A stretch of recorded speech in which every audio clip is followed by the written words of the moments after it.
Muito bom dia. Tenho aqui uma mensagem. Good morning. I have a message for you from Escola Amar, Terra, Verde for everyone here. If you want to have lunch here, there is a service for light meals, but you need to tell us in advance, latest by the coffee break. That's why I'm sharing this before we begin, because we must make sure that the school is ready. So please, latest at the coffee break, share with the school your intention to have lunch with us. Thank you.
Ora, muito bom dia. Good morning. I don't know if you can hear me. We must use masks because this is a closed premises, so it might bring some problems in communication, but please tell me if that's the case.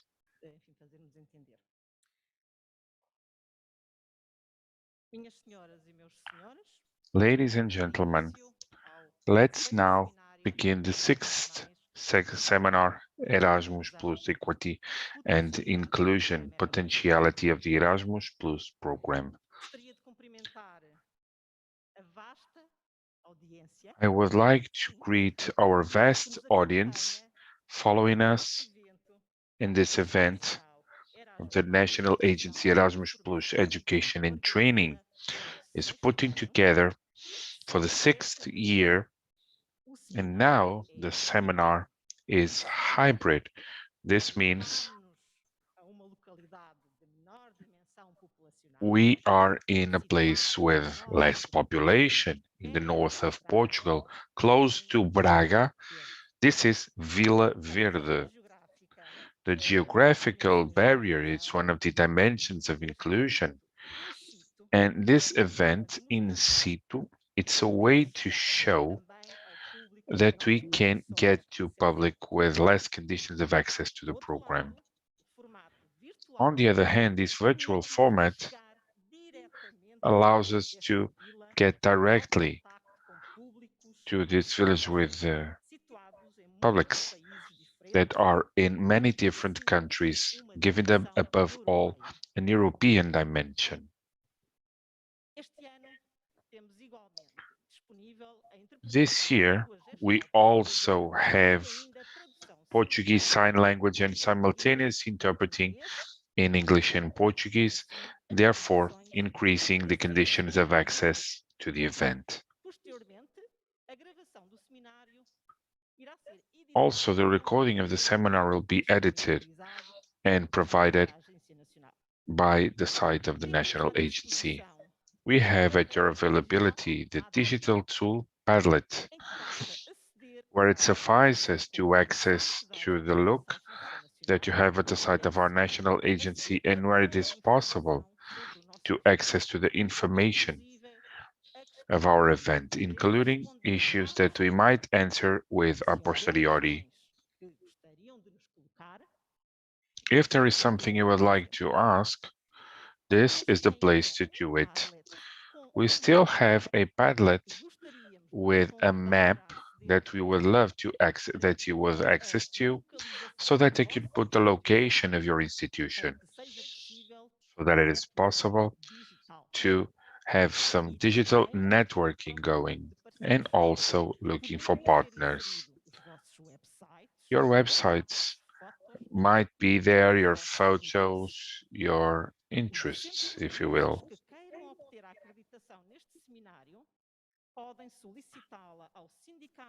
You can request this access to the Union of Educators, and the links with the information and the necessary documents are available via the Padlet. This seminar fulfills a lot of goals. It's a time where we take advantage to celebrate the International Day of the people, the person with disability on the 3rd of December. The seminar does not wish to convey visibility in terms of inclusion, but it's also a tool of the strategy of the National Agency for Equity and Inclusion. Also important, it is a source of inspiration for the potential candidates because this seminar wishes above all to bring contents, experiences, and knowledge about the subject of inclusion, one of the priorities of the Erasmus Plus program within a certain type of project. Wanting to increase the number of projects, trying to fight constraints and giving opportunities to a public that finds barriers in access. So we promote and disseminate the Erasmus Plus program. This concern, it's a concern of the working group of the National Agency for Equity and Inclusion that has been working now for 6 years, being in charge of all the organization and the annual seminar. I must mention all elements because of the work developed by Ana Paula Alves, Catarina Oliveira, Cláudio Gomes, Elda Dias, Maria Pilar Bravo e eu, Eugênia Inácio. It's just women, but that was just a coincidence. Throughout the session, I will have the opportunity to see that they will all contribute. We consider it to be a very rich session, and we do hope that it lives up to your expectations. Before I finish, I would like to thank the school Amar, Terra, Verde that welcomed us in their facilities, providing brilliant conditions so that we can hold a seminar. And without further ado, I would like to give the floor to the director of the school, João Luís Nogueira. You have the floor.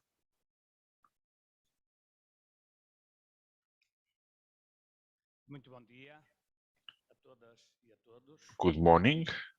Gostaria de saudar em particular a senhora secretária de Estado. I would like to greet the Secretary of State of Inclusion of People with Disability, Ana Sofia Antunes, the Director of the National Agency Erasmus Plus Education and Training, Ana Cristina Perdigão.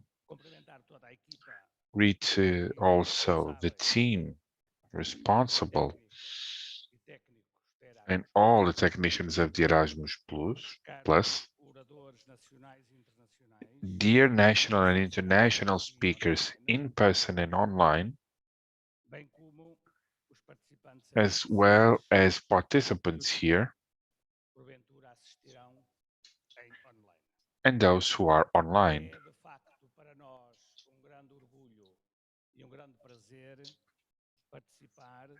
We are very proud to be a partner sobre equidade e inclusão, about inclusion and equity, são, obviamente, as grandes linhas mestres e são which are potencialidades do Erasmus the guidelines and potentiality of Erasmus Plus. I would dare to say that o programa Erasmus mais this a program, Edição, by its own, inclusão, it's a great project of inclusion, of também mobility, equidade. of equity.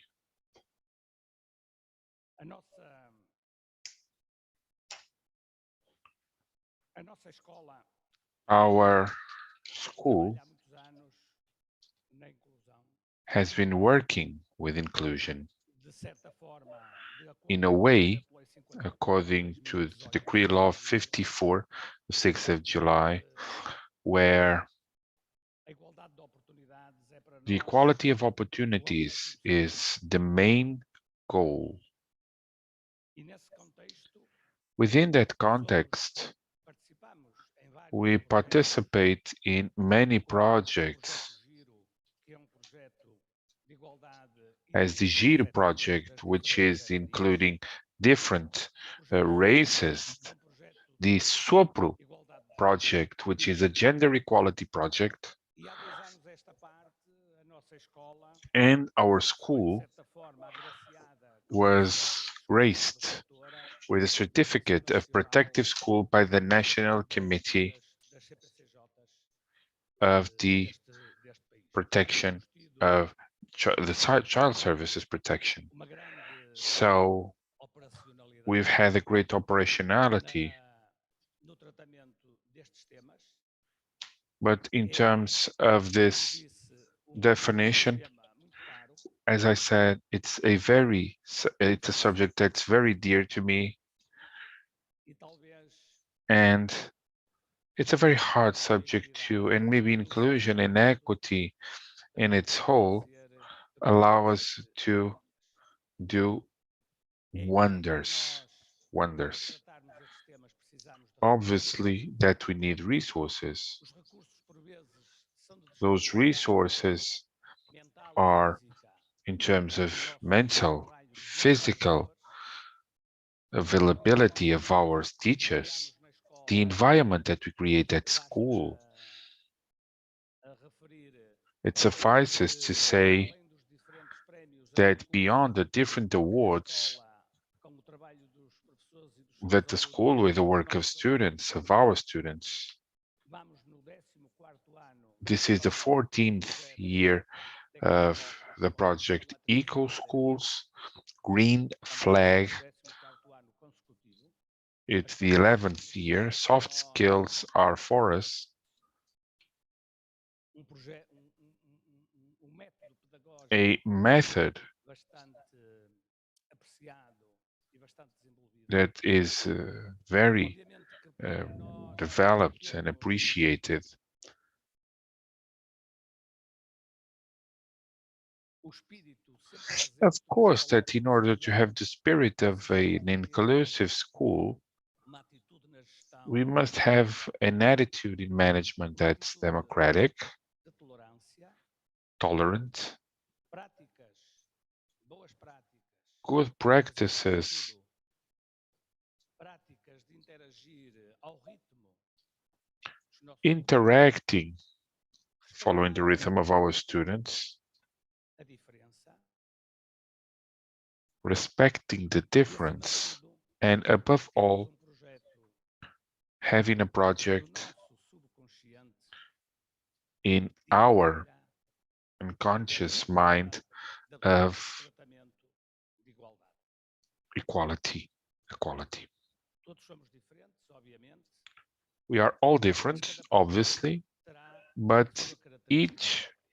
project has Na its região, own characteristic e não falo só no in conceito the de Vila region, Verde, a nossa and it's escola not just in Vila Verde.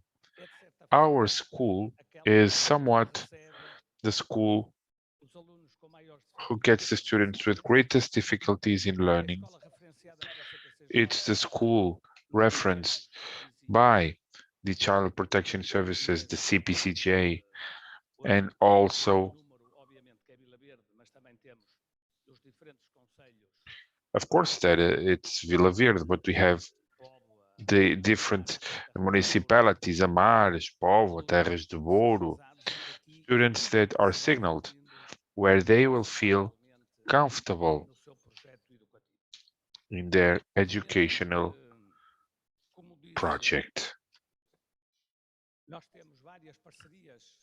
As I said, we have many partnerships, making it that we are what we do. So we are what we do. And what we do is a focus on our student, focusing on our learners. Within that context, regardless of the demographics in our municipality and neighboring municipalities is decreasing in terms of school age. Fortunately, so far, our school has been enrolling 2 more students than last year. And the decrease in the birth rate and of the school age in this municipality was 5.6 or 7%. So there is a decrease of the population, and fortunately, there has been a growth in the school.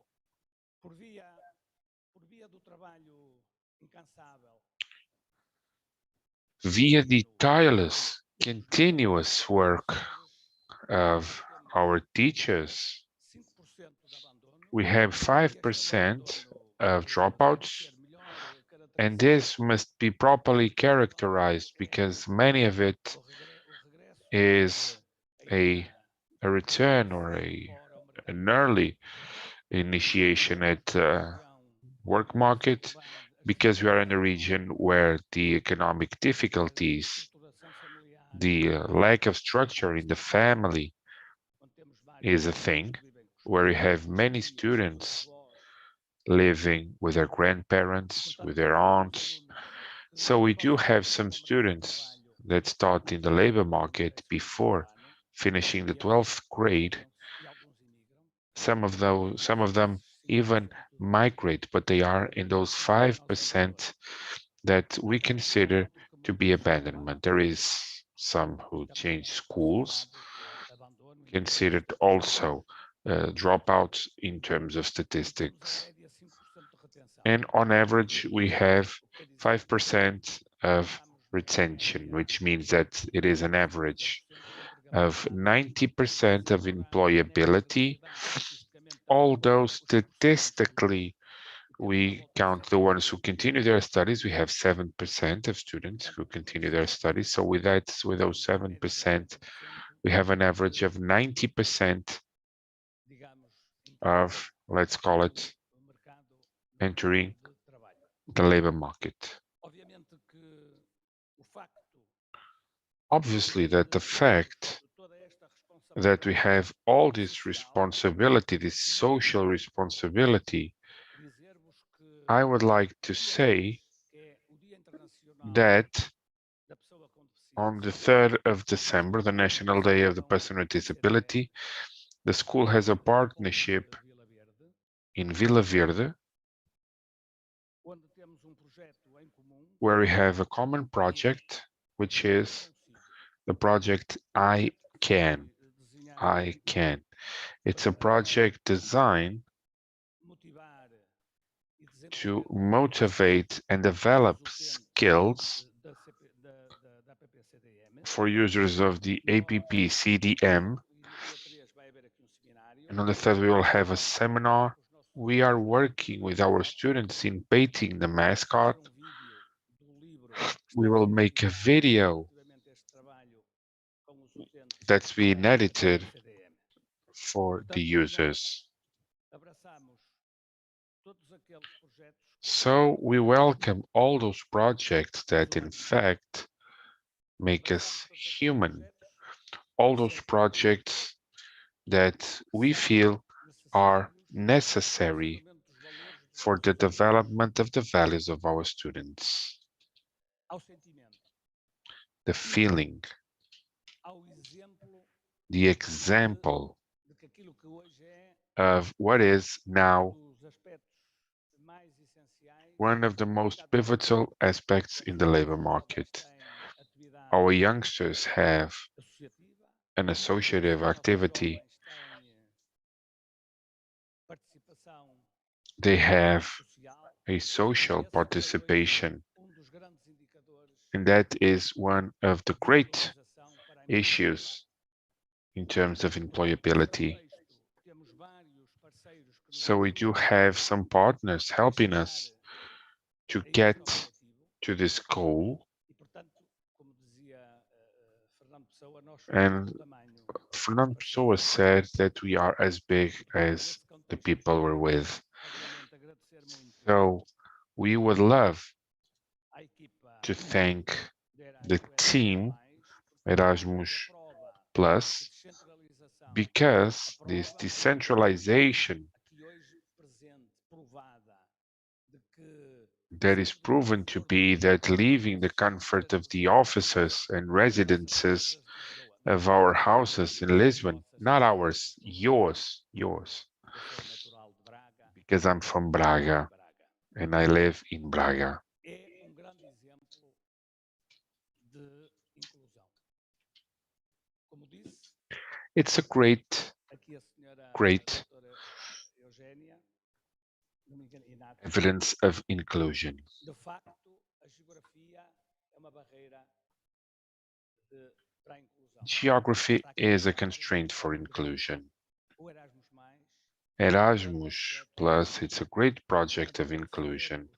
agradecer a So let me thank you for participating, sei que não é fácil, because I know it's not easy, tiram muito tempo às vossas famílias, aos vossos because we know that you take a lot of time from your families, para from your kids, desenvolver projeto coletivo. to develop a collective project.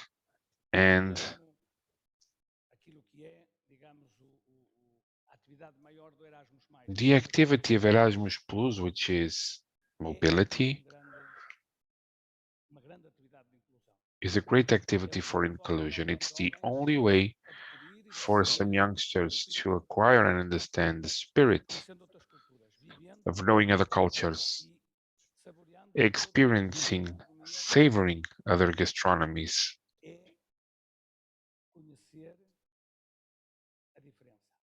is getting to know what's different, E nesse sentido, valuing it.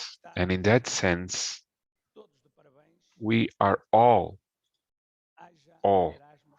to be congratulated, because Erasmus should last for always. Thank you and have a great day of work.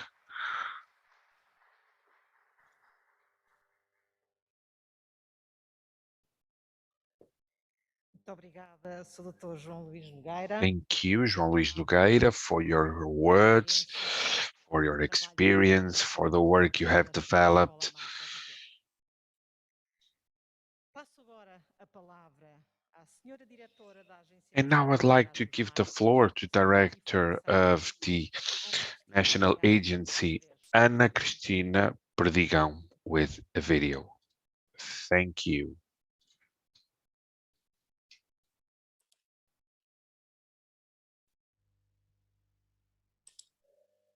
Muito bom dia.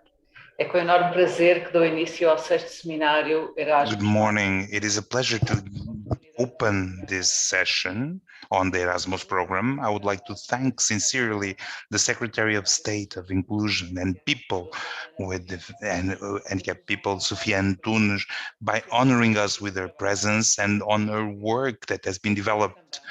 I also thank João Luís Nogueira, the director of the professional school Amar, Terra, Verde, and his team that hosts us and makes the resources and spaces available to hold this seminar on a subject that we are very delighted on.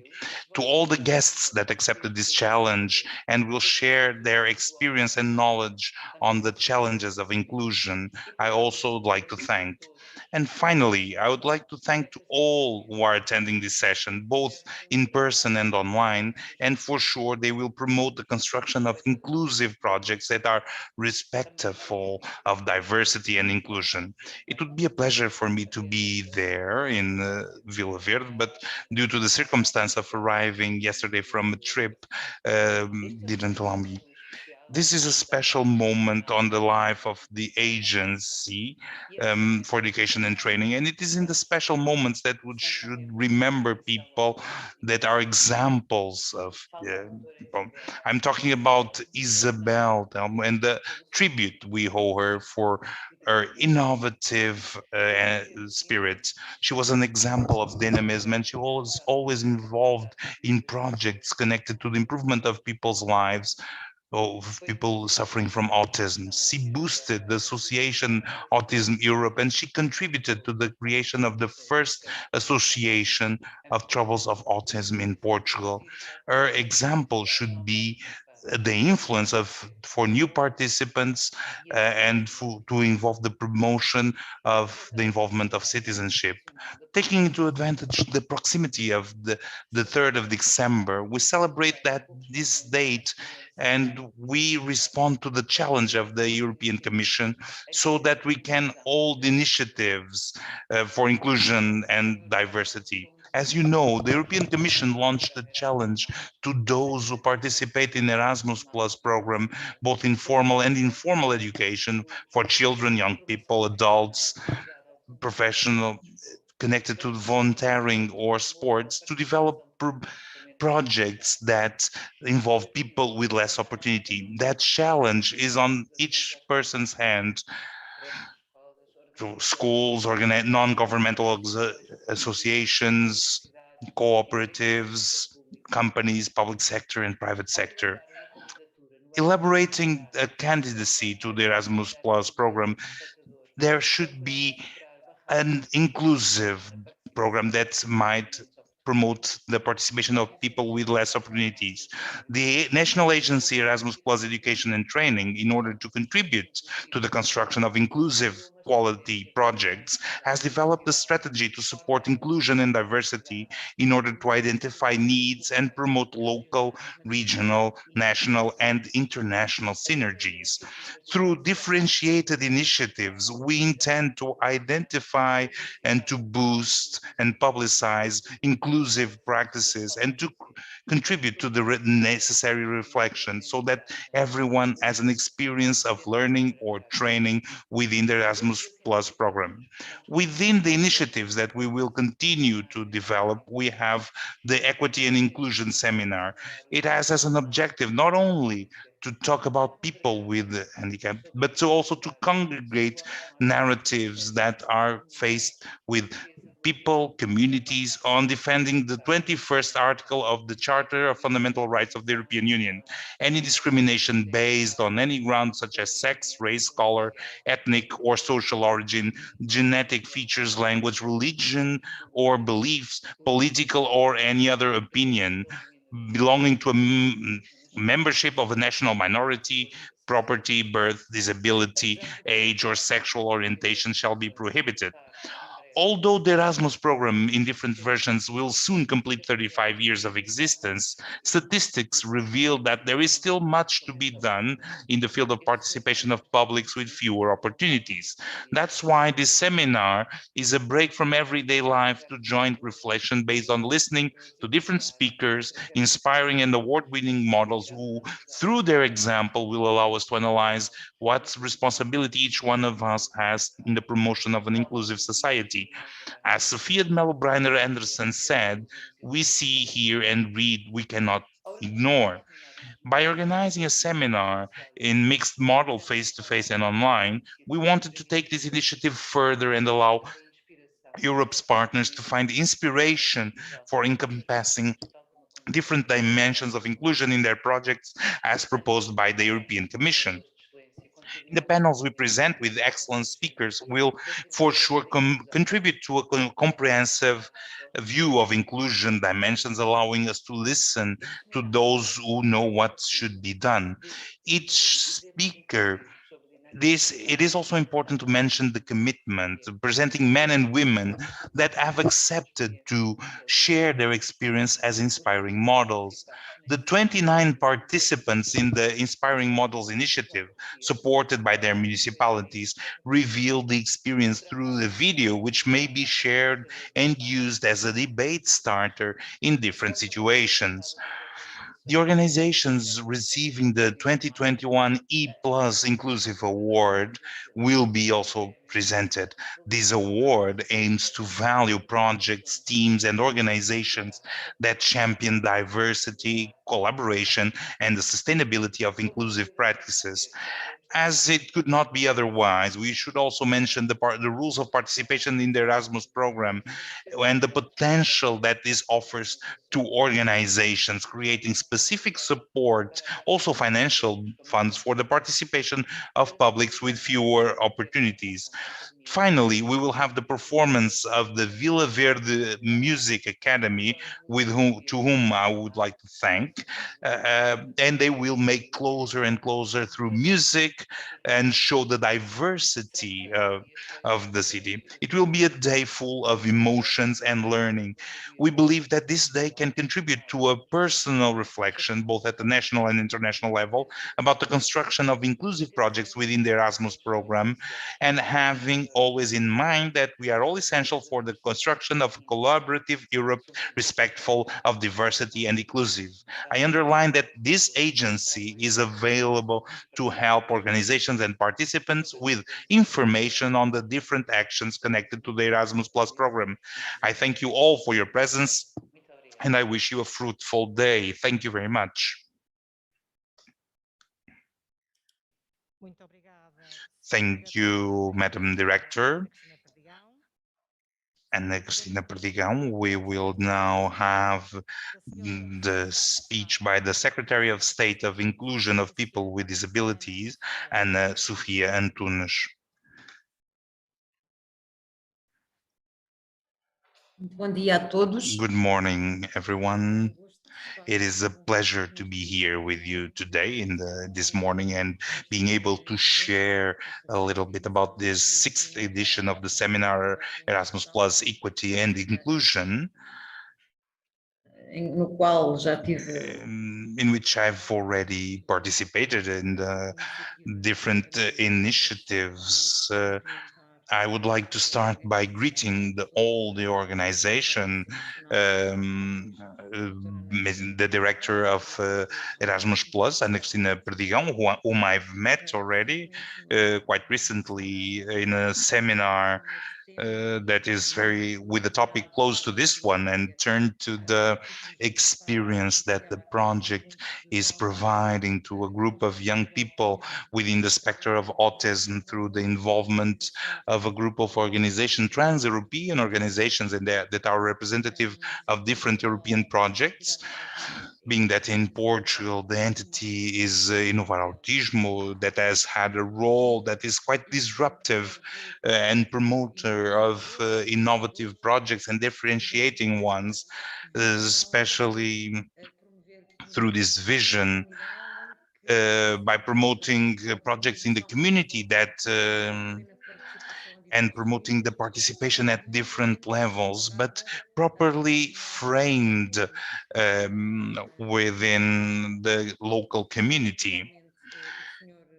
I would like to greet the director of the school, Amar, Terra, Verde, João Luís, the pedagogical director, Paula Fernandes. I would like to congratulate them on this initiative for being here with such a rich program and such a diversified one, promoting the debate around this topic. I would say that there is no better way, and allow me to take on this celebration and this such a rich moment, to say that there wouldn't be a better way to start the different events that throughout the next few weeks will allow us to note the celebration of the 3rd of December, the International Day of People with Disabilities. The Erasmus Plus programs, through their funding have been boosters not only on mobility within the space of and all the within the European area and all the participation in different projects, but also bringing dynamic to knowledge and cooperation between different countries by the exchange of experiences and the valuation of the knowledge that is being acquired everywhere, thus potentiating a bigger knowledge within the European space as a whole. The Erasmus Plus projects being focused in fields such as education, training, include different areas, not only the ones that are mostly known, such as the promoting of higher education and European mobility at that level, but also vocational and professional training, the training and the childhood and the hosting, the promotion of adults, the promotion of young people. I have some noise around, but the digital area brought us this around. Sometimes we are doing these interventions with the presence of our youngsters. I have a 3-year-old child around me making a lot of noise. I apologize for that.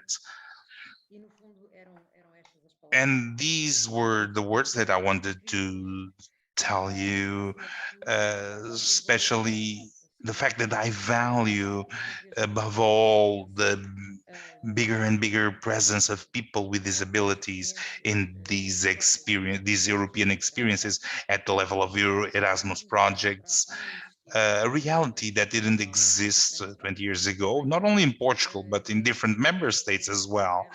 It is very gratifying to understand that this reality has changed, that the Erasmus Plus project have allowed people with disabilities to understand that it would be possible, and they were able to do Erasmus mobility, to have these experiences in other countries, to enrich with that, to enrich, to take something out of that and to provide to others something, and to have that recognized, that the capacity of people with less opportunities, people with diversity, to be within this experience and to get richer with that experience.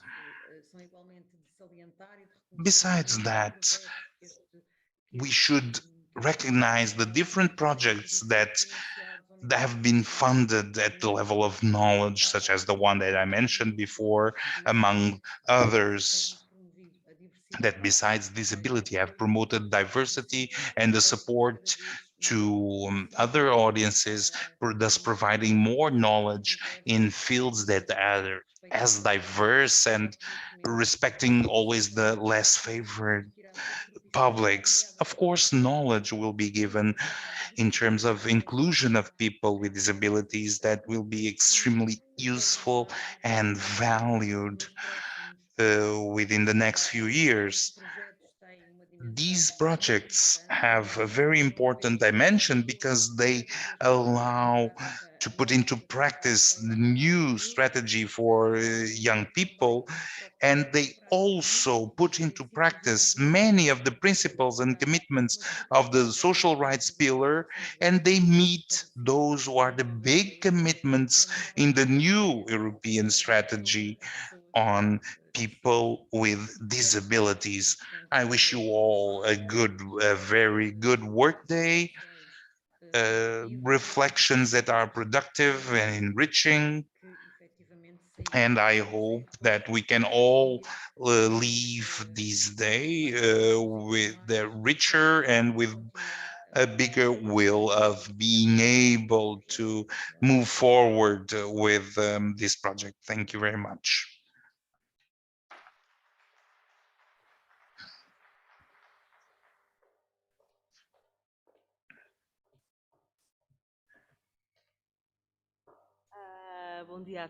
Good morning, everyone.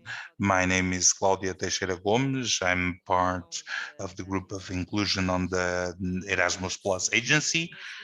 And thanking such inspiring messages that were said in the opening of this session, we will move to the first panel of the morning, designated Mobility and Diversity. So, thinking about this panel, it is a fact that we are all keeping up with all this trend of European students that try to pursue or to complement their studies and their traineeships abroad. And the Erasmus program has been exactly that, a preferable stage throughout more than 3 decades, moving these flows that are so important for education, research, training, the development of Europe and the world. But as we know, these experiences are not a linear situation, both in terms of health conditions, sociocultural characteristics, as mentioned by our host, Professor Luis, socioeconomical contexts, and these audiences that we have been including. That is why we have been debating the topic of inclusion of international students, mobility for professional training, for traineeships, and it is in the confluence between debate and practice that the following panel will approach the instruments and services that can be offered by institutions, by the different stakeholders, the ministries, the social agencies, for mobility. And this should meet the real needs of the public of Erasmus. In a way, mapping the present to better prepare for the future. This panel will be moderated by our international colleagues, Wim Gabriels from the Erasmus Students Network International, and by Sabri Roman, Communications Officer from the Erasmus Students Network International. Hello, Wim. Very good. Thank you so much for having me at your conference. Can you hear and see me well? Yes, very well. I let you in 10 minutes with this marvelous audience from the beautiful place of Vila Verde near Braga. So we hope to see you in situ someday, okay? Yes, So definitely. the floor is yours. Floor is yours. 10 minutes, please. Thank you very much. I'm going to share my screen to show a couple of slides about the research that we have done. So me and my colleague, we will share you some of the work that the ESN has been doing in the field of inclusion. I will start with more specific information about about the SEAM project. I can see that the slide is showing, so that is great. And then my colleague will, Sabri, will focus a little bit more on the field of disabilities. So to start off with, I'm going to present you a little bit about the SEAM project, which focuses on opportunities for young people from disadvantaged backgrounds to take part in mobility, because we want to widen participation from students from disadvantaged backgrounds and make sure that when they take part, that they interact more with local communities, so that young people also get engaged with the topic of internationalization and to make the program in itself more impactful and more inclusive. So we have a large, extensive partnership. It is a real cross-sectoral approach, trying to combine higher education, inclusion organizations, and youth work organizations. And we have a publication called Maybe It Will Be Different Abroad, and I will present you some key findings of the research report. As I have only 10 minutes to summarize 100 pages, I invite you to, of course, go to our website and check out the full report. But to highlight, we focus here on students from socioeconomic less advantaged backgrounds, students from ethnic minority groups, first-generation students, and students from rural backgrounds. And I want to point out that almost 8% of the 12,000 answers were from Portuguese students, meaning that the Portuguese context is very well represented in our research. To highlight this, that the bureaucracy, the pile of information, administrative barriers are still an issue for students.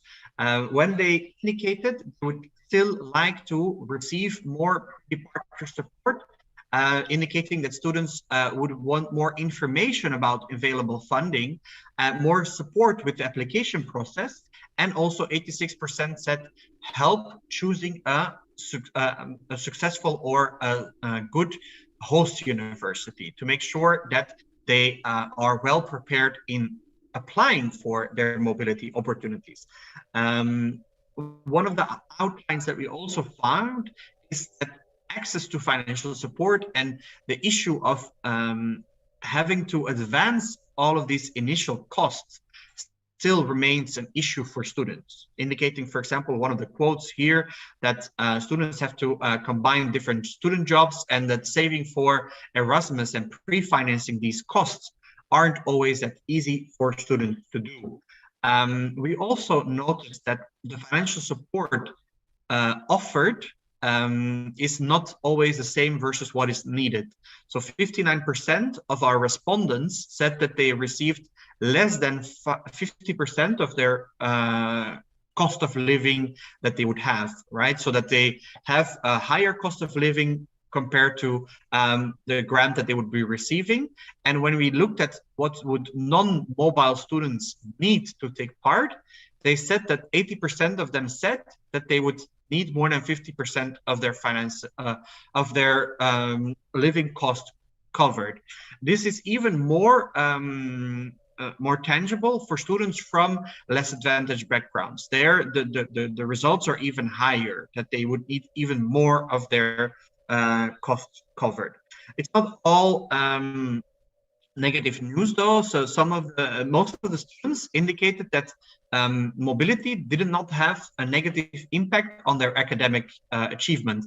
Most even indicated that they had even a positive or no negative impact on their academic achievement, making sure that they are still on track, getting a positive degree result, which is also always a fear of students from disadvantaged backgrounds. What we do note is that the majority of the students have a positive experience while abroad, while 34% of students felt that they sometimes were treated differently or unfairly at their host university and didn't always have the same amount of access to resources. This differentiates a bit between students from ethnic minority groups and LGBTQ groups. So here we see that students from an ethnic minority group are 10 times more likely to be discriminated during their exchange than their peers. And students from LGBTQI groups are 15 times more likely to be discriminated against compared to their peers. So this is still very important for us to keep in mind, that students from these groups have more issues integrating in the host society.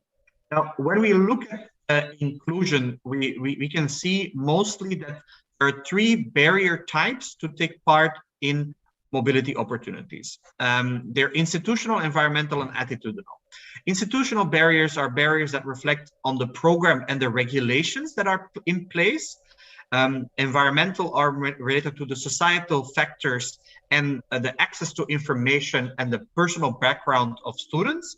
And attitudinal are related to the belief system of students and very often internalized barriers, right? So I will give you an example. When it comes to the students' finances, financial barriers can be split up into 3 different items. So you can have, for example, the program not issuing the grants on time, or the program not giving sufficient financial support is an institutional barrier because it's based on the regulations of the program. On the other hand, students' financial background, so the fact that they have to either have a job that they have to stop, student job that they have to stop because of their mobility, or the fact that they're financially responsible perhaps for family members, is an environmental background, while attitudinal barrier is the belief that they cannot afford this, or that this is not for them because they don't have the financial means to participate in this, is a belief that they might have, while maybe the grant might cover enough of them for them if they would put their mind to it, right? So all of these three items come together and put barriers to students, and it might be important for you to tackle each of these items when trying to convince students to take part in mobility opportunities. Now we have, I have highlighted some key recommendations for institutions. The first one is to define fewer opportunities more detailed, and to discuss them with your national agency, who is responsible for collecting national action plans and defining them. So if you struggle with defining this, you can always try to see if there's local research available in your city council, for example, or check with the registration office, the student services department, that might know more about the student profiles in your institution. Next to that, we want you to diversify program offer different types of mobility programs across study, work, or volunteering abroad. Encourage student engagement, to collect more students' input, to provide peer-to-peer opportunities, and to create a safe space for students to signal problems, so that if they experience discrimination, that they have a place where they can actually come and talk to the international officer or your social services, where they can identify these issues. We also want to highlight the support offered, making sure that there's enough contacts, as I mentioned, that there's financial support, and that the crisis plan is developed in case a student has a problem. Now, all of that is summarized in the in our publication, and we also provided guidelines for inclusive mobility promotion, which is a handbook specifically for international relations officers, and an inclusive communication manual that you can find all on our publication. All publications can be found on teamproject.eu/research, and if you ever have any questions, this is my contact details. Then I would like to just thank you for listening, and I will leave the floor to my colleague Sabri to present his part. Thank you, Wim.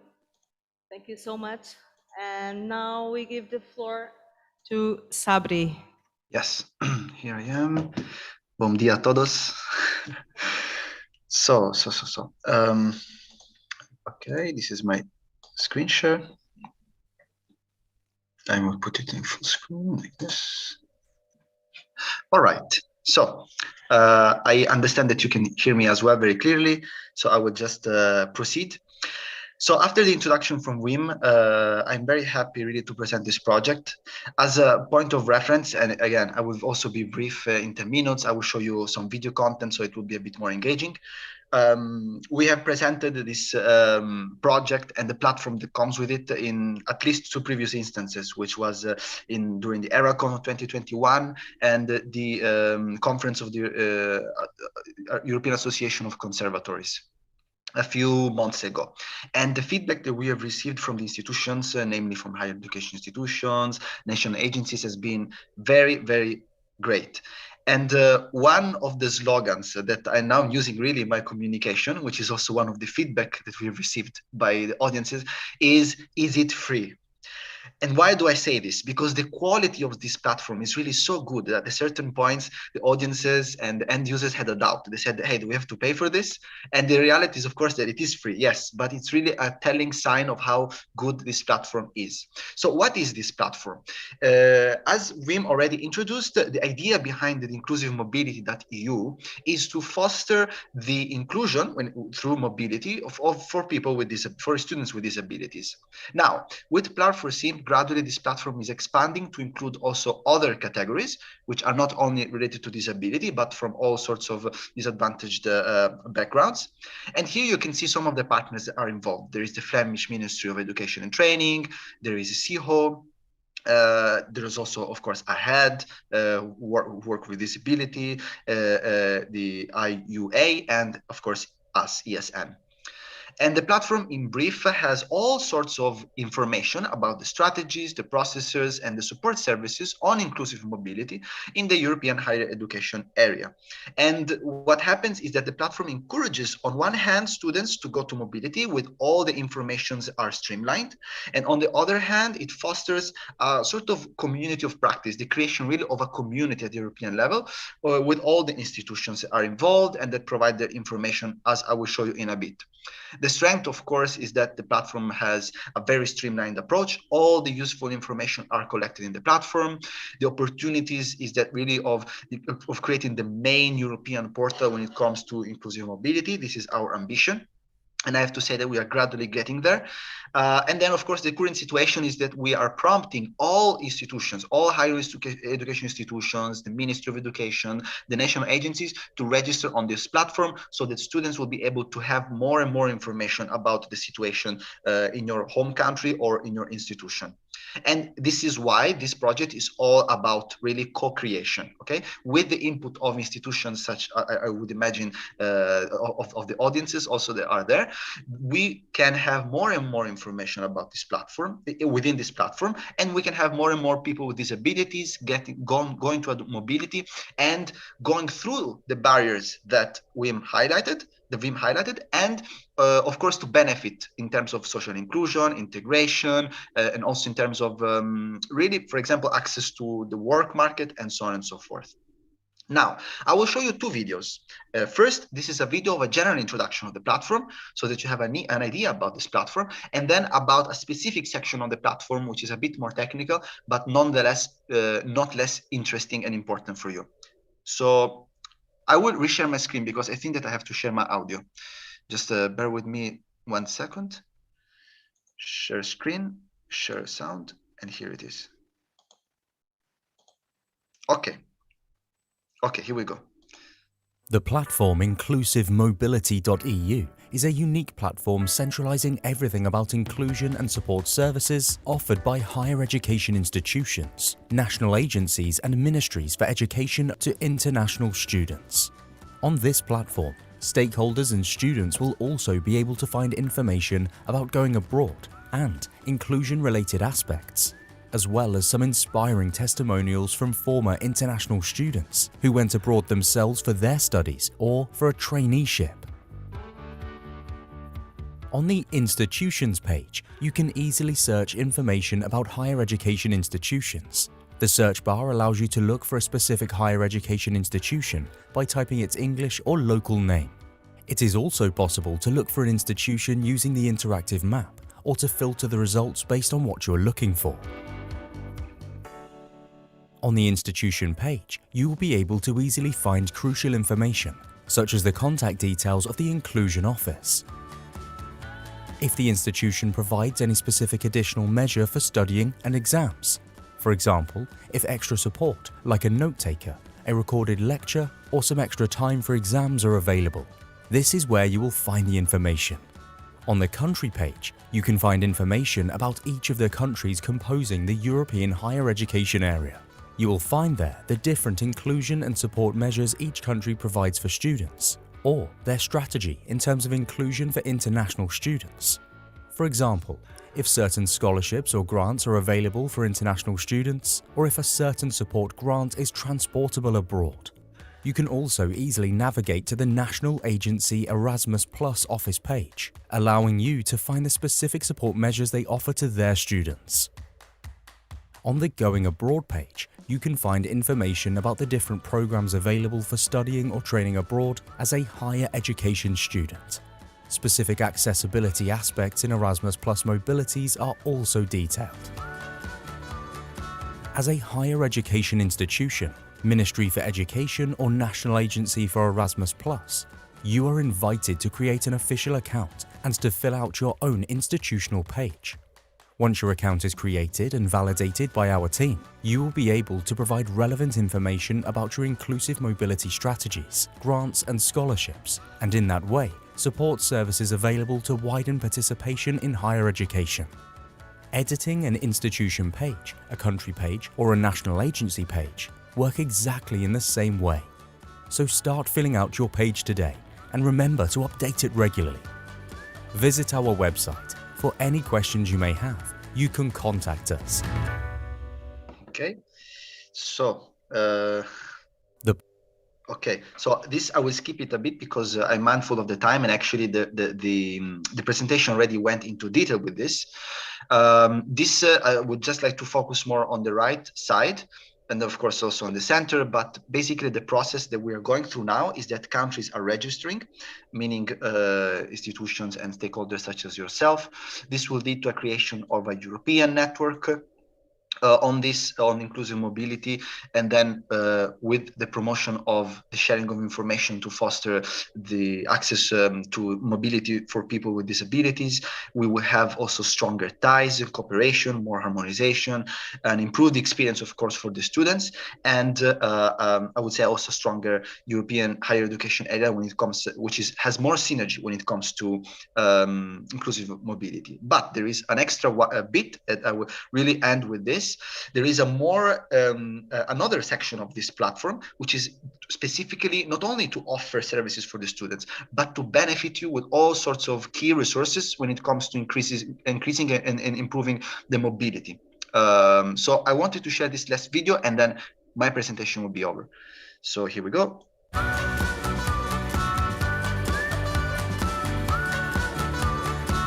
Have you ever wondered how to make student mobilities more inclusive? The Inclusive Mobility Framework website includes tools designed specifically to support higher education institutions, national agencies, and ministries for education to assess the inclusiveness of their institutional policies and practices on the topic of international mobility, and to provide them with further feedback and advice for further improvement. On the Inclusive Mobility Framework page, each stakeholder can find strategic objectives to attain for installing an inclusive mobility strategy at institutional and/or national level.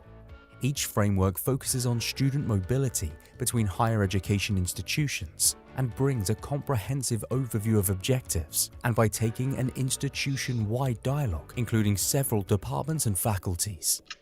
The self-assessment tool allows each stakeholder to assess the inclusiveness of their institutional or national approach on the same themes. After answering some general questions, you are asked to rate statements regarding the different main areas and objectives. After completing the self-assessment, you will receive personalized feedback and advice on how you can make your policies and practices more inclusive.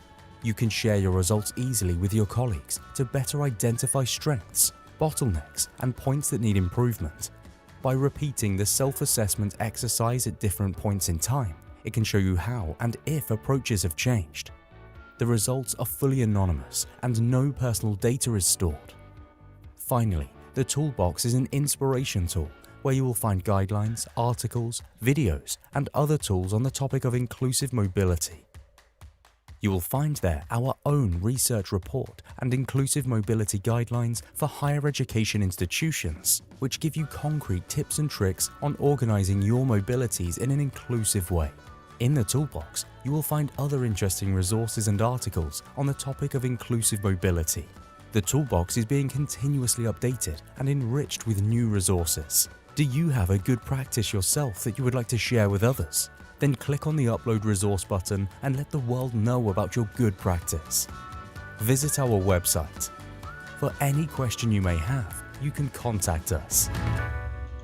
Okay, it was a lot Okay, yes, I closed the window. So it was a lot of videos, but I think they were very good because they were very condensed. Otherwise, I wouldn't have had the time. You can contact Wim if you have any information. I think that also Claudia can share with you my contact information. And yeah, as you have seen, this platform is really rich in content. It has a lot of things that you can benefit from and that are useful to benefit students as well. And it has really the potential to evolve massively the way we think about inclusive mobility in the higher education, European higher education area. So I thank you for your attention. I hope I didn't bore you too much. And I look forward either to your questions or to our next meeting, given that this is our third one when it comes to presenting this. So I'm very excited about this process. Okay, thank you, Wim. Thank you, Sabri. A big applause, and we will pace with you this rhythm of change, and we will see later, and we'll be on. Okay, bye. Thank you. Goodbye. Bye. Thank you very much.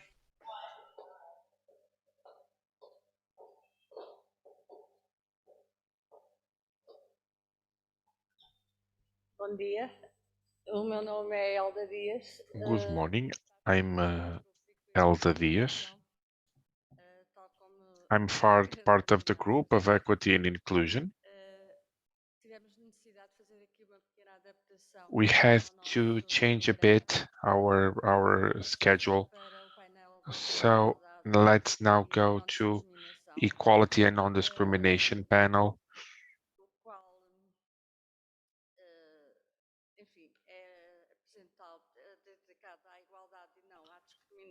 It's for inclusion and non-discrimination as a condition to build a sustainable future for Portugal and Europe, and where we have the importance of the full participation of all in the life of communities.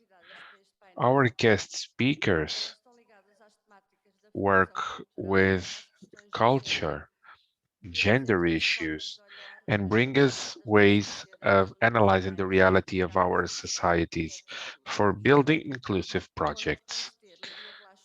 Maria Vlachou, director of the association Acesso Cultura, with a mission of promoting physical and social and intellectual access to the cultural participation. Then following Natividade Coelho, representing the President of the Commission for Citizenship and Gender Equality. I would like to give the floor to Maria Vlachou. Thank you. Good morning, all. Good morning, Alda. Good morning, colleagues. Thank you for understanding the constraints of the schedule. Thank you for having us at this meeting and to share a bit of our thoughts. I'm a white woman, short hair. I have a black shirt on. I have light eyes. For those who cannot see me, Acesso Cultura is a non-profit, not-for-profit association for the cultural participation. Our associates are people who work in culture or cultural entities. For us, issues like inclusion, equity, have to do with culture.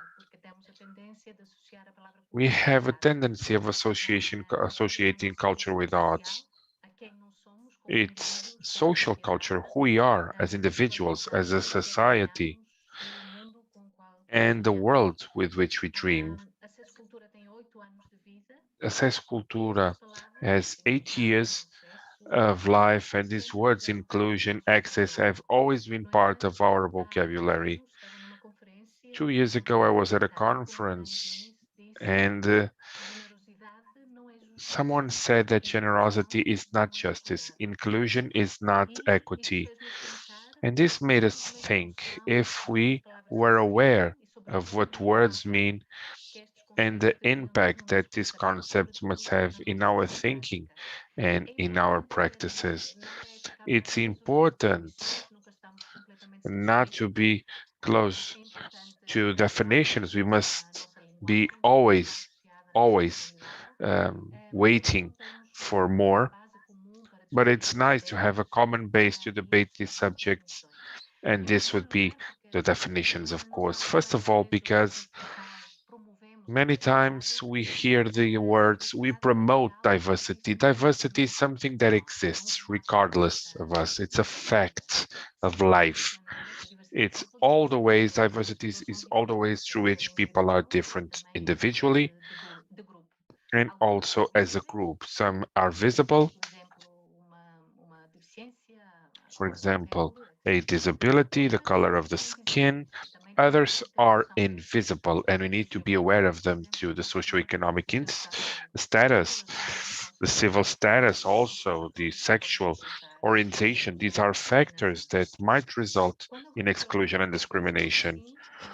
When we talk about this, it is an intentional, continuous effort to make sure that different people can fully participate in all aspects of our work, including decision-making processes. It's a cultural feeling of belonging, and we must create conditions so that anyone at the team feels psychologically defined. It's more than access. It requires an effort from our part. When we talk about equity, and if you'll allow me to share my screen, let me just show you an image, because sometimes there is some confusion between equality and equity. I think that this helps to better understand the difference, because equality, conditions of equality might result in discrimination and exclusion nonetheless. Equity recognizes there is the same departure point. So we are committed. We need to handle this as it was a starting point for each one and specific needs. When we think about what words mean, we must be aware of their meaning, especially if we are aware that our lack of knowledge brings forward barriers, constraints that we must be responsible for. And I would like to invite people to be at an event 9:30 Lisbon time. In our Facebook, you can find the link for your enrollment. It's an European study with a lot of European countries about the lack of knowledge of those who work in culture, cultural managers, artistic directors have of the needs and of the work of artists with disability and audiences with disability, and how this lack of knowledge brings those constraints. It's the 3rd of December, 9:30 Lisbon time.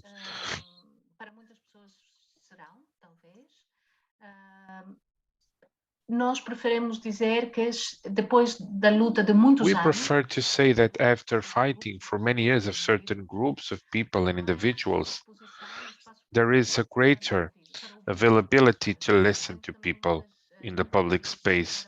We have the tendency of using the word giving a voice to people, but the truth is none of us has the power to give voice to people. People always had a voice and they always use it, but the question is who listens. Quilombo, a Portuguese artist, says that it's of no use to have a voice if no one is listening. It's a Black Portuguese artist called Quilombo, and our Black colleagues many times show impatience because of the way things go, and our colleagues with disabilities also face these problems. There are improvements, no questions about it. If we think about the situation in the cultural sector 20 years ago, but it's too slow for those who suffer discrimination and exclusion. So yes, there are many years of fighting, but I feel that we just started listening recently, and the resistance to these issues are quite steep, because all of this thinking, multiplying voices in the public space brings discomfort, because it affects the way that we look at ourselves, and we want to believe that we are nice people. And the claim that comes from the other side puts us in this place of discomfort. It's a natural thing. We just need to know how to deal with it and take advantage of that discomfort, seeing it as an opportunity. Let me tell you that if we think in racism,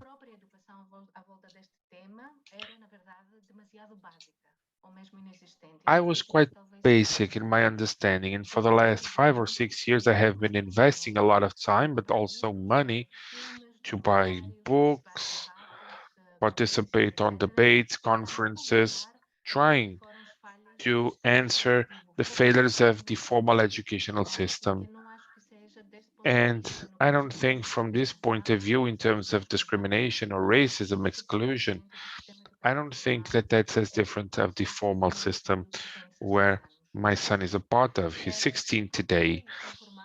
I try to get informed, to educate myself out of curiosity, but also with a sense of responsibility.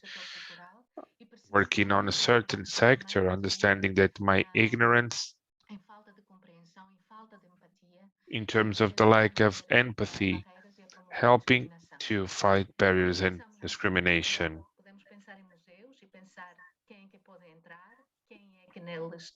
We need to think of those who will be allowed in, what will happen, what will be the narratives to present to audiences, and how different are we. And the same thing for theaters. Who is part of the team? Who writes the scripts? This issue of teams is very important to us because this change, many times as cultural institutions, we take on certain principles, certain values, certain priorities. But the truth is that if we look inside, we are two the same, homogeneous. And this is disseminated outside, so people don't feel well, they don't feel that certain areas belong to them. One other concern is using people in a way that's symbolic, but without a true intention in including, in changing ways of thinking, ways of working. We know things that when they think about diversity and inclusion, they tell us proudly that we have a Black person in the team. How limited are we? We are happy because we have a Black security guard on the team. So I think that we must face this multiplication of voices, of narratives, not as a threat for the miscomfort, but it's also a challenge. This doesn't mean that other people will lose their rights. And if there is one thing that is culture in Portugal must promote, is more empathy and more solidarity. Thank you for your attention and thank you for having me.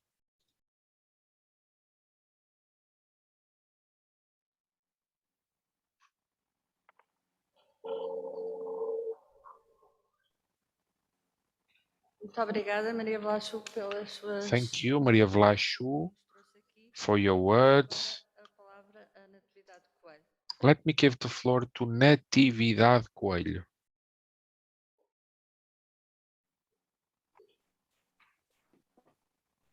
Muito bom dia. Good morning. Estão a ouvir-me e a ver-me? Can you hear me? Can you see me? Creio que sim. Não tenho resposta, mas... Está-nos a ouvir muito bem. E a ver também. Então, uma saudação à organização. Greeting to the organizing committee and to all the panels proceeding. So it's a promising day. My name is Natividade Coelho. I coordinate in the Committee for Citizenship and Gender Equality the field of equality and diversity and non-discrimination. Let me apologize for this last-minute change because our president was yesterday summoned to a meeting of the OECD So I hope that I'm up to the challenge of this seminar. Let me present the committee. Equality between men and women, namely starting from the 90s as gender equality. The education in terms of intervention and specifically of higher education, which was one of the strategic partners of SIG, are very important in the public policies for the equality between men and women developed by the since the 80s to our current days. The actions has been led by the criteria establishment of privileged partnerships with institutions of higher education, polytechnic, universities, via a set of this in terms of researchers. Since 1997, the national plans for equality between men and women are the main political tool for equality. Up to 2018, our country had 5 national plans. In 2018, the National Strategy for Equality and Non-Discrimination was approved, 2018-030, vulgarly known as EMIND, and includes 3 action plans. Equality between men and women, prevention and fighting violence against women and domestic violence, and the action plan for fighting discrimination caused by gender identity and sexual traits. Outside of this strategy, there is the action plan for the prevention and fighting the traffic of human beings. Going now to inclusion and diversity, and in the strategy that's enforced, we saw that diversity in all its shapes is mentioned throughout alongside inclusion. And this goal, this view, has a double view to it, including of youngsters, but also deepening knowledge, skills, the necessary behaviors to accept in full, to support and promote differences in society. My predecessor said, we don't need to promote differences. They are there. We just need to support them in the sense of providing their emergency in society. There is a document annexed to this strategy called Practical Orientations to Work with Inclusions and Diversity in Erasmus Plus in terms of youth, that brings different issues of which we like to highlight 2 categories. The truthful participation, this means, and I quote, the issues are if they are part of the project or not, if they perform tasks and if they take the initiative, if the process allows them to use their skills and develop them, if there are workers of all, and the set of issues is, I would say, the departing point of any project in terms of the Erasmus. One other is a social dimension, what we call social dimension,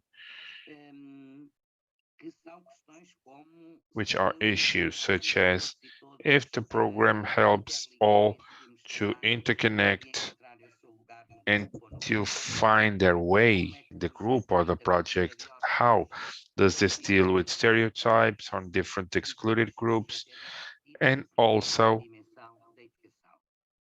that we do need to define this education. So we think that these are the departing points for the title of this seminar in terms of potentiality of the Erasmus program.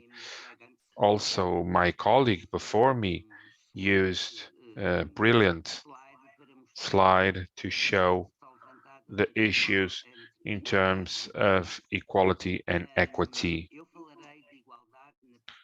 I will talk about this in the view of gender equality, the concept that we have that is accepted, but it must also be questioned. I also did it so during the intervention.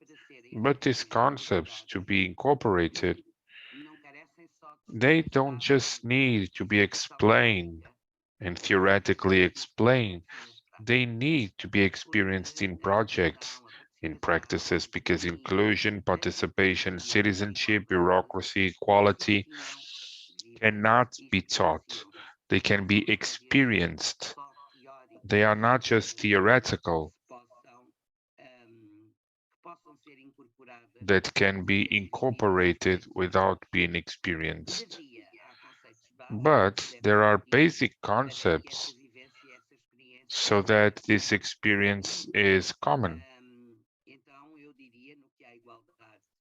So in terms of what the non-discrimination is a part of, I would say that the difference between gender and sex nossa intervenção está no panel, portanto eu não vou ler definições, mas our intervention is in the panel. I won't read any definitions, but we need to know the difference between sex and gender. There are a lot of debates in terms of what is called the gender ideology. But let me just tell you that one things are biological and physiological traits. The others are the roles and responsibilities that men and women have in the culture. Then, in human rights, because the principle of equal rights and equal treatment between men and women is also an issue of human rights.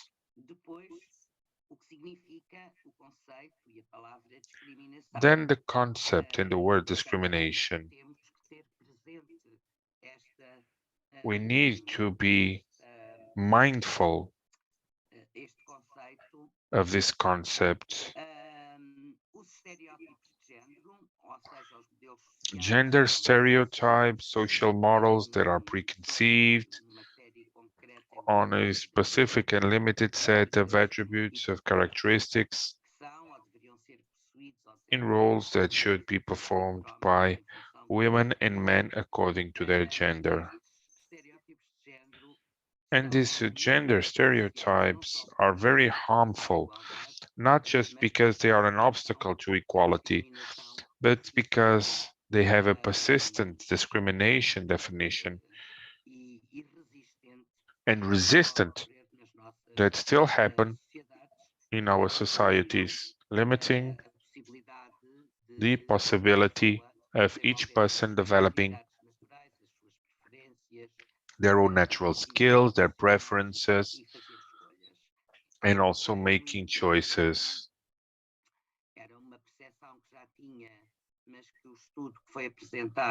The study that has been presented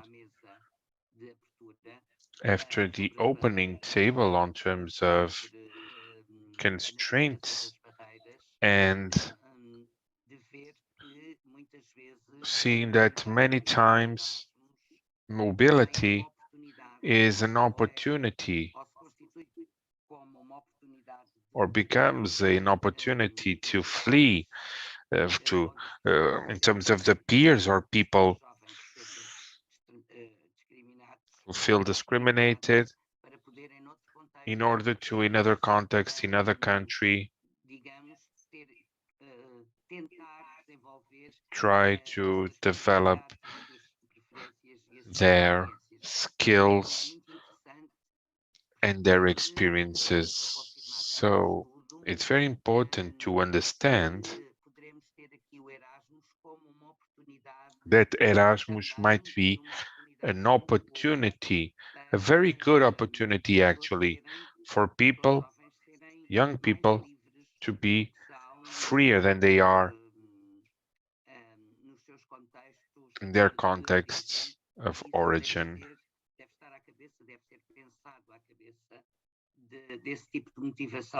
And that must be defined by some of that motivation. Well, one other concept that needs to be studied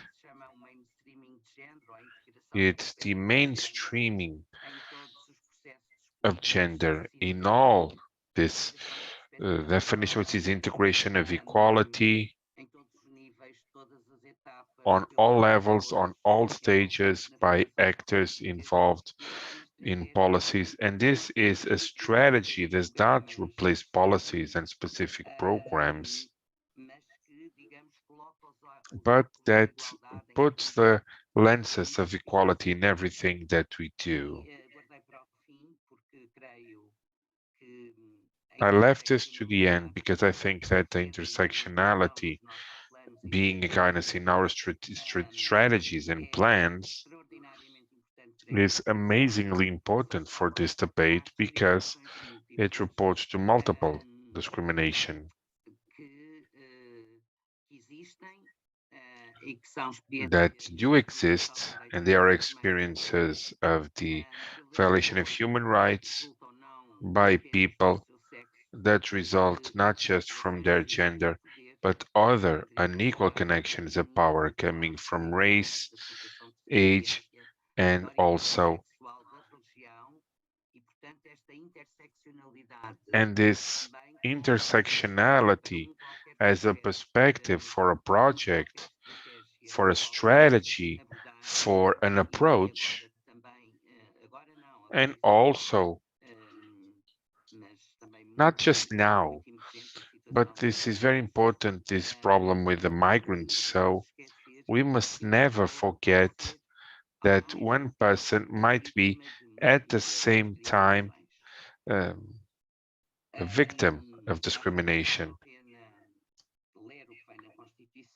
It's not worth it to read what's in the Constitution, but to think about the 13th article, that we always have a legal basis to act.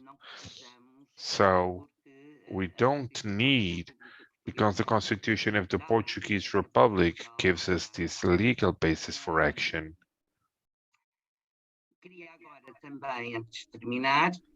Before I finish, let me tell you that we have in Portugal approved in 2017 the National Strategy of Education for Citizenship, bringing some controversy.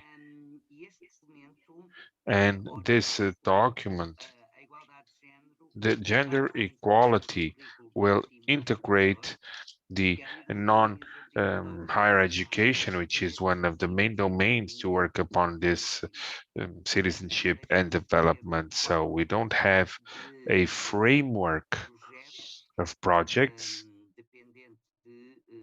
depending on wills of professors or schools as a whole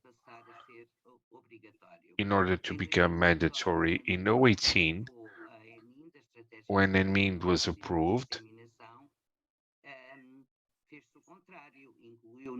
it did the opposite, included in one of the measures the implementation. It was a win-win of two strategies that went one to the other, that allowed that educational policies and policies for equality would converge.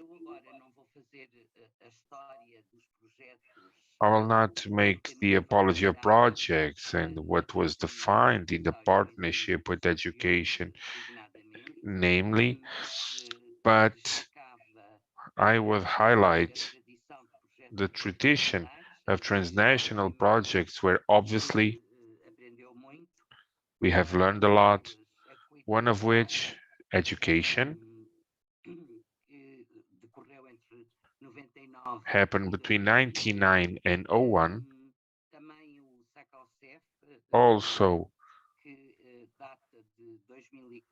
the one from 04, resulting in a teacher's training and quite an interesting synergy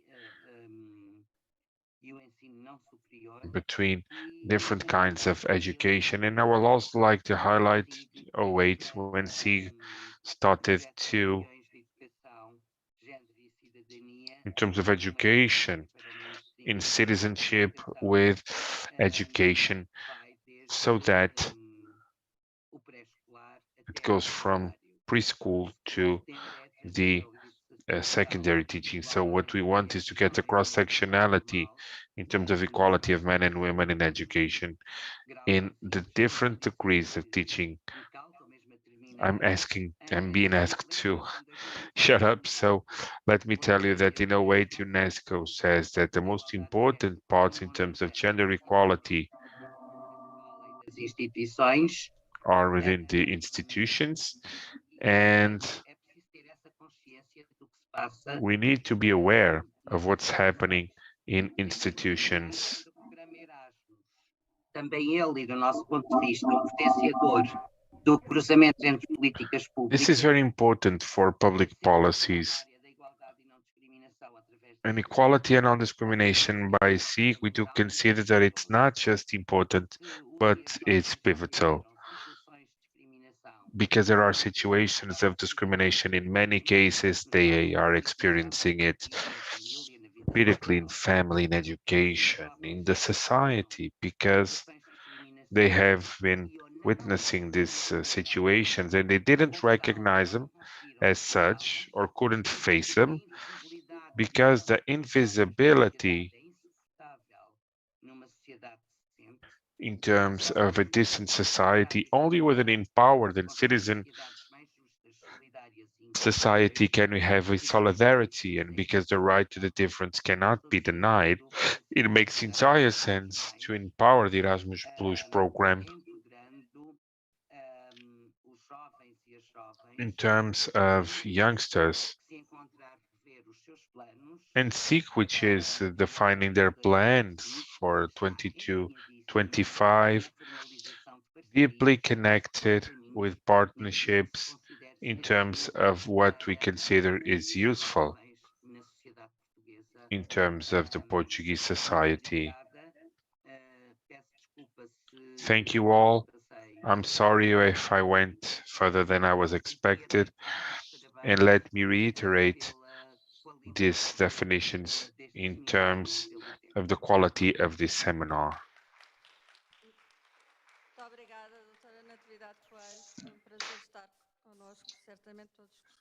Thank you very much. We would like to hear you more, but due to our agenda, which is not possible, I now give the floor to my colleague. Thank you very much. The following moment is an inspiring one because we will watch a small film regarding the network of inspirational models.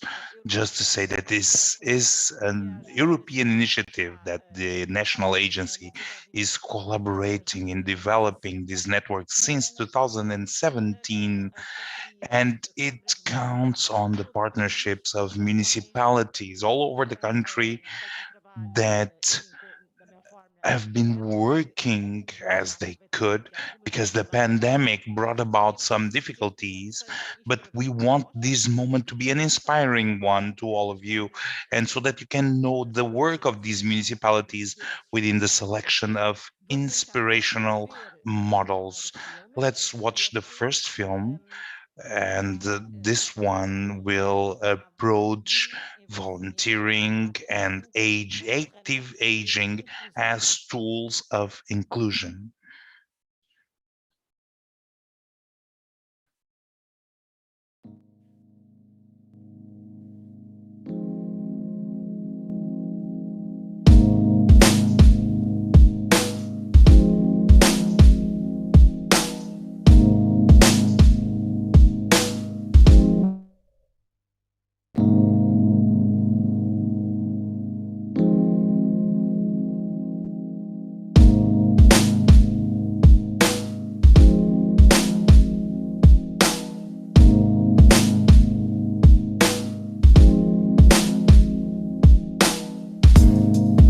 Olá, eu sou a Fabiana. Hi, my name is Fabiana.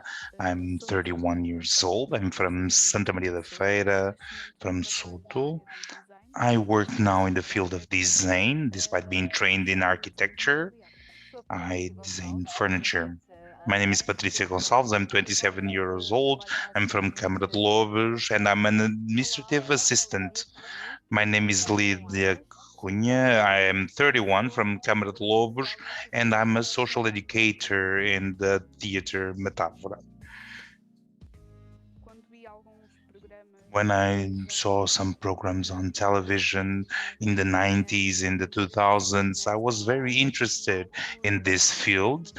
At the time, especially at the 90s, we saw a lot of, in the news, the reality in Africa, and maybe that's what moved me.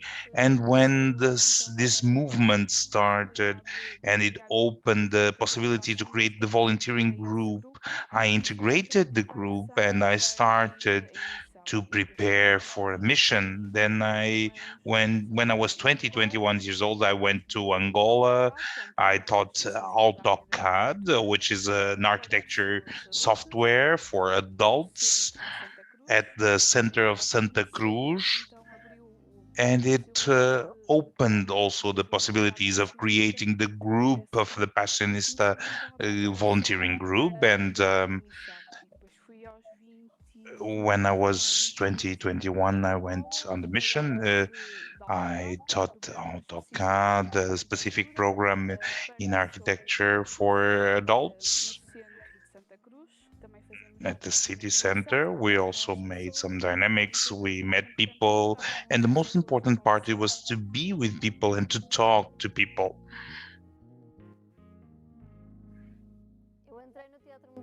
I went to the theater by accident. I'm passionate about environmental issues, and one time I saw this association through a partner they had in a partnership with a social organization, and then I participated in the activities. We walked, we made some walks, and then I developed the activities until I was able to reach some programs.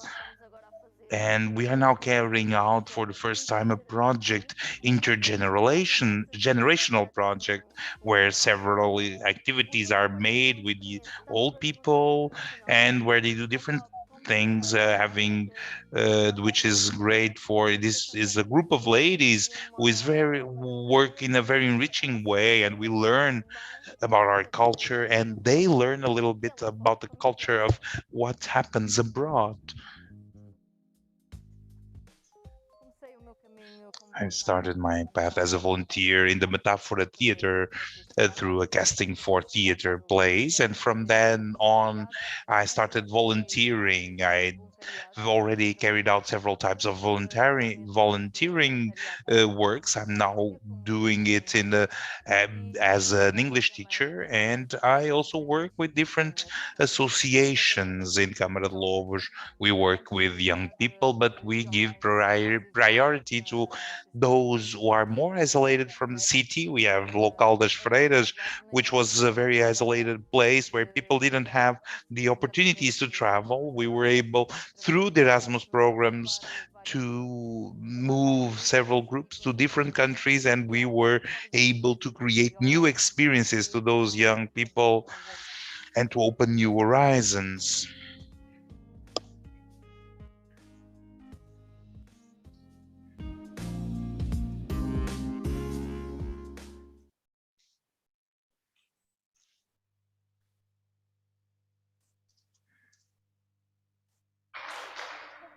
Este foi de facto momento. This was a moment that needs some more explaining.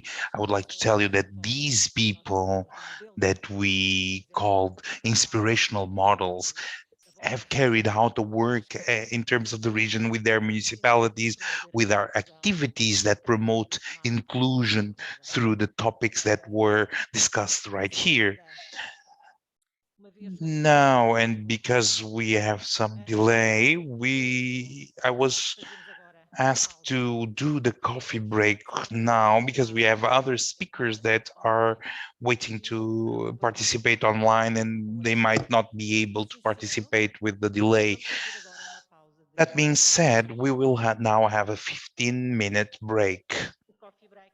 The coffee break is served outside.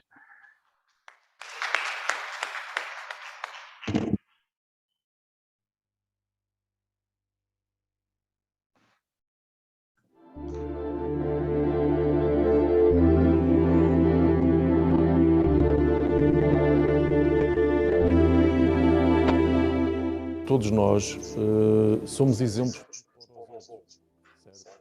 E todos nós somos válidos em todas as áreas. Temos que ser proativos, dinâmicos, temos que dar a volta por cima. E é isso é que somos exemplos para outros.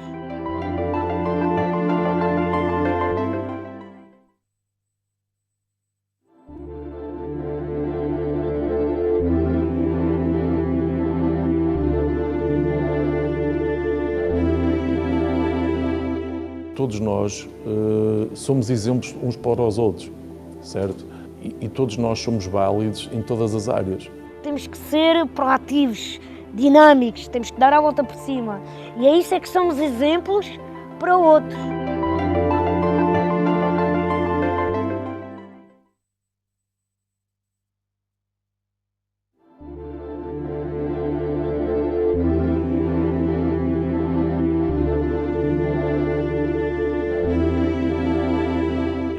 Todos nós somos exemplos uns para os outros, certo? E todos nós somos válidos em todas as áreas. Temos que ser proativos, dinâmicos, temos que dar a volta por cima. E é isso é que somos exemplos para outros.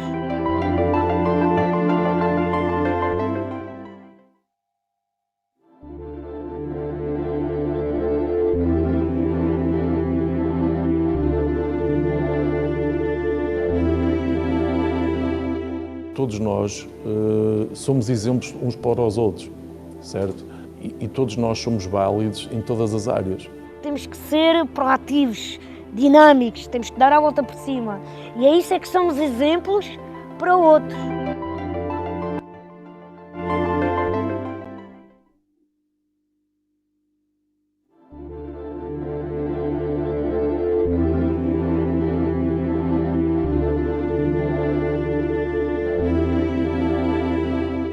Todos nós somos exemplos uns para os outros, certo? E todos nós somos válidos em todas as áreas. Temos que ser proativos, dinâmicos, temos que dar a volta por cima. E é isso é que somos exemplos para outros.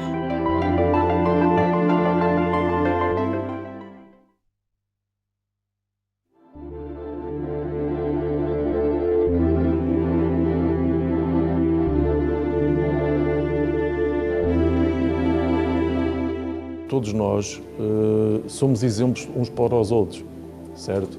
E todos nós somos válidos em todas as áreas. Temos que ser proativos, dinâmicos, temos que dar a volta por cima. E é isso é que somos exemplos para outros.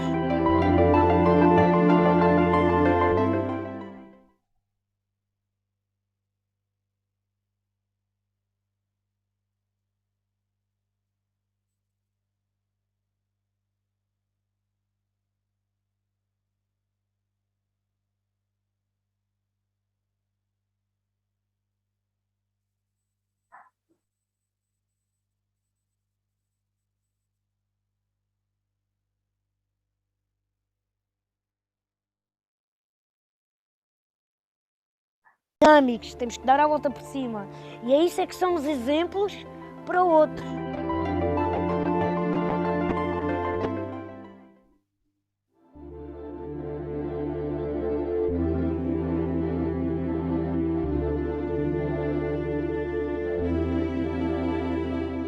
Todos nós somos exemplos uns para os outros, certo? E todos nós somos válidos em todas as áreas. Temos que ser proativos, dinâmicos, temos que dar a volta por cima. E é isso é que somos exemplos para outros.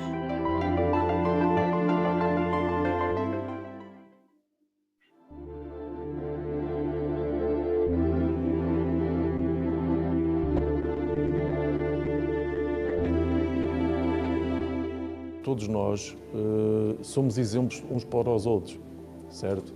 E todos nós somos válidos em todas as áreas. Temos que ser proativos, dinâmicos, temos que dar a volta por cima. E é isso é que somos exemplos para outros.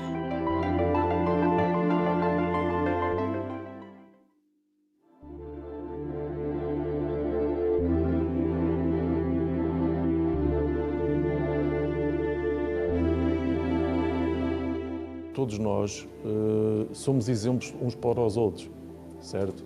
E todos nós somos válidos em todas as áreas. Temos que ser proativos, dinâmicos, temos que dar a volta por cima.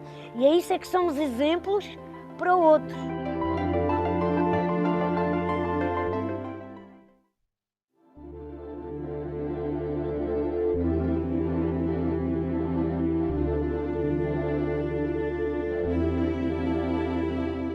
Todos nós somos exemplos uns para os outros, certo? E todos nós somos válidos em todas as áreas. Temos que ser proativos, dinâmicos, temos que dar a volta por cima. E é isso é que somos exemplos para outros.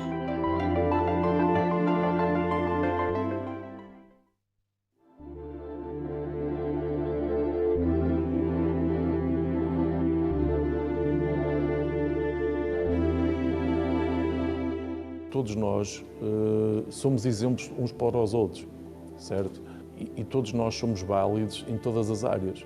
Temos que ser proativos, dinâmicos, temos que dar a volta por cima. E é isso é que somos exemplos para outros.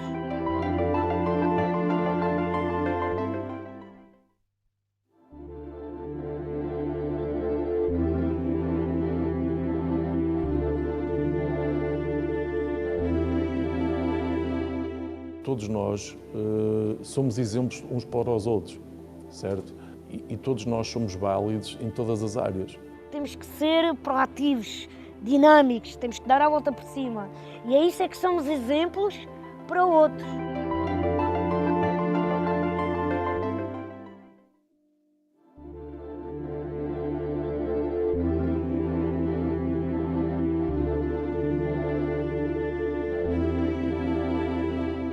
Todos nós somos exemplos uns para os outros, certo? E todos nós somos válidos em todas as áreas. Temos que ser proativos, dinâmicos, temos que dar a volta por cima. E é isso é que somos exemplos para outros.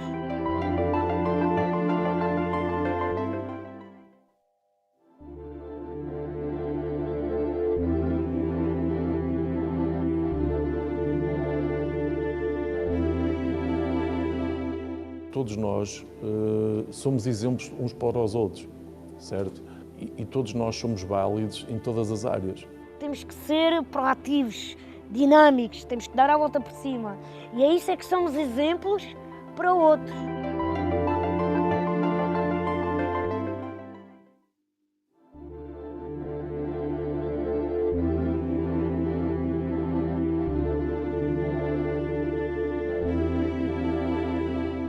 Todos nós somos exemplos uns para os outros, certo? E todos nós somos válidos em todas as áreas. Temos que ser proativos, dinâmicos, temos que dar a volta por cima. E é isso é que somos exemplos para outros.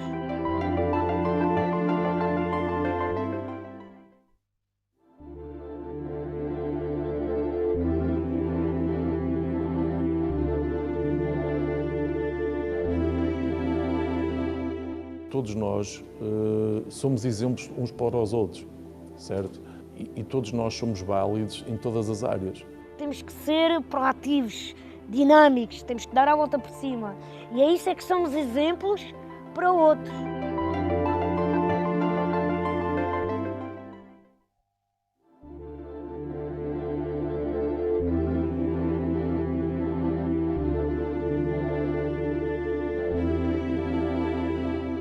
Todos nós somos exemplos uns para os outros, certo? E todos nós somos válidos em todas as áreas. Temos que ser proativos, dinâmicos, temos que dar a volta por cima. E é isso é que somos exemplos para outros.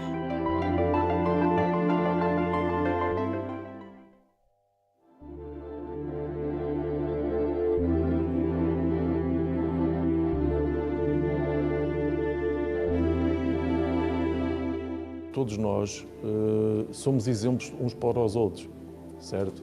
E todos nós somos válidos em todas as áreas.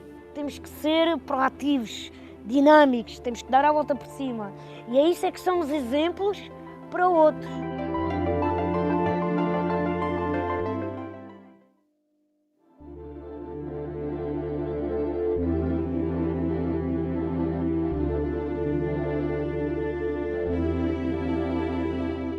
Todos nós somos exemplos uns para os outros, certo?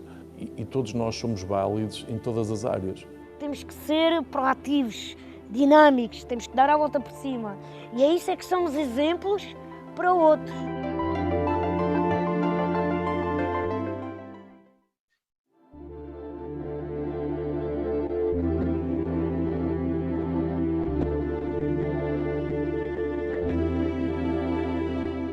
Todos nós somos exemplos uns para os outros, certo? E todos nós somos válidos em todas as áreas. Temos que ser proativos, dinâmicos, temos que dar a volta por cima. E é isso é que somos exemplos para o outro.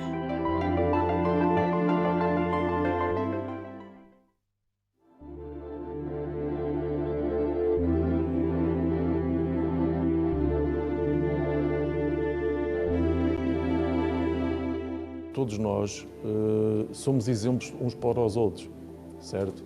E todos nós somos válidos em todas as áreas. Temos que ser proativos, dinâmicos, temos que dar a volta por cima. E é isso é que somos exemplos para o outro.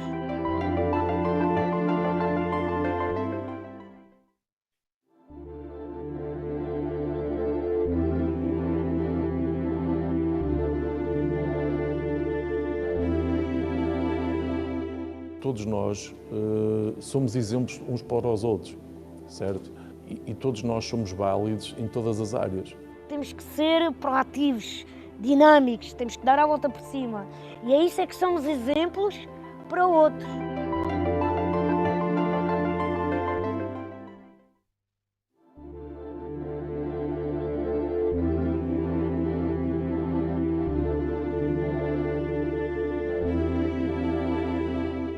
Todos nós somos exemplos uns para os outros, certo? E todos nós somos válidos em todas as áreas. Temos que ser proativos, dinâmicos, temos que dar a volta por cima. E é isso é que somos exemplos para o outro.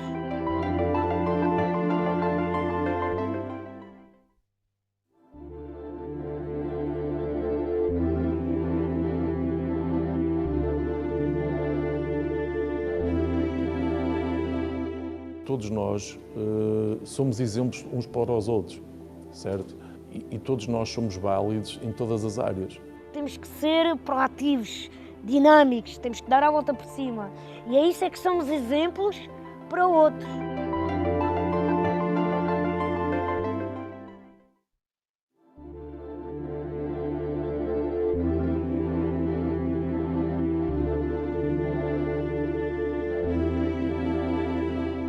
Todos nós somos exemplos uns para os outros, certo? E todos nós somos válidos em todas as áreas. Temos que ser proativos, dinâmicos, temos que dar a volta por cima.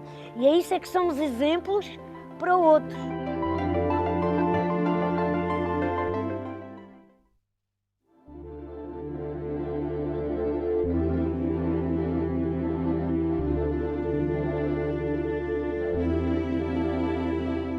Todos nós somos exemplos uns para os outros, certo? E todos nós somos válidos em todas as áreas. Temos que ser proativos, dinâmicos, temos que dar a volta por cima. E é isso é que somos exemplos para o outro.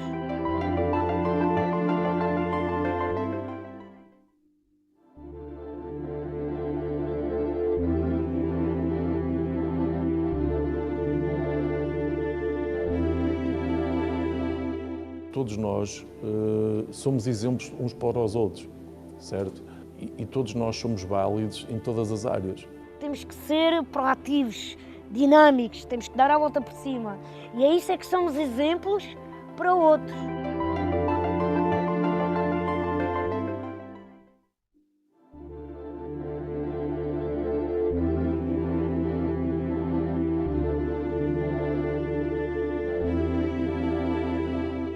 Todos nós somos exemplos uns para os outros, certo?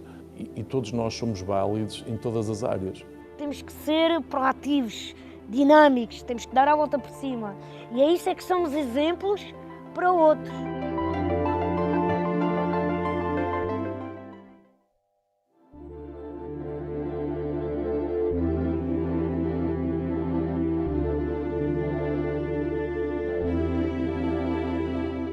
Todos nós somos exemplos uns para os outros, certo? E todos nós somos válidos em todas as áreas. Temos que ser proativos, dinâmicos, temos que dar a volta por cima. E é isso é que somos exemplos para outros.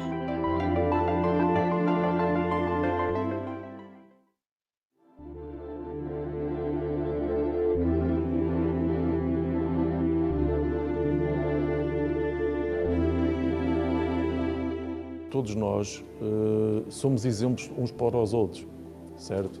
E todos nós somos válidos em todas as áreas. Temos que ser proativos, dinâmicos, temos que dar a volta por cima. E é isso é que somos exemplos para outros.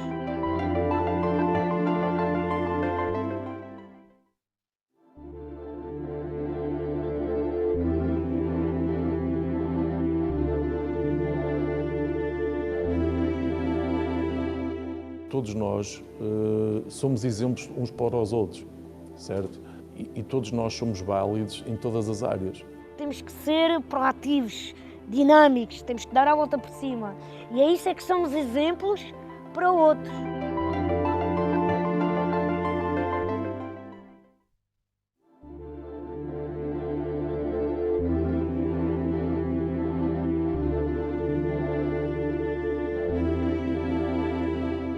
Todos nós somos exemplos uns para os outros, certo?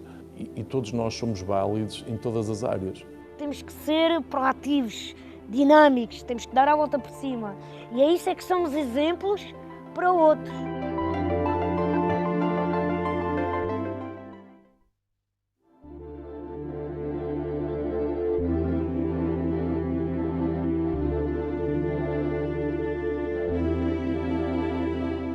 Todos nós somos exemplos uns para os outros, certo? E todos nós somos válidos em todas as áreas. Temos que ser proativos, dinâmicos, temos que dar a volta por cima. E é isso é que somos exemplos para outros.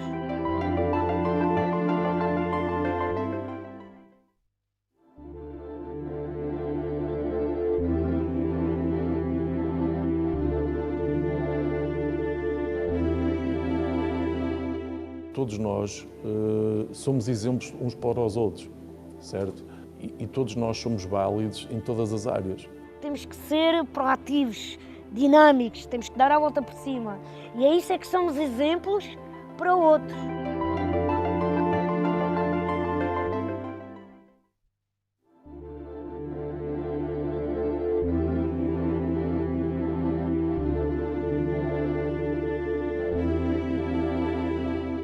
Todos nós somos exemplos uns para os outros, certo? E todos nós somos válidos em todas as áreas.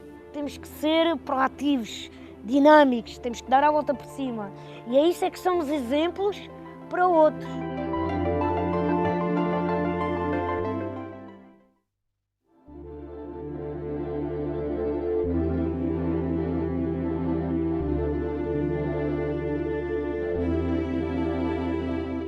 Todos nós somos exemplos uns para os outros, certo?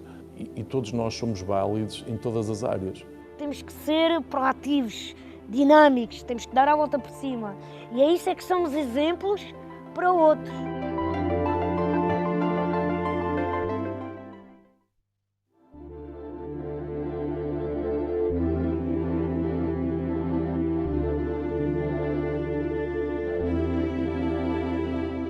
Todos nós somos exemplos uns para os outros, certo? E todos nós somos válidos em todas as áreas. Temos que ser proativos, dinâmicos, temos que dar a volta por cima. E é isso é que somos exemplos para outros.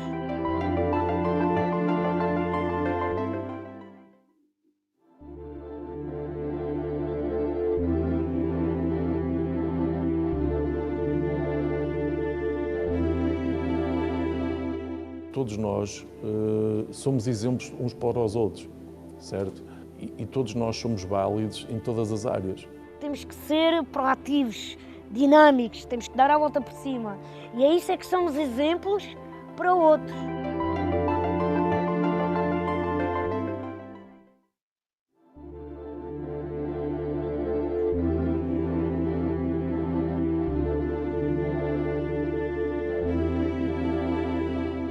Todos nós somos exemplos uns para os outros, certo? E todos nós somos válidos em todas as áreas. Temos que ser proativos, dinâmicos, temos que dar a volta por cima. E é isso é que somos exemplos para outros.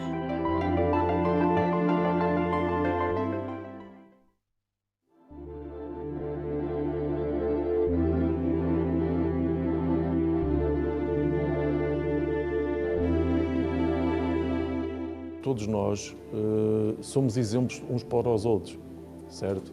E todos nós somos válidos em todas as áreas. Temos que ser proativos, dinâmicos, temos que dar a volta por cima. E é isso é que somos exemplos para outros.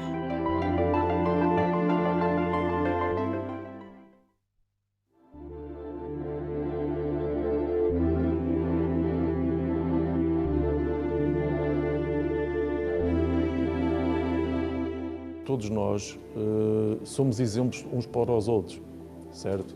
E todos nós somos válidos em todas as áreas.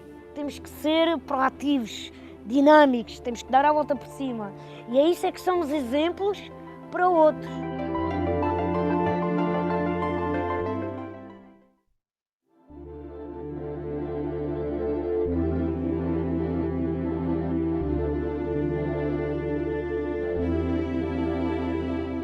Todos nós somos exemplos uns para os outros, certo? E todos nós somos válidos em todas as áreas. Temos que ser proativos, dinâmicos, temos que dar a volta por cima. E é isso é que somos exemplos para outros.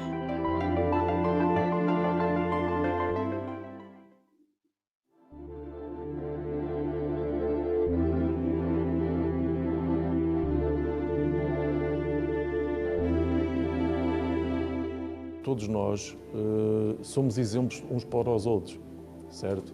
E todos nós somos válidos em todas as áreas. Temos que ser proativos, dinâmicos, temos que dar a volta por cima. E é isso é que somos exemplos para outros.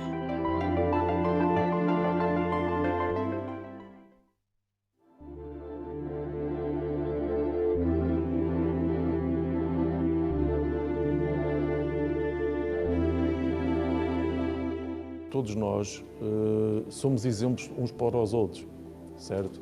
E todos nós somos válidos em todas as áreas. Temos que ser proativos, dinâmicos, temos que dar a volta por cima. E é isso é que somos exemplos para outros.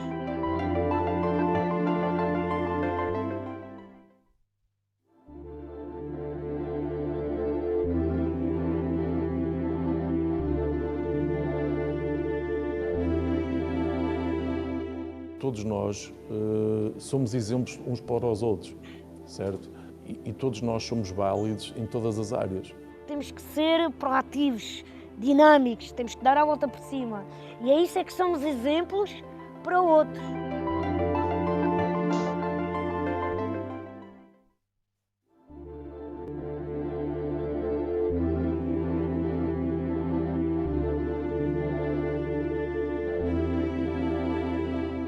Todos nós somos exemplos uns para os outros, certo?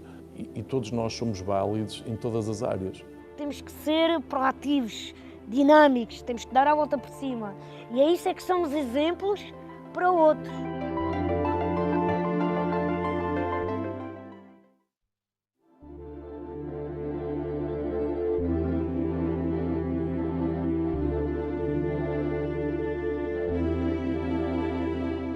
Todos nós somos exemplos uns para os outros, certo? E todos nós somos válidos em todas as áreas. Temos que ser proativos, dinâmicos, temos que dar a volta por cima. E é isso é que somos exemplos para outros.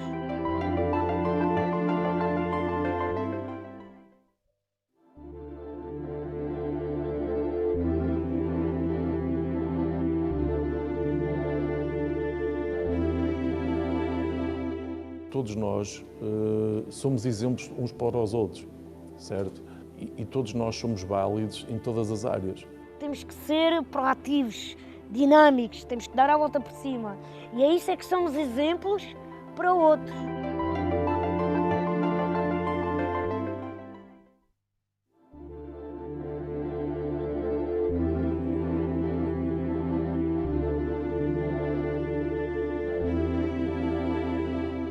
Todos nós somos exemplos uns para os outros, certo? E todos nós somos válidos em todas as áreas. Temos que ser proativos, dinâmicos, temos que dar a volta por cima. E é isso é que somos exemplos para outros.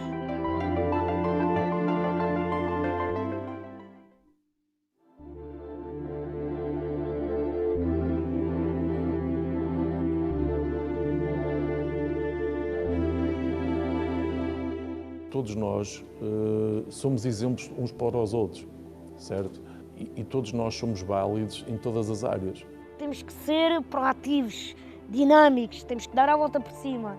E é isso é que somos exemplos para outros.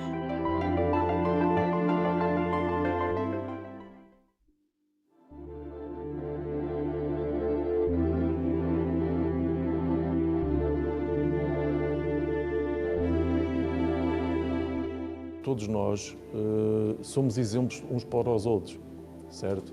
E todos nós somos válidos em todas as áreas.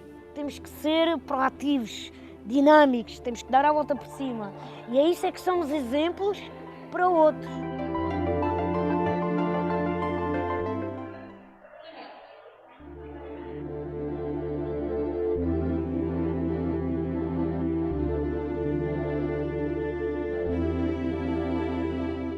Todos nós somos exemplos uns para os outros, certo? E todos nós somos válidos em todas as áreas. Temos que ser proativos, dinâmicos, temos que dar a volta por cima. E é isso é que somos exemplos para outros.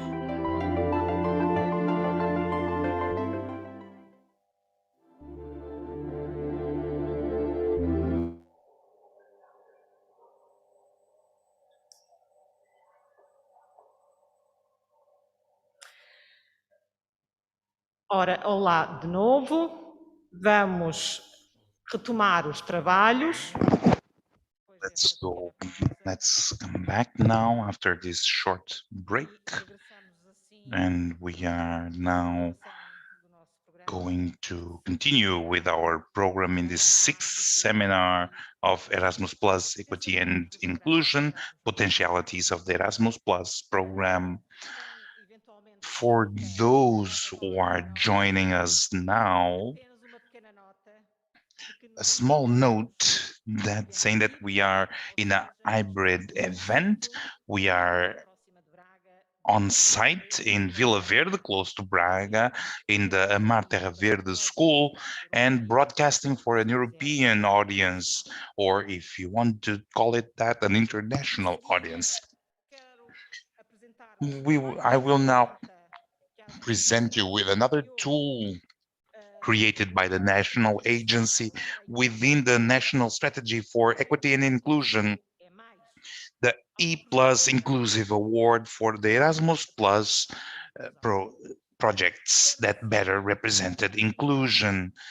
We thus expect to give visibility to this work so that you can get inspired for new inclusive Erasmus Plus projects. It was up to the group, our group work, to select a project for each educational sector as it is in the structure of the program within higher education, school education, vocational and professional training, and adult education. This way, we will award in this seminar 4 awards to 4 beneficiary institutions. I would like to start by calling to the stage the Erasmus Plus coordinator, Carlos Rodrigues.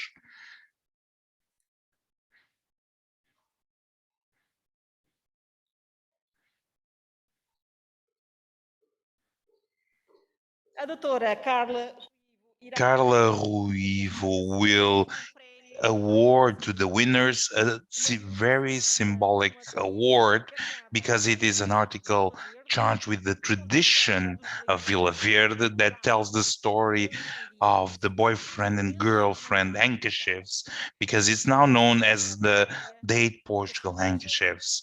These handkerchiefs originated in the 6th, 17th, and 18th century, adapted by women from the people, thus giving them a characteristic aspect. They are generally square in linear or cotton, linen or cotton, designed according to those who worked on it. But they had another function: to conquer the loved one. After having this handkerchief, it would be given to the boyfriend or girlfriend, and it was their intention to use it publicly or not, that love connection would be started. These handkerchiefs thus carry the sentiments of a passionate girl translated into a writing that, despite in an incorrect way. And to get this symbolic award, I would call to the stage, within the scope of school education, Luís Borges from the Center West School, from Rafael Bordalo Pinheiro Group of Schools.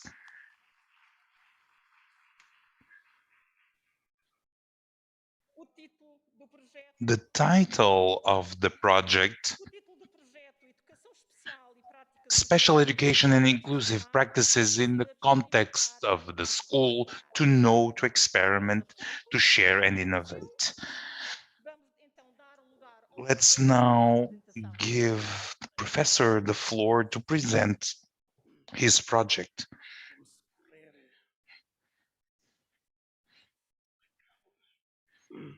Good morning, everyone.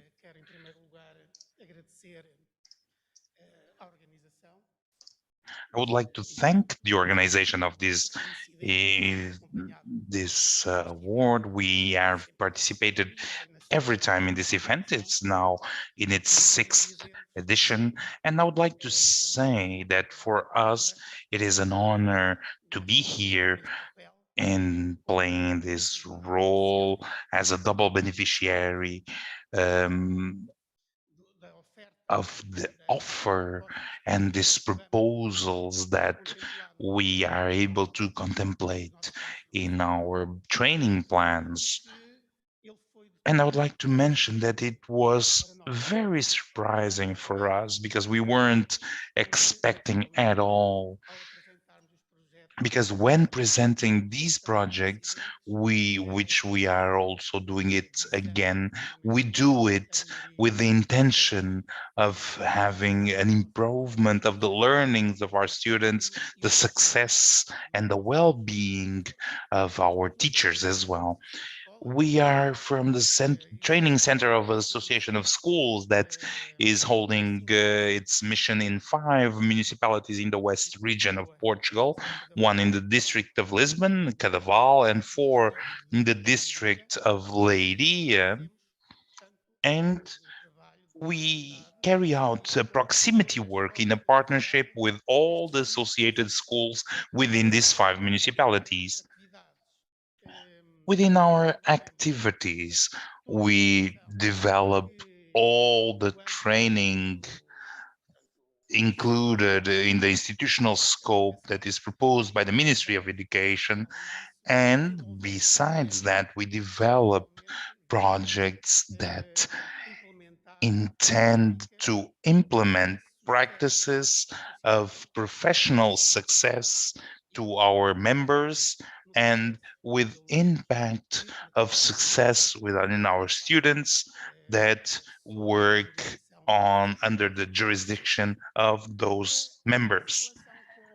Our relationship with special education and inclusion exists since always.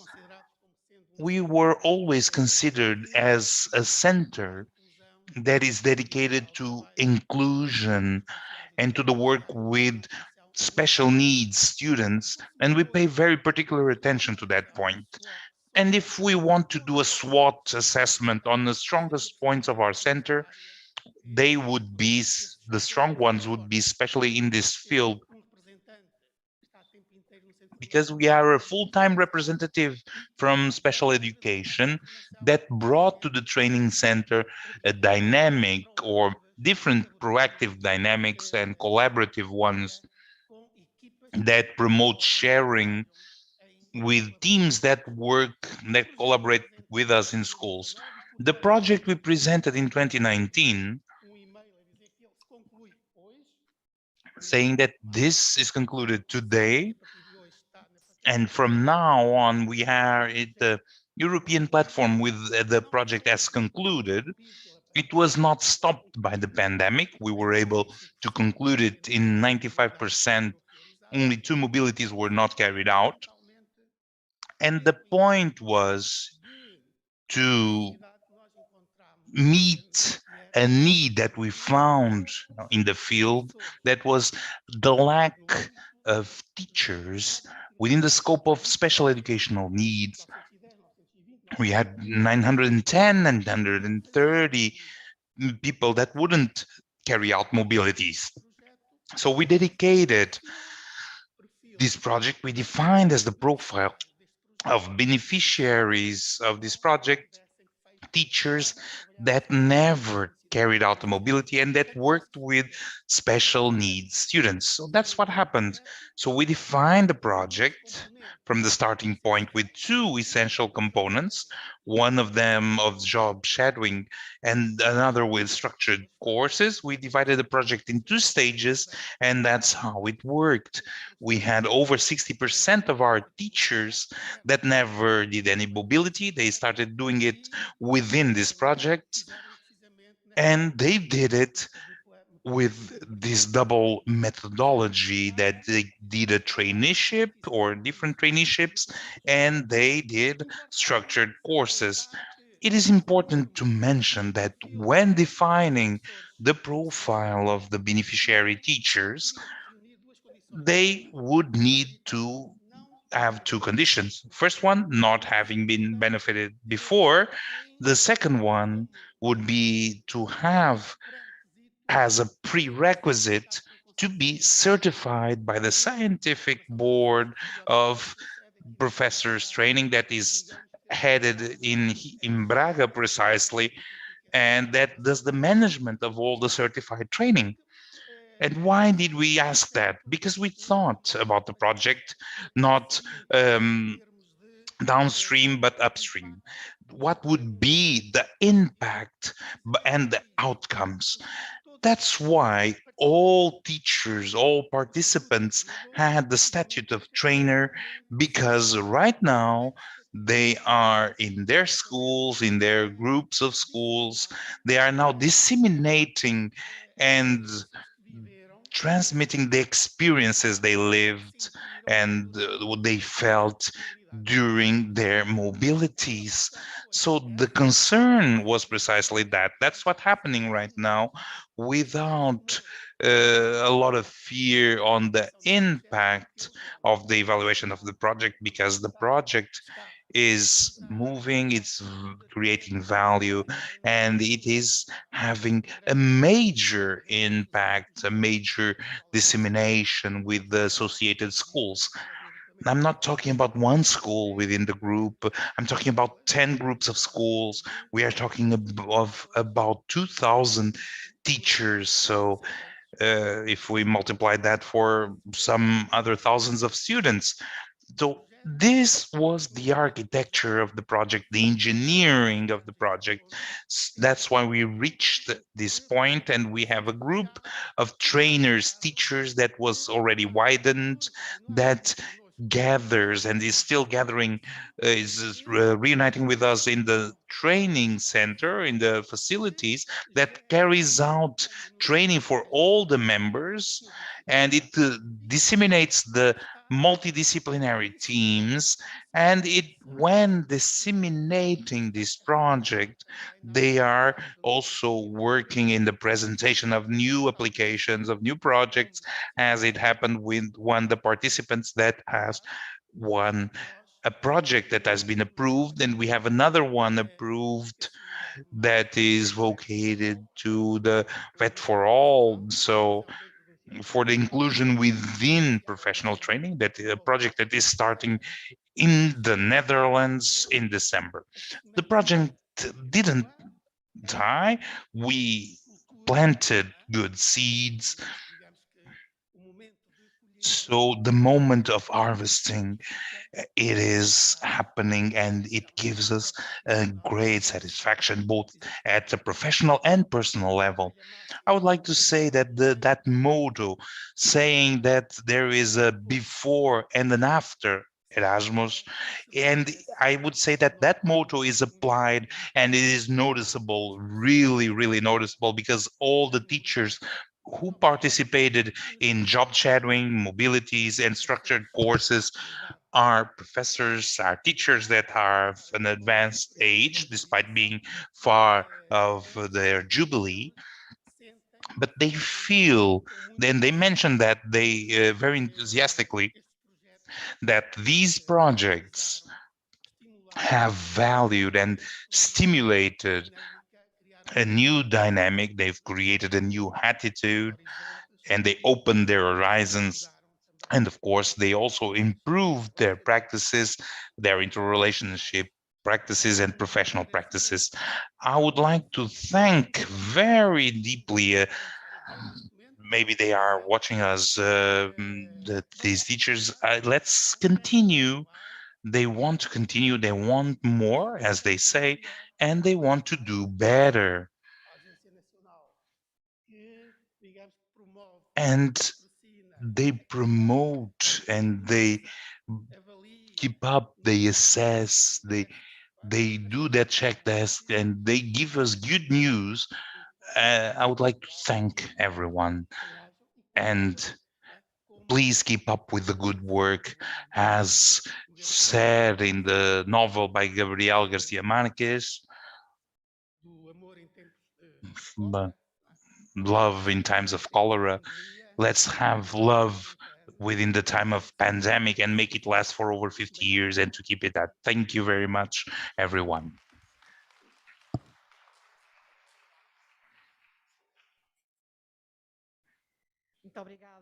Thank you, Professor Nicolau Borges, and congratulations. Now, to give the award of the second prize, to award the second prize, we call on, within the scope of higher education, Ana Esteves from the University of Minho with project K1, projects of individual mobility.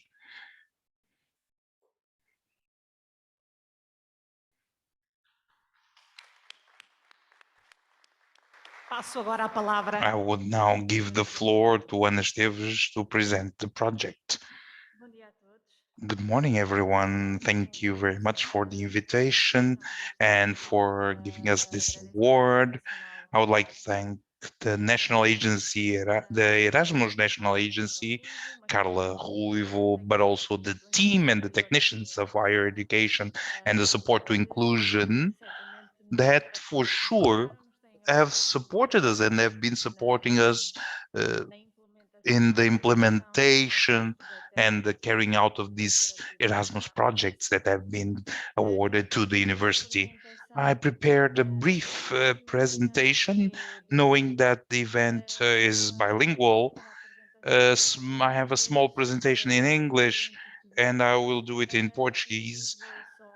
So I will talk to you a little bit about the university, on how are we focusing our work on inclusion, and also I will make some comments on the specific projects that were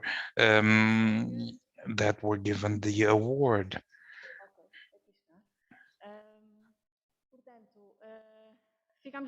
So we were quite surprised last week when we were informed of that we were going to receive this award within the Erasmus Plus projects that are still being carried out. The project started in 2019 that will finish in May 2022, and the 2021 will finish in 2023.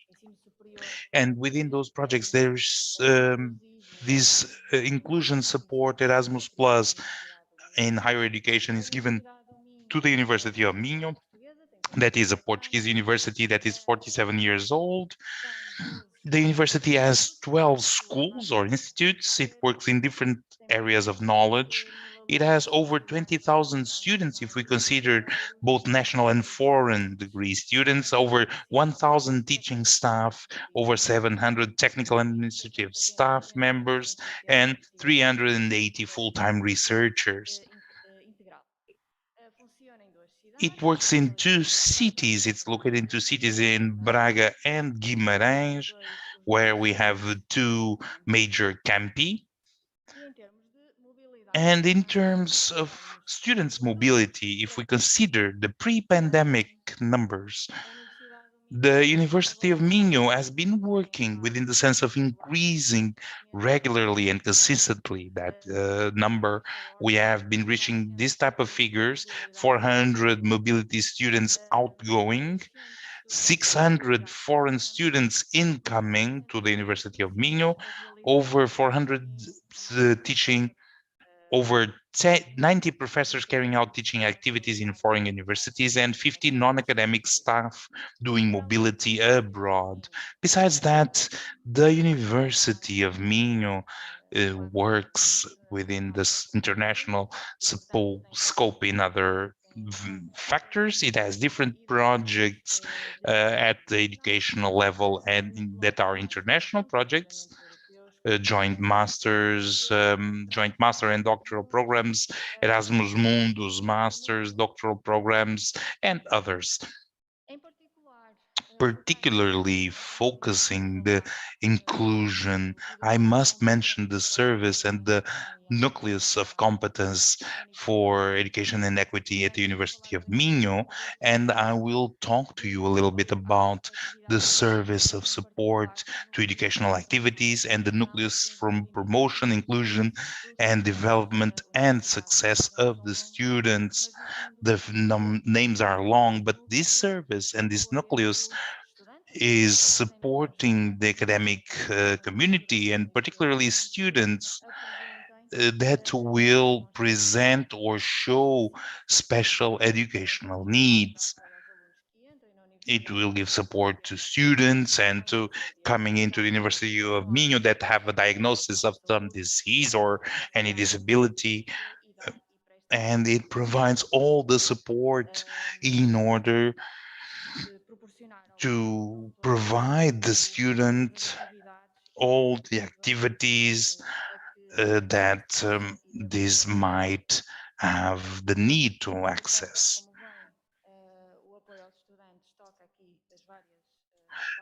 As you see, the topic of support has different types of different types of sports, impairments, chronic disease, psychological disorders, etc.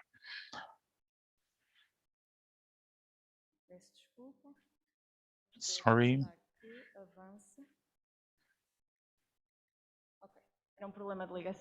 It was a connection problem.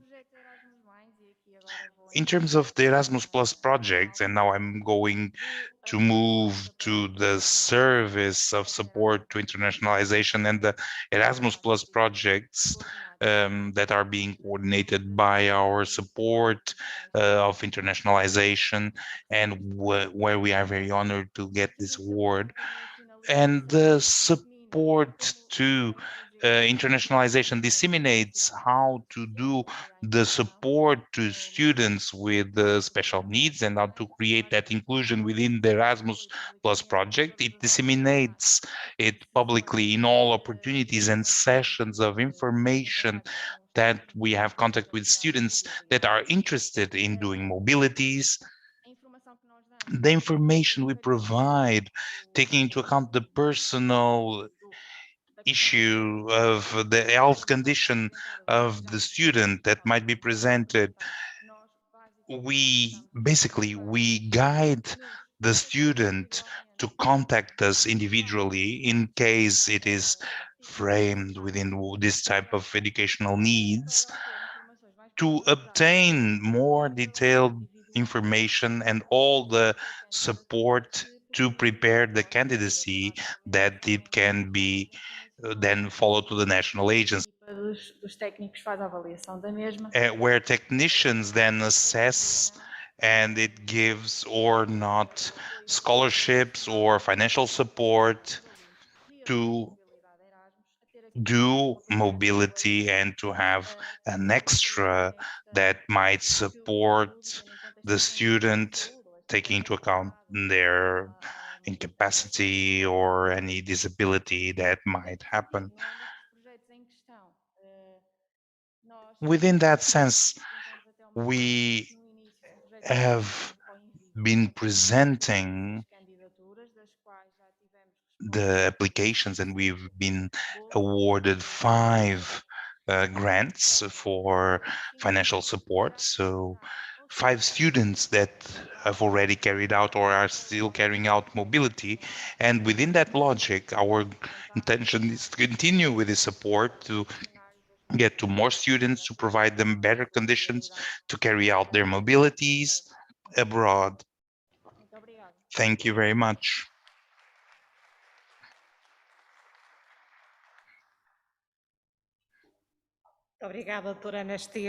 Thank you very much, Ana Esteves, and congratulations.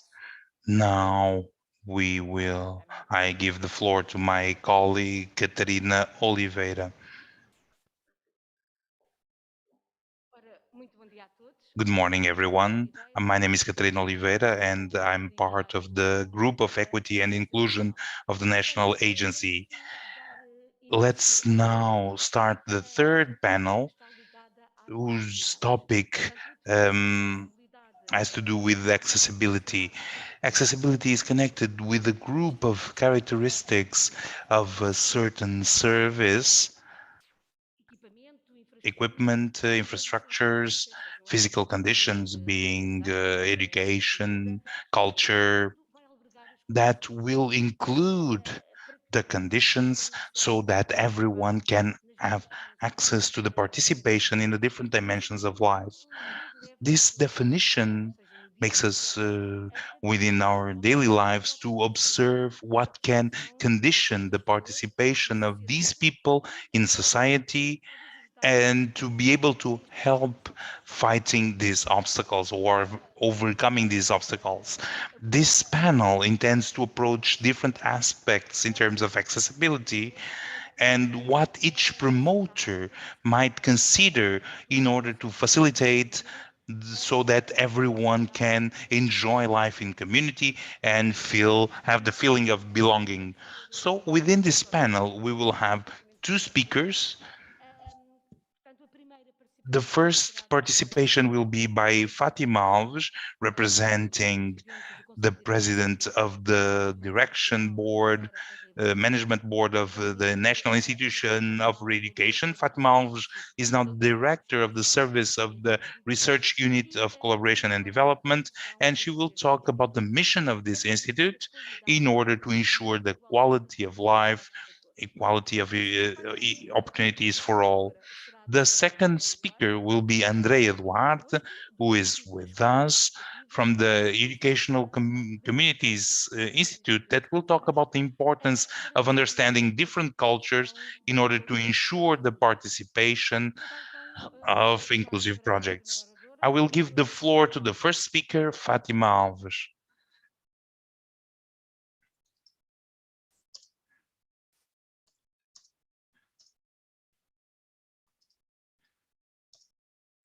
Bom dia, doutora Fátima. Bom dia, estão-me a ouvir? Fatima Alves, yes, can you listen to me? Good morning. Já me estão a ouvir?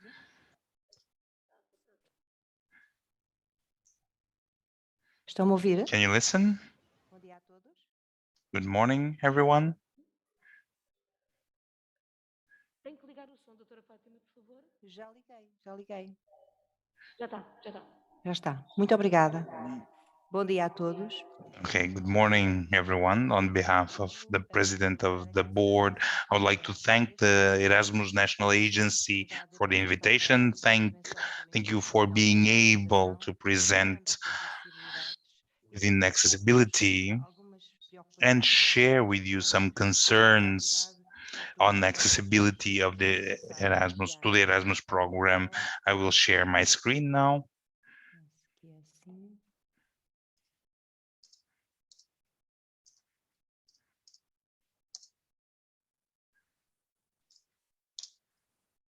Já estão a ver? Can you see? Ainda não.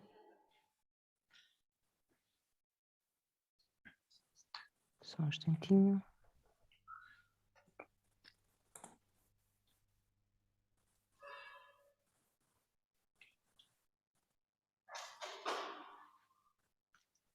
E agora já estão? Não. What about now? Not yet.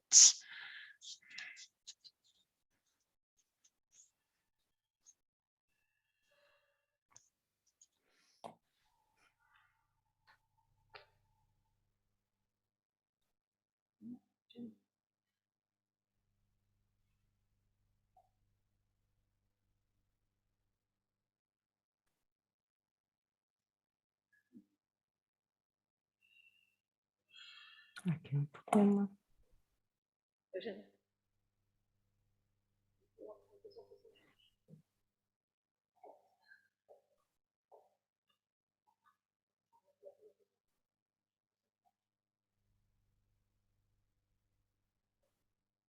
Não está conseguindo, doutora Fátima? Eu ainda há pouco experimentei e está a funcionar lindamente. E agora, por alguma razão que Just desconheço, before I tried it, and now I don't know why I cannot exit my full screen. não consigo aceder ao botão de And I'm not being able to access the sharing button. Let me now try again. Então vamos lá ver se é desta. Compartilhar. Share the screen, and Já estou a partilhar a tela. can you see my screen?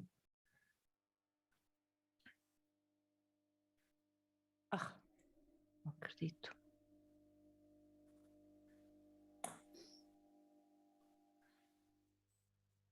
Compartilhar a tela. Já estão a ver agora? Can you see now? Não estão a ver? Sim, sim. Já estão a ver? Não está aí Yes, we can see.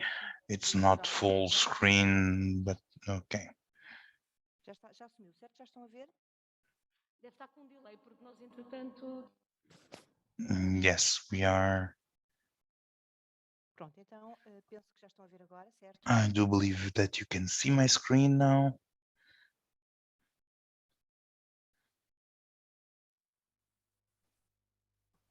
Portanto, falar-vos brevemente das I wanted to talk to you briefly about accessibility. So who are we as in terms of mission, principles, and vision? Our institute is a public institute integrated in the Ministry of Work, Solidarity, and Social Security, whose mission is to ensure the planning and the coordination of in the integration of people with disabilities. As principles, we have the assurance of the equality of opportunities, the fight according discrimination due to disabilities and the risks of healthcare, and to promote the fundamental rights of people with disabilities. Our vision is one person with a citizen. Here you can see the building of our institute, and we have a subtitle here saying photography of the National Institute of Rehabilitation seen from the bottom to the top, where you see the branches of trees and the balconies of the buildings. I wanted to present briefly the intervention of our institute in terms of accessibility, being that this is considered globally and integrated in all the action domains. The institute, the INR, is going to present its main attributions in terms of the promotion and sensibilization of the building, and on the other hand, the accessibilities to communication in a transversal way and in an integrated way, the accessibility shows not only the building, but the informational communication. I wanted to talk about another attribution in terms of accessibility, which is the enforcement of what is legislated in terms of accessibility of buildings in the public administration, both at the center level and in public institutions. I wanted to talk about our intervention also in terms of education. We integrate the board of experts for a special contingency. Every year we have a representative of the National Institute to integrate this committee of experts that is always assessing and ranking the candidates that have deficiency or a risk of healthcare in terms of healthcare that apply to higher education. The INR also has the support for students with disabilities in higher education and provides training, cross-sectorial training for different target audiences. And here I would like to highlight the training and capacitation of people in a transversal way for people with disabilities at the cultural level, at the educational level, the way we train the technicians in social security and the municipalities with whom we have protocols. That training is on inclusive education, access to higher education for candidates with disabilities, scholarships for higher education students. Also mention the detailed training that we have for different levels of students on the diversity of humans, and also the training we do for teachers and technical staff at universities on accessibility, Portuguese Sign Language. And what does it where are we regulated in terms of legislation? Well, the legal basis is the Constitution of the Portuguese Republic, but I'm not going to mention that law. What I wanted to mention are three types of framing. On the one hand, the Convention on the Rights of People with Disabilities, and I will highlight the 9th and 24th articles. And in terms of accessibility to buildings, I would like to mention the law 63 that has been changed 10 years after being enforced. And I would like to highlight the websites and the mobile apps where we have the Decree Law 83. So I would put into different stages this convention, the juridical law for the access to buildings and websites and mobile apps. Within the convention, as we know, is an important historic mark in terms of the recognition of human rights of people with disability. And I would like to highlight these two articles, 24th and 9th, access to education, enjoyment of education, and access to issues of accessibility. This access to education depends on having accessibility. If you don't have ramps, there won't be access to schools or universities. If you don't have adapted materials, the students with disabilities cannot access the contents. So this Article 24 is very important, where it says that all of us should ensure that people with disability can access general higher education. They should access vocational and adult training and long life learning without being discriminated in terms of their disability and in equal conditions to other people. That's why all the stakeholders should ensure the access for people with disability. That's what encompasses all. In Article 9, accessibility mentions that the stakeholders should take the appropriate measures to ensure that people with disabilities should be able to access the physical environment, transport, communication, including technologies and information systems and other installations and services that are provided to the public, both at urban and rural areas. I've been told now that you are not watching my presentation, you are not being able to see. Maybe you could click on the slide where you are, please.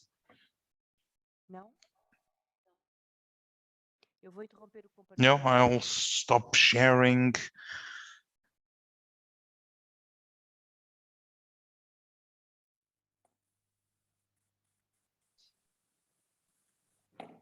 E vou voltar a compartilhar.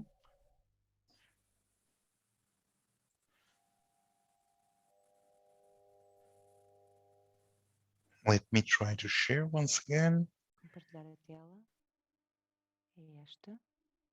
Compartilhar.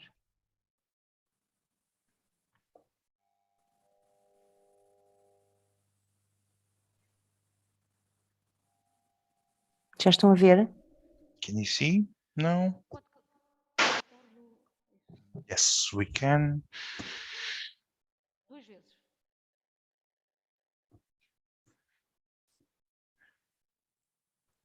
Não? Não. Não percebo.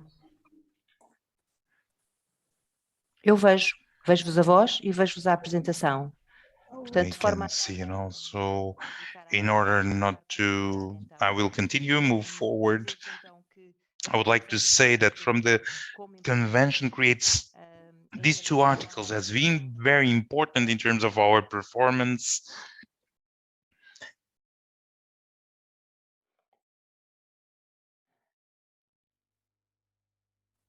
e que And this convention is also a matter of excellence because it frames, and I would like to mention what is in the Article 2 of this convention, where you define in this way. It designs the environments, the products that are being used by everyone in their maximum extension without the need of adaptation. So the convention does take us to these issues of universal design in terms of the services we provide. And the IONR also in terms of the instruments of legal framework, it also participates within the scope of activities and projects. It participates in the municipality plans, in the urbanization plans, in what is concerned to the buildings access. I had pictures with these slides to show the participation in terms of these plans, and I would like to mention another project that is promoted by INR that has to do with the promotion of accessibility in public space, in the enjoyment of public space. This program intends to assure people with the conditioned mobility the right to access the beaches in conditions that allows them to enjoy these spaces with comfort and with the highest autonomy as possible. What we intend is that people with disabilities, as the others, they might enjoy this space of recreation that are the beaches. For that purpose, we developed the program, but we also give an annual award to the municipalities that are distinguished by making their beaches accessible, by creating good conditions, especially the adapted bathrooms, restaurants with accessibility, so that everyone that has conditioned mobility can enjoy the space of the beach. I would like to mention as well, I had some pictures that show how wonderful are some of the beaches that have involved the municipalities that where they are involved in the creating and developing those beaches, both river beaches as maritime ones. So we have classifications going from the north to the south of the country in a very fruitful partnership every year made between the INR, the Portuguese Agency for the Environment and Tourism of Portugal, that collaborates with all different responsible authorities that deal with beaches, and they find the best examples of the construction of accessible beaches that have accessible bathrooms, shade for people with disabilities, pavements that will allow the access with wheelchairs, for people with difficulties of mobility to allow them to get to the beach. So we have excellent images of beaches and the coastline that so it's an effort we are doing so that accessibilities in the public paths to be a reality to everyone with or without disability. Finally, in terms of communication accessibility, in what is mentioned by Article 83 of requisites for websites and mobile apps of public organizations, it is important to share with you a concept that has to do with the fact of what are digital accessible contents. It is intended at all the text and non-text, all types of documents and forms that can be downloaded, all the dynamic multimedia contents, maps, authentication, services, means of payment, and forms for online submission. All these contents must be accessible for everyone according to the diversity of functions and the preferences of each user in accessing that information. Two examples of the importance of converting the accessibility is that Places, the platform developed by the University of Porto, it has a fundamental role in raising awareness and training the capacitation for creating and making available contents in different formats, video or text, that might be consulted as a whole, when consulted in an isolational form, that obey to fundamental parameters of accessibility for everyone. They respond to the functional accessibility and they respond to the different needs of consultation. And the second example that I would like to show you is the INR website that got the seal of usability and accessibility, a seal that promotes good practices in websites and mobile apps. And this initiative intends to make more efficient the use of public services online by the citizens, namely the ones that need to use support technologies. Going into the conclusion of my presentation, I would like to say that we had access to the data of the agency itself that identified our calls for 2019 and 2020, and they identify us as the participation of students with disability in Erasmus that is with very low expression in higher education. We must realize that these projects of mobility are from two recent calls, 2019 and 2020, and we need to consider factors regarding the fact that these are provisional data. We need to take into account the pandemic impact as well. But we must reflect that when the INR integrates the experts commission, we annually face figures that was 372 students in 2020, students with disability that entered the higher education. In 2021, we had 368 students who have applied and 364 were enrolled. In 2019, if I'm not mistaken, there were around 400 students. So if we apply this 0.5 percentage, we would find here around 20 students that would have the opportunity of attending or participating in the call KAs 107 or 104 in order to be included, in order to be hired as Erasmus Plus students. So this information raises some questions on the access of to Erasmus Plus. We are talking about the participation of students and the participation in strategic areas, and we can ask questions. The dissemination of the program, the sites, the web pages, are they accessible? The participation of students, what type of accessibility is there? Are they disseminated? How is it done?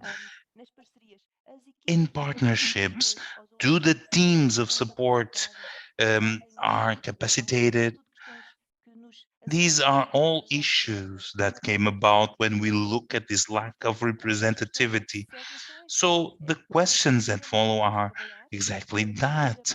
How can we work to prevent the low participation of disability students in Erasmus+? What is the analysis that we can do on the specific needs of students with disabilities and how to ensure them? What are the conditions? What are the supports? What are the necessary measures to provide them with all the access? How can we create conditions so that they can enjoy the cultural, social, and equal opportunities dimension so that they can live and enjoy life in the campus? So to close, in order to potentiate and to inspire, it is sure that it is very important to foster strategic partnerships to share inspirational models for a bigger participation and enjoyment of Erasmus Plus, to involve students with and without disability, thus saying nothing about us without us, using this motto, and to create the capacitation on accessibilities in a global manner that we think it is necessary so that this functional diversity can also come about.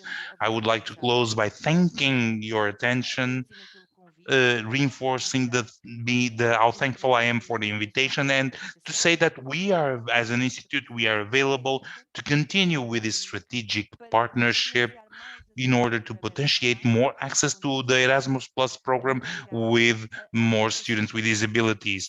Thank you very much. The presentation that I followed mentally, this reasoning was sent to you, despite the fact of cutting some slides. It was sent, so I hope that if you couldn't see it, I hope it can be shared by our colleagues. Thank you very much. Good morning.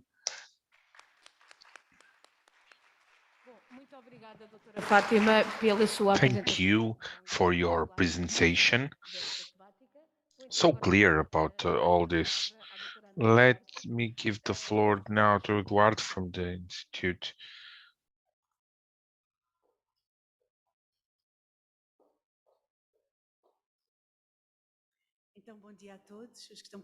So, good morning. Let me thank the Erasmus Plus National Agency.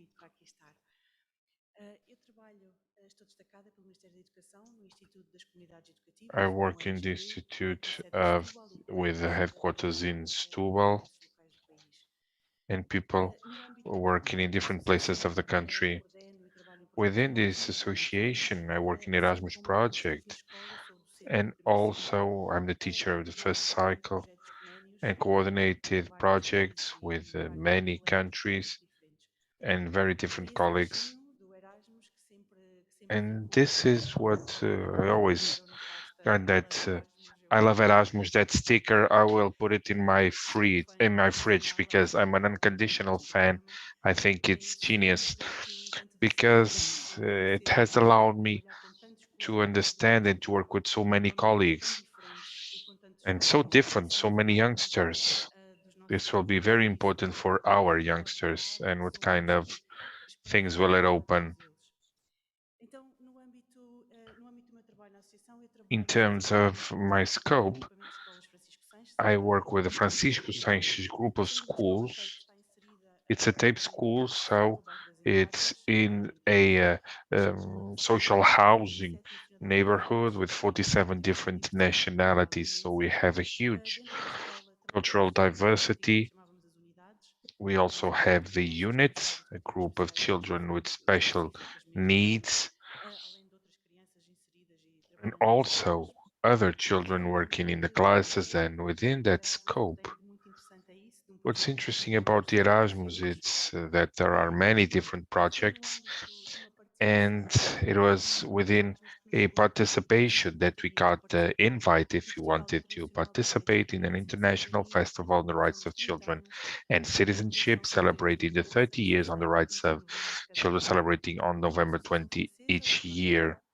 The FONCA, a French association, invited us to participate. And we said, sure, involving students from the Francisco Science School with whom I work directly. Within the scope of this project, I'm here to tell you about the participation of the student in the specific class of the 8th grade. Children from different nationalities. The group was a group that we could bring up to 8 youngsters. We were able to do it because there was a lot of things there. The youngsters were all voted and debated by the class. So the group was the one that the school chose. All these processes take a bit in terms of participation and decision making. And the entirety of the program is in terms of this.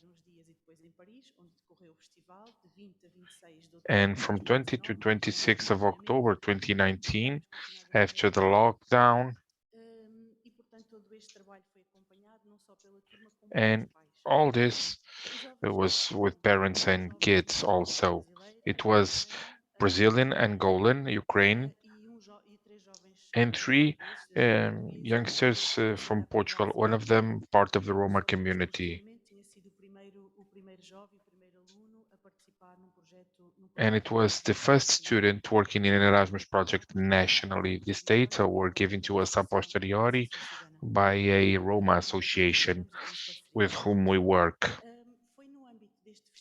Within the scope, there were 800 students from France, because Le Franca, it's a national association, and we participated in terms of Slovenia, Romania, and Germany. For the students,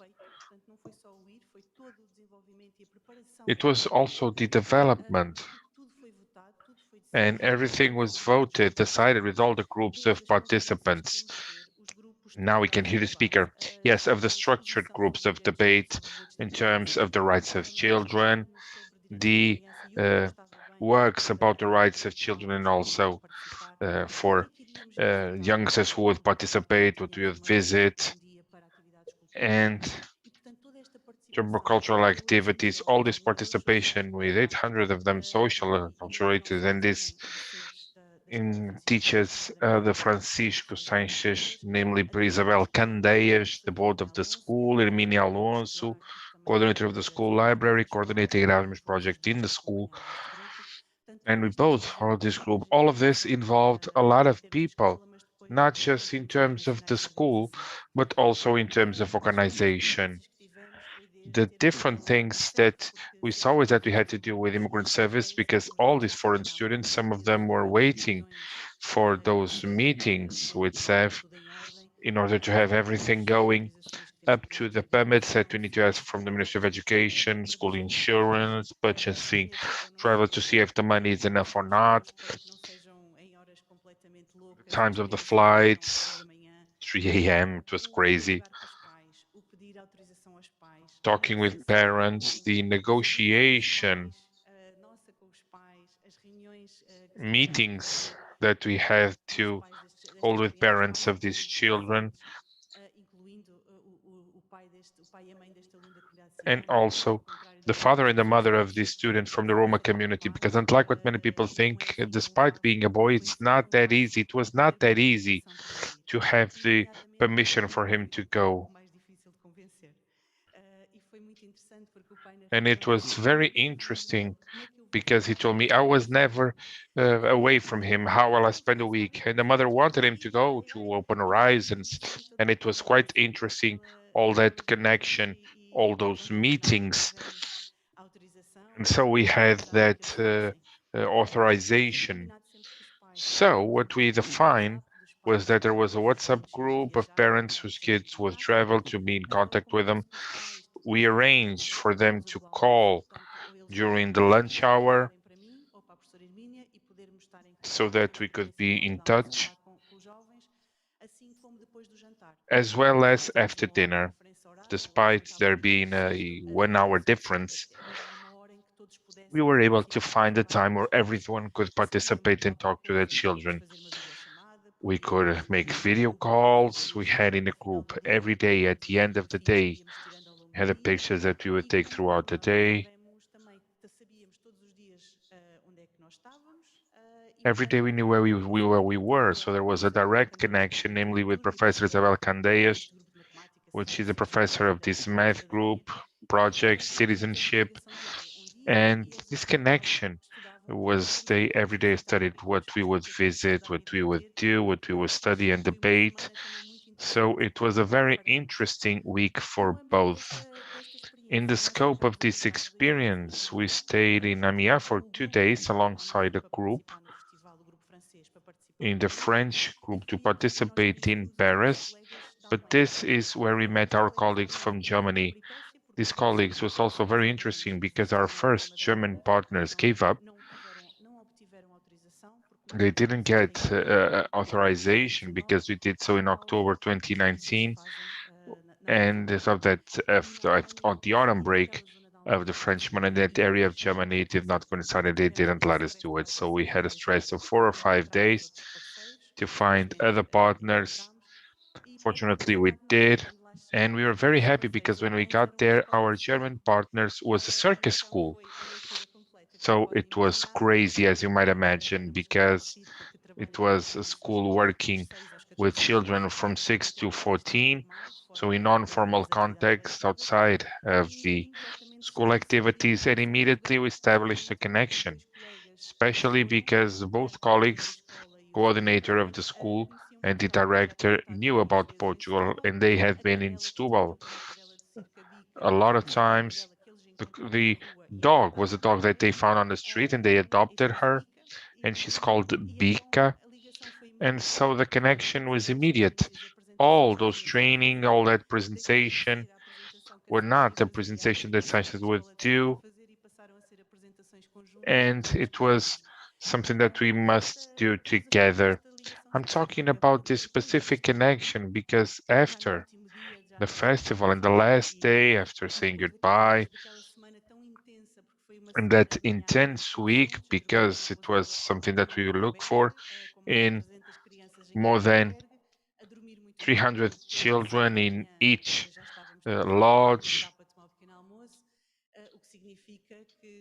We would wake up very early, so the adults didn't sleep because it was supposed to be everyone in silence at 10 at night, but they were not. Sure, it's a part of it, right? We've been that age before, and we love to talk also, even as adults. So the most interesting thing was that in the last day, the German group said that they have got the funding without knowing they have been studying it to come to Portugal.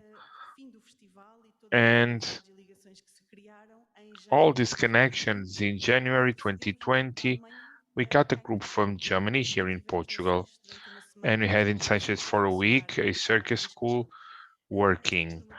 This class of the 8-1 had school formally from 8 to 4. After lunch, we would bring all the students who wanted to try trapeze, juggling activities of equilibrium. And with us, with that class, all the team worked and all the children with special educational needs. So the goal was that Monday to Friday we would train, and then after the break we had a show with everything that they had learned. The group of children with special needs and also other youngsters integrating activities in the afternoon. This was a very interesting partnership, something amazing that happened at school, leading to this partnership to extend to the Circus School of Algesur, leading to the School Circus of Famalicão. They are with us also, the Equilibrium Circus. Every Wednesday there is circus classes during the morning. The integration of these youngsters and what this meant to them, 4 of them never traveled before, they never left Braga, they never rode a train or an airplane. So this specific work, there was a moment before we started where one of the youngsters came to me asking if there was no problem of them going. I didn't understand the question, But this youngster of the Roma community, his biggest fear is that when we got to the airport, they couldn't let him board because he was Roma. I don't know that this, well, I couldn't imagine that he would be afraid of not being able to board. One of the students was beeping because of the belt and the boots. They were panicking. The youngster, the Roma youngster, was very surprised. No one said anything about him being Roma, and they were very surprised, and they stopped me and said, "What are you doing with all these youngsters?" So I had to show all documents, but that huge fear that they had of someone stopping them because one was Roma, the other was Angolan, the other was Ukrainian because they were not Portuguese was so clear. That we are talking about 13, 14, 15-year-olds. And this left me, well, I never thought of this way. I never thought that they could be afraid that someone wouldn't let them travel because they were from other communities, from other citizenship that not the Portuguese one. So what I was here to say was to talk about how amazing it was to be in this project, what this represented. In their return, they presented this experience. Sanchez has a consulting body, and when they presented this, when they then did a presentation for the entire school, for the parents, and what is represented in their lives. The group is now in the 12th grade. We keep our connection. The connection is still a thing, and what they all asked last year before leaving school was to be connected to the school, and that the school would create a group of volunteers of the former students in order to be able to continue to participate and to show others the importance of participation in projects and different activities. And that's what I had to share with you. Thank you. Thank you for sharing. I would now like to give the floor to my colleague. Okay, it's been a long morning. We've had a set of presentations and some delays. Let's adapt our program again. And now, as we had defined, let's show one more movie about inspiring models. And now it's the cultural differences.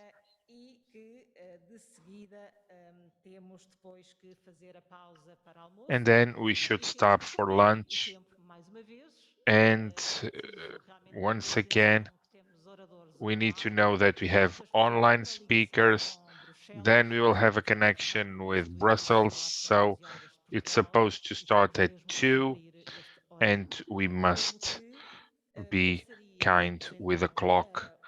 So let's watch the movie, and then we will leave the opportunities of Erasmus Plus still after lunch.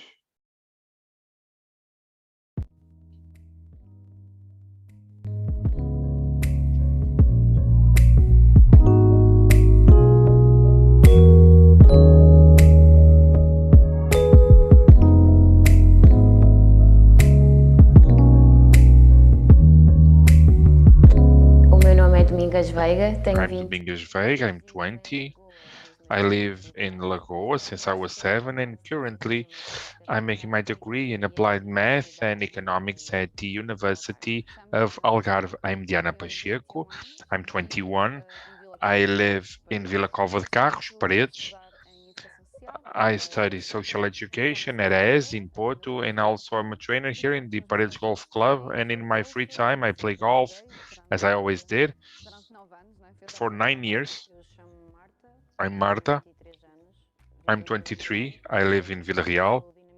Now I'm a community animator of a program of social inclusion, of the program called Choices.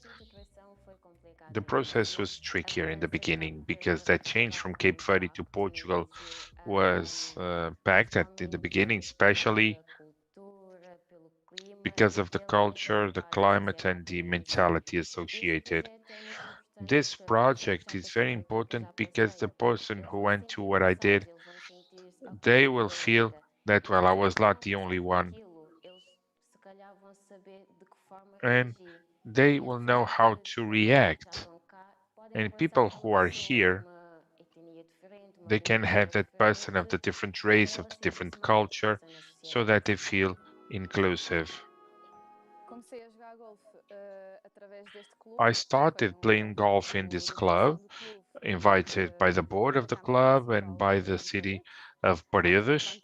At that time when they were building the golf, I think that the fact that I started to play golf where I live, and the fact that I'm someone who I was not that wealthy, it makes it that other people look at me and think, well, maybe I could start playing golf. Maybe it's not that elitist. Maybe I can do it. Why not? Why not try it? I found some constraints, social constraints when I was 13, when I went to school. And I think that because I came from the social housing neighborhood, I was a bit different from other children. My life story can contribute in a way that they see in myself, despite coming from social neighborhoods, being migrants. I think they can get something big. They can finish their goals. If they want to play football, they can, and they need to believe that they can do it. I think that's their motto. If they want, they will be able to.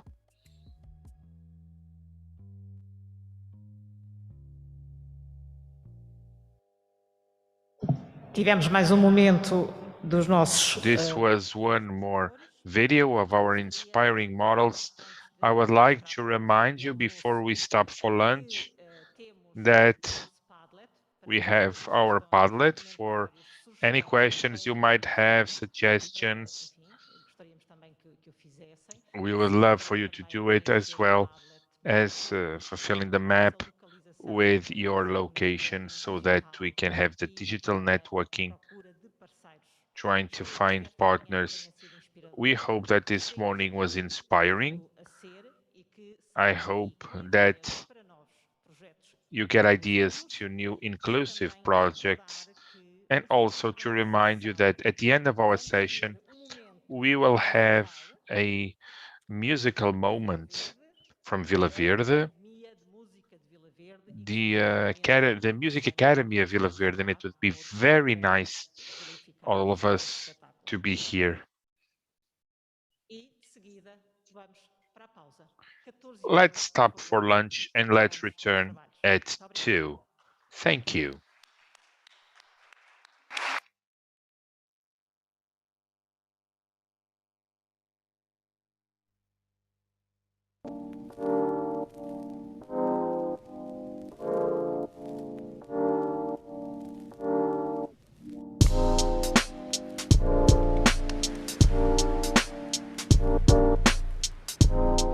Chamo-me José Manuel Monteiro da Cunha, tenho 67 anos, sou residente do Conselho e Freguesia de Valongo,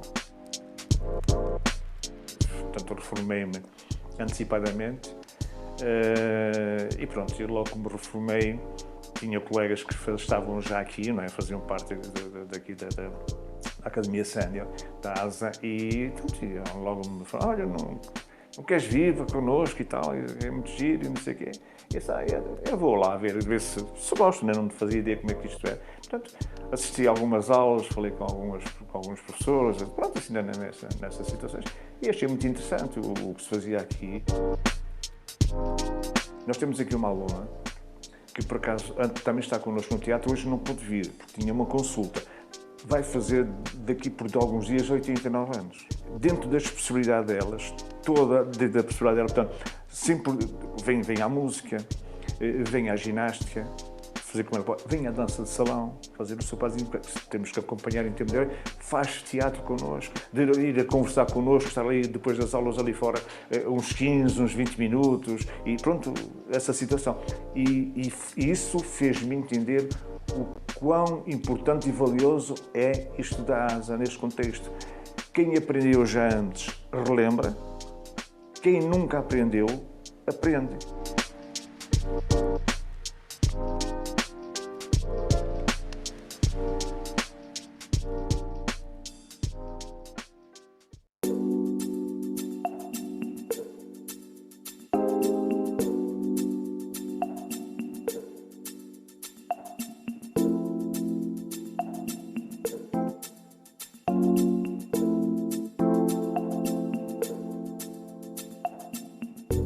Sou o Samuel Natário, tenho 35 anos, vivo em Palmela e trabalho na Volkswagen Auto Europa, no gabinete de comunicação. Simone Fragoso, 41 anos, professora de natação, atleta paralímpica e sou residente de Palmela. Chamo-me Yuri Vieira, tenho neste momento 23 anos, sou residente aqui em Torres Vedras, gosto muito de conviver com os meus amigos e ter sempre algum tempo para mim. Meu nome é Eduardo, portanto tenho 49 anos, vivo no concelho de Lolé, especificamente em Alto, numa aldeia. Trabalho numa empresa de informática aqui em Lolé. Meu nome é Ashidin Pop, tenho 28 anos, residente na União das Freguesias Poceirão e Marateca, no concelho de Palmela, distrito de Setúbal. A minha profissão é de assistente técnico na administração. Sou o Leonel Alves, tenho 47 anos, vivo na cidade de Torres Vedras, sou assistente técnico na Câmara Municipal de Torres Vedras, na área de intervenção e desenvolvimento social. Meu nome é João Monteiro, João Batista Monteiro, eu tenho 47 anos. Moro em Faro, mas trabalho aqui em Lolé. Sou psicólogo de formação, ainda que seja psicólogo de formação, neste momento trabalho como assistente administrativo. Meu nome é Lindo Cambão, tenho 42 anos, moro em Torres Vedras e atualmente, além de ser mediador e facilitador da Câmara Municipal de Torres Vedras, estou a dar também apoio administrativo. A sociedade mais inclusiva parte da cabeça de cada um de nós. Ou seja, cada um de nós que compomos a sociedade é que temos os nossos estigmas e preconceitos.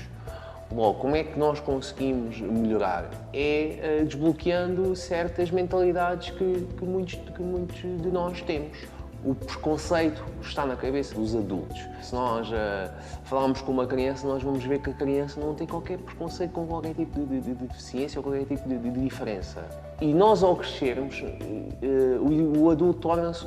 Pronto, é normal, temos estigmas, temos preconceitos. E só desbloqueando, só indo passo a passo, pessoa a pessoa, começando a desbloquear mentalidades, é que a inclusão poderá ser feita. Para já temos que ser exemplos, não é? Temos que ser desenrascados e não esperar que as coisas estejam adaptadas e que estejam minimamente capazes, que é para nós podermos movimentar. Não, nós temos que ser proativos, dinâmicos, temos que dar a volta por cima. E é isso é que somos exemplos para o outro. Só o dar a cara já é extremamente importante, é dizer, estou aqui, né, e eu sou capaz de fazer isto. E vocês, por que não? Não é?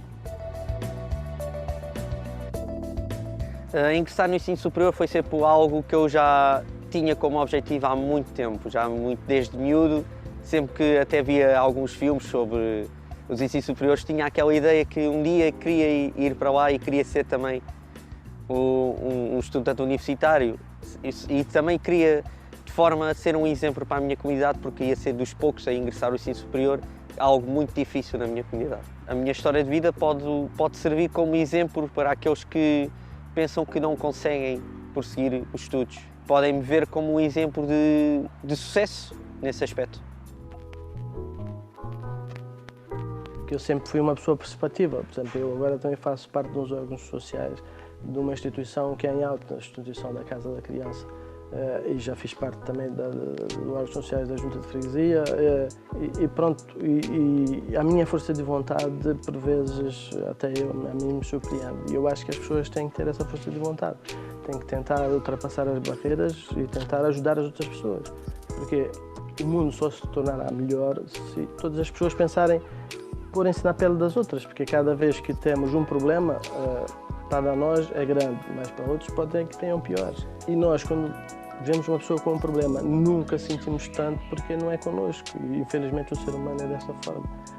E é batalhando e ultrapassando as barreiras e fazendo ver que as pessoas têm que enxergarem, ter tanto a humildade de tentar ajudar os outros. E ainda bem que hoje em dia há pessoas deste género. São poucas, se fossem mais, o mundo não estava no que era.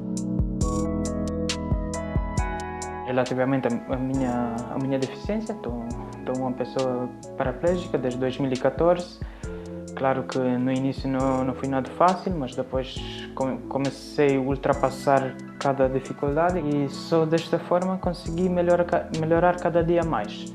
O meu conselho para as pessoas que passam por vários acidentes ou várias dificuldades nas etapas da própria vida é ter coragem, enfrentar a situação e criar objetivos para cada dia ou para cada ano, um objetivo para ultrapassar. É a única forma de conseguir superar a própria situação. O meu trabalho no Gabinete de Apoio à Deficiência Visual consiste no seguinte: dar apoio às atividades, acompanhar os utentes em deslocações pela cidade. E eu acho que é uma mais-valia, porque uma pessoa cega conseguir fazer o que eu faço, eu acho que inspira outras pessoas a não desistir também. Dar oportunidade a pessoas que são cegas a trabalhar, porque elas conseguem fazer praticamente tudo o que uma pessoa que vê faz. Isso é o principal objetivo de não discriminar, é o emprego. A nossa associação Existir é uma associação que procura integrar as pessoas, e uma das valências que ela tem mesmo é mesmo integrar as pessoas na sociedade. Dar-lhes formação, ajudar-lhes a procurar emprego, saber como procurar emprego, a não se vitimisarem, a procurarem estar dentro da sociedade como um cidadão em pleno. E depois há outros utentes da associação que têm uma deficiência mais grave, mas o apoio que lhes damos é apoio em termos de atividades ocupacionais. Por isso acho que a associação é indispensável mesmo para o município, e aqui mesmo, não só para o município, como para o distrito. O trabalho como mediador começou em 2014, quando o município foi convidado para pertencer ao ROMED. O que a Câmara tinha que fazer na altura era encontrar um mediador facilitador da comunidade cigana. Os técnicos e as pessoas deram alguns nomes, e mesmo o Bruno Gonçalves, que era o coordenador do projeto, deu alguns nomes que conheciam. Ele falou do meu nome aqui para a Câmara de todos. As técnicas responsáveis nesta altura por este projeto tiveram que canalizar se eu era o mais indicado, e até agora estou cá porque gostaram do serviço que estou a fazer. A minha história é boa para a comunidade cigana, para os miúdos da comunidade cigana, para verem que sonhar é possível e tudo se faz sonhando, tudo é que toda a gente aprende e consegue. É preciso dar oportunidades, deem a oportunidade à comunidade cigana, que a comunidade cigana consegue fazer as coisas.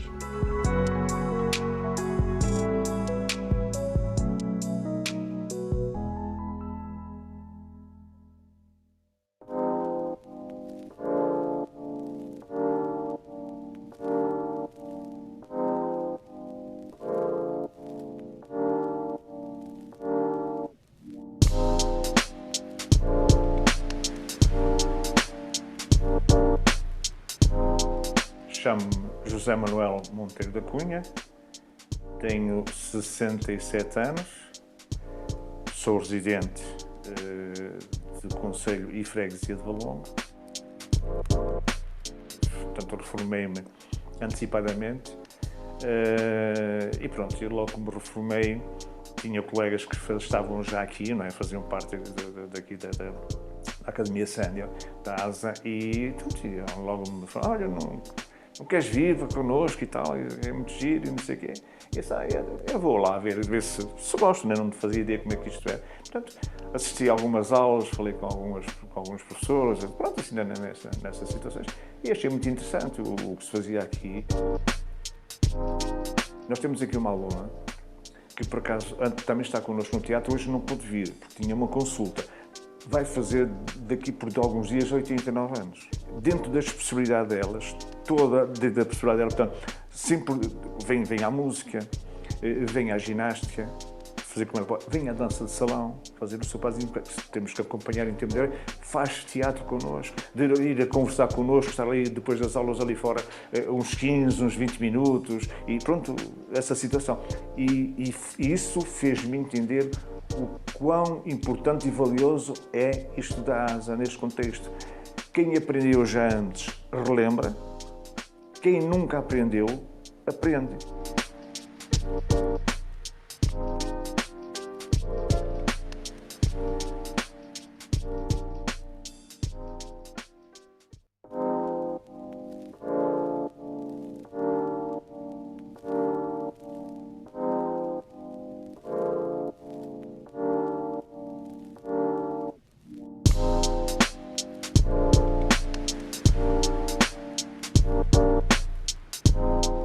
Chamo-me José Manuel Monteiro da Cunha, tenho 67 anos, sou residente do Conselho e Freguesia de Valongo. Portanto, reformei-me antecipadamente e pronto, eu logo que me reformei tinha colegas que estavam já aqui, não é? Faziam parte daqui da Academia Sénior, da ASA, e logo me falaram, olha, não queres vir connosco e tal, é muito giro e não sei o quê. Eu vou lá ver se gosto, né? Não fazia ideia como é que isto é. Portanto, assisti a algumas aulas, falei com alguns professores, pronto, assim, nessas situações, e achei muito interessante o que se fazia aqui. Nós temos aqui uma aluna que, por acaso, também está connosco no teatro, hoje não pôde vir, porque tinha uma consulta. Vai fazer daqui por alguns dias 89 anos. Dentro das possibilidades delas, dentro da possibilidade delas, portanto, sempre vem a música, vem a ginástica, fazer como ela pode, vem a dança de salão, fazer o seu pazinho, temos que acompanhar em tempo de faz teatro connosco, de ir a conversar connosco, estar ali depois das aulas ali fora uns 15, uns 20 minutos e pronto, essa situação. E isso fez-me entender o quão importante e valioso é estudar a ASA neste contexto. Quem aprendeu já antes, relembra. Quem nunca aprendeu, aprende.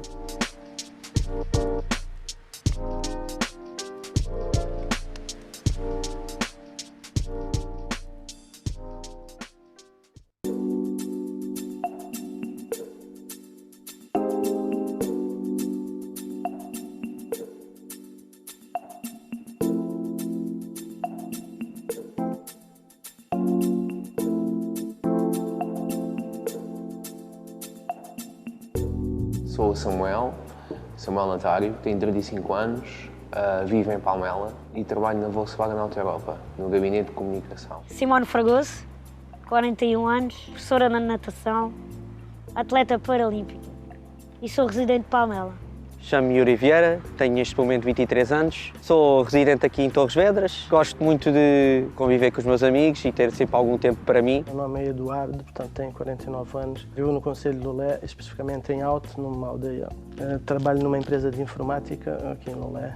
O meu nome é Ashidin Pop, tenho 28 anos, residente na União das Freguesias Terra e Marateca, no Conselho de Palmela, distrito de Setúbal. A minha profissão é de assistente técnico na administração. Sou o Leonel Alves, tenho 47 anos, vivo na cidade de Torres Vedras, sou assistente técnico na Câmara Municipal de Torres Vedras, na área de intervenção e desenvolvimento social. O meu nome é João Batista Monteiro, eu tenho 47 anos.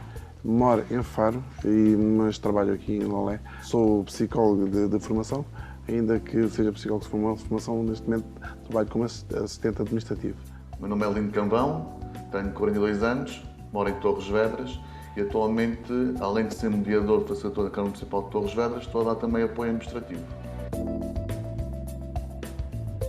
A sociedade mais inclusiva parte da cabeça de cada um de nós. Ou seja, cada um de nós que compomos a sociedade é que temos os nossos estigmas e preconceitos.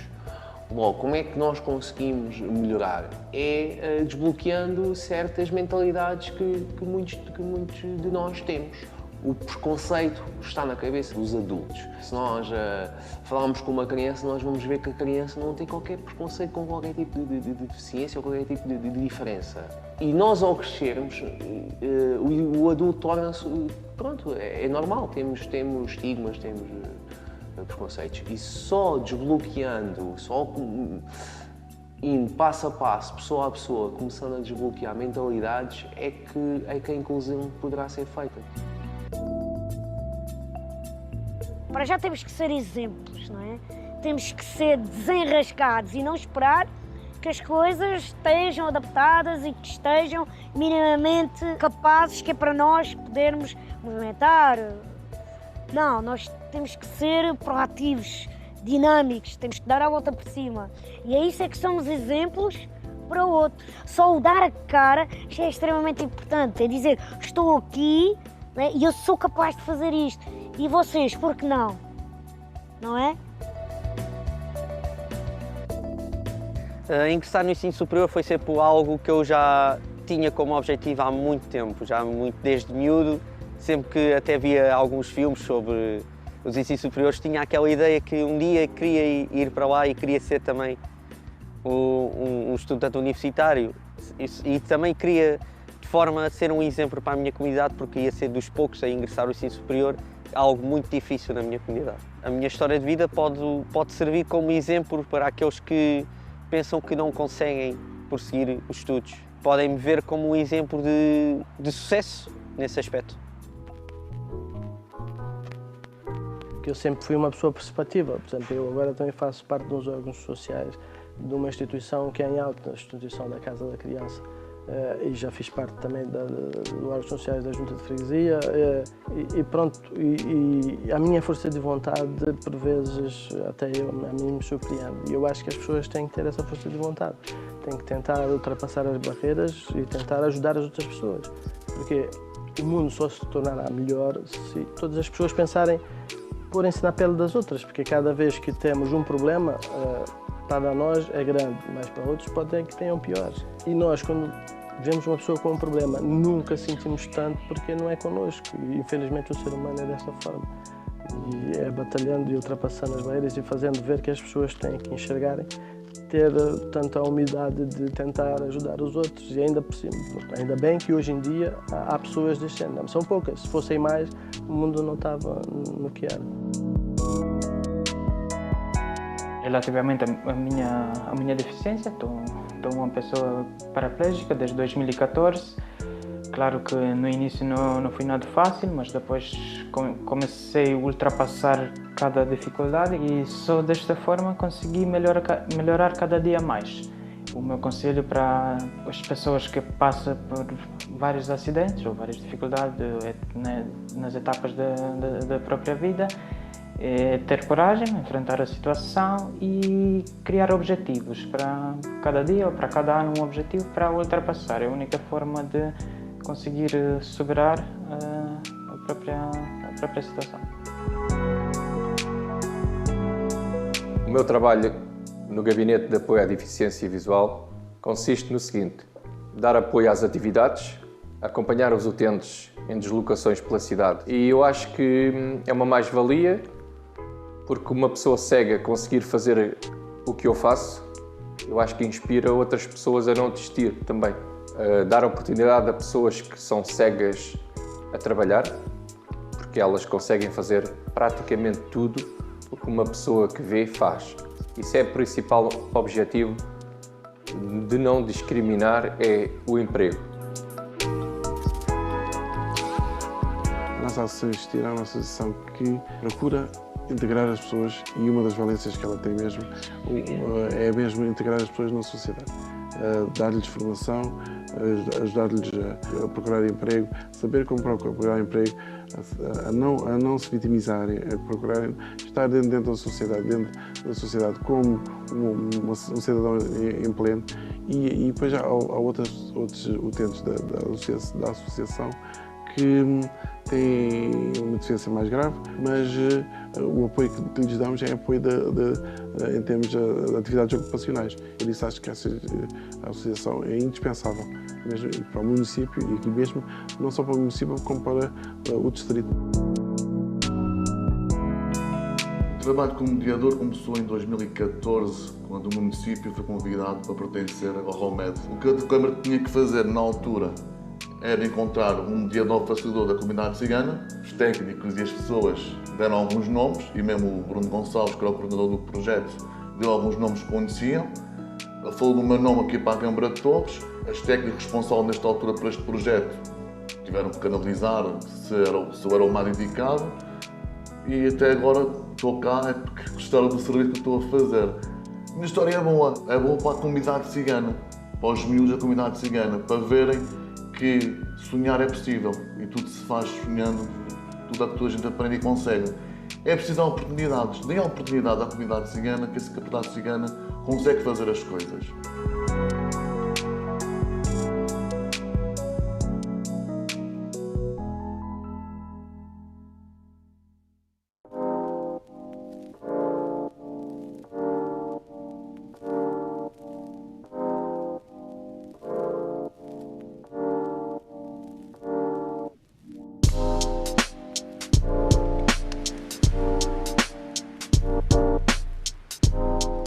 Chamo-me José Manuel Monteiro da Cunha, tenho 67 anos, sou residente do Conselho e Freguesia de Valongo. Portanto, reformei-me antecipadamente e pronto, eu logo que me reformei tinha colegas que estavam já aqui, não é? Faziam parte daqui da Academia Sénior, da ASA, e logo me falaram, olha, não queres vir connosco e tal, é muito giro e não sei o quê. Eu vou lá ver se gosto, não fazia ideia como é que isto é. Portanto, assisti a algumas aulas, falei com alguns professores, pronto, assim nessas situações, e achei muito interessante o que se fazia aqui. Nós temos aqui uma aluna que, por acaso, também está connosco no teatro, hoje não pôde vir, porque tinha uma consulta. Vai fazer daqui por alguns dias 89 anos. Dentro das possibilidades delas, toda dentro da possibilidade dela, portanto, sempre vem à música, vem à ginástica, fazer como ela pode, vem à dança de salão, fazer o seu pazinho, temos que acompanhar em tempo de faz teatro connosco, de ir a conversar connosco, estar ali depois das aulas ali fora, uns 15, uns 20 minutos, e pronto, essa situação. E isso fez-me entender o quão importante e valioso é isto da ASA neste contexto. Quem aprendeu já antes, relembra. Quem nunca aprendeu, aprende.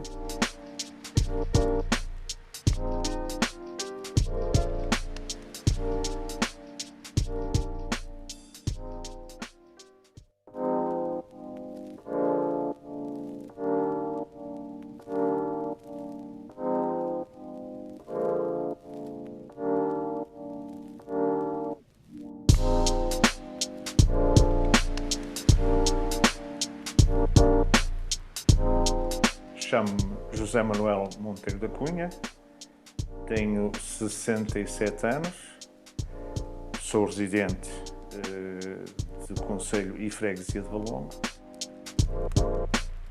Portanto, reformei-me antecipadamente e pronto, eu logo que me reformei tinha colegas que estavam já aqui, não é? Faziam parte daqui da Academia Sénior, da ASA, e logo me falaram, olha, não queres vir connosco e tal, é muito giro e não sei o quê.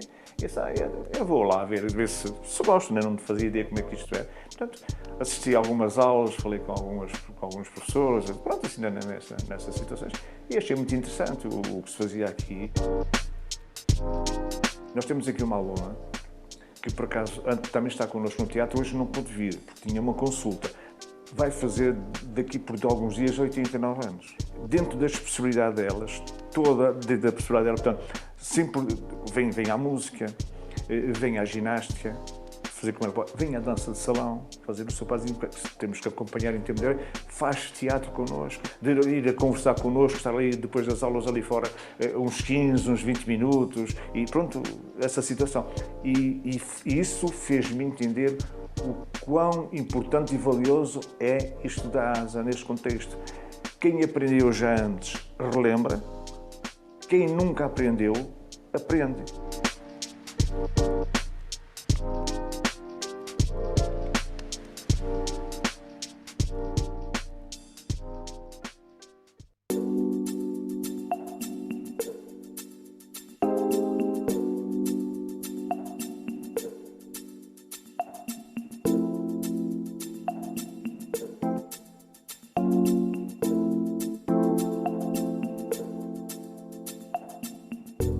Sou o Samuel Natário, tenho 35 anos, vivo em Palmela e trabalho na Volkswagen Auto Europa, no gabinete de comunicação. Simone Fragoso, 41 anos, professora de natação, atleta paralímpica e sou residente de Palmela. Chamo-me Yuri Vieira, tenho neste momento 23 anos, sou residente aqui em Torres Vedras, gosto muito de conviver com os meus amigos e ter sempre algum tempo para mim. O meu nome é Eduardo, portanto tenho 49 anos, vivo no concelho de Lolé, especificamente em Alto, numa aldeia. Trabalho numa empresa de informática aqui em Lolé. O meu nome é Ashidin Pop, tenho 28 anos, residente na União das Freguesias Terra e Marateca, no concelho de Palmela, distrito de Setúbal. A minha profissão é de assistente técnico na administração. Sou o Leonel Alves, tenho 47 anos, vivo na cidade de Torres Vedras, sou assistente técnico na Câmara Municipal de Torres Vedras, na área de intervenção e desenvolvimento social. O meu nome é João Monteiro, João Batista Monteiro, eu tenho 47 anos. Moro em Faro, mas trabalho aqui em Lolé. Sou psicólogo de formação, ainda que seja psicólogo de formação, neste momento trabalho como assistente administrativo. O meu nome é Lino Cambão, tenho 42 anos, moro em Torres Vedras e atualmente, além de ser mediador e facilitador da Câmara Municipal de Torres Vedras, estou a dar também apoio administrativo. A sociedade mais inclusiva parte da cabeça de cada um de nós. Ou seja, cada um de nós que compomos a sociedade é que temos os nossos estigmas e preconceitos. Logo, como é que nós conseguimos melhorar? É desbloqueando certas mentalidades que muitos de nós temos. O preconceito está na cabeça dos adultos. Se nós falarmos com uma criança, nós vamos ver que a criança não tem qualquer preconceito com qualquer tipo de deficiência ou qualquer tipo de diferença. E nós, ao crescermos, o adulto torna-se... Pronto, é normal, temos estigmas, temos preconceitos. E só desbloqueando, só indo passo a passo, pessoa a pessoa, começando a desbloquear mentalidades, é que a inclusão poderá ser feita. Para já temos que ser exemplos, não é? Temos que ser desenrascados e não esperar que as coisas estejam adaptadas e que estejam minimamente capazes, que é para nós podermos movimentar. Não, nós temos que ser proativos, dinâmicos, temos que dar a volta por cima. E é isso é que somos exemplos para o outro. Só o dar a cara já é extremamente importante, é dizer, estou aqui, né, e eu sou capaz de fazer isto. E vocês, por que não? Não é? Ingressar no ensino superior foi sempre algo que eu já tinha como objetivo há muito tempo, desde miúdo, sempre que até via alguns filmes sobre os ensinos superiores, tinha aquela ideia que um dia queria ir para lá e queria ser também um estudante universitário e também queria, de forma a ser um exemplo para a minha comunidade, porque ia ser dos poucos a ingressar no ensino superior, algo muito difícil na minha comunidade. A minha história de vida pode servir como exemplo para aqueles que pensam que não conseguem prosseguir os estudos. Podem me ver como um exemplo de sucesso nesse aspecto.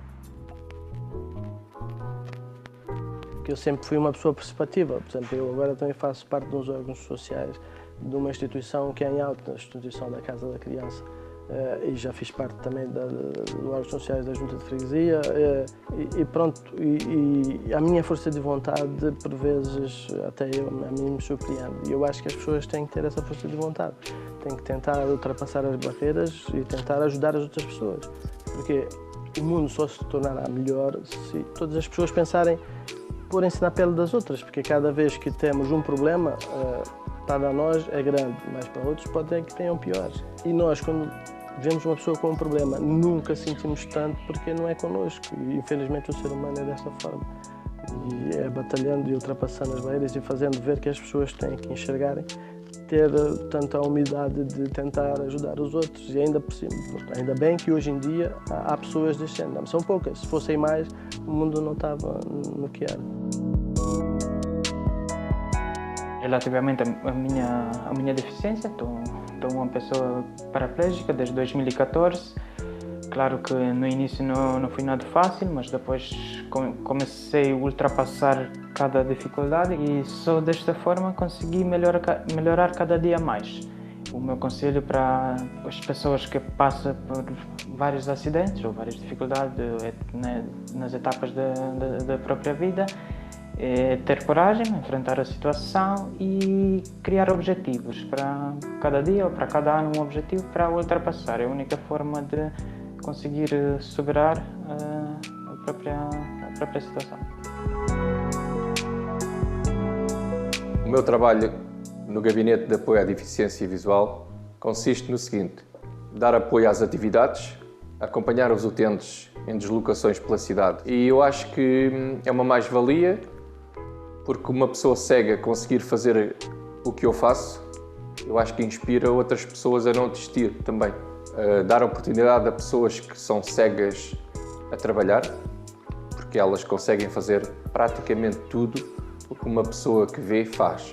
Isso é o principal objetivo de não discriminar, é o emprego. A nossa associação Existir é uma associação que procura integrar as pessoas, e uma das valências que ela tem mesmo é mesmo integrar as pessoas na sociedade. Dar-lhes formação, ajudar-lhes a procurar emprego, saber como procurar emprego, a não se vitimisarem, a procurarem estar dentro da sociedade como um cidadão em pleno. E depois há outros utentes da associação que têm uma deficiência mais grave, mas o apoio que lhes damos é apoio em termos de atividades ocupacionais. Por isso acho que a associação é indispensável mesmo para o município, e aqui mesmo, não só para o município, como para o distrito. O trabalho como mediador começou em 2014, quando o município foi convidado para pertencer ao ROMED. O que a Câmara tinha que fazer na altura era encontrar um mediador facilitador da comunidade cigana. Os técnicos e as pessoas deram alguns nomes, e mesmo o Bruno Gonçalves, que era o coordenador do projeto, deu alguns nomes que conheciam. Ele falou do meu nome aqui para a Câmara de Torres. As técnicas responsáveis nesta altura por este projeto tiveram que canalizar se eu era o mais indicado, e até agora estou cá porque gostaram do serviço que estou a fazer. A minha história é boa para a comunidade cigana, para os miúdos da comunidade cigana, para verem que sonhar é possível e tudo se faz sonhando, tudo é que toda a gente aprende e consegue. É preciso dar oportunidades, dê a oportunidade à comunidade cigana, que essa comunidade cigana consegue fazer as coisas.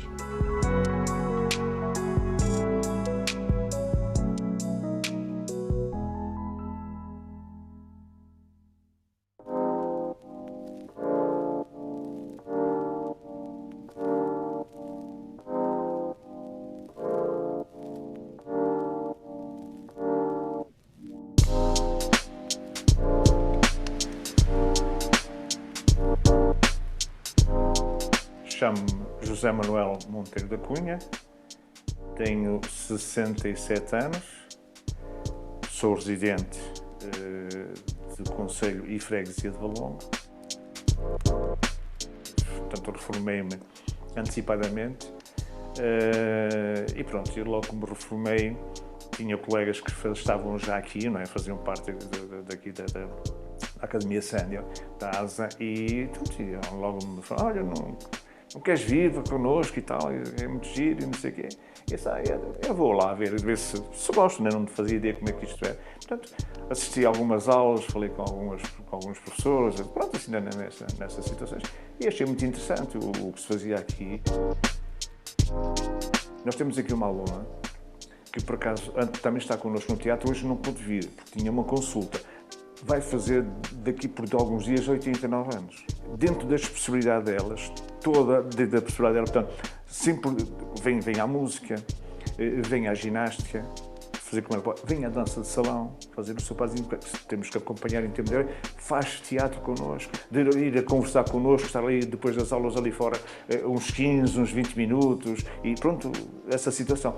E isso fez-me entender o quão importante e valioso é isto da ASA neste contexto.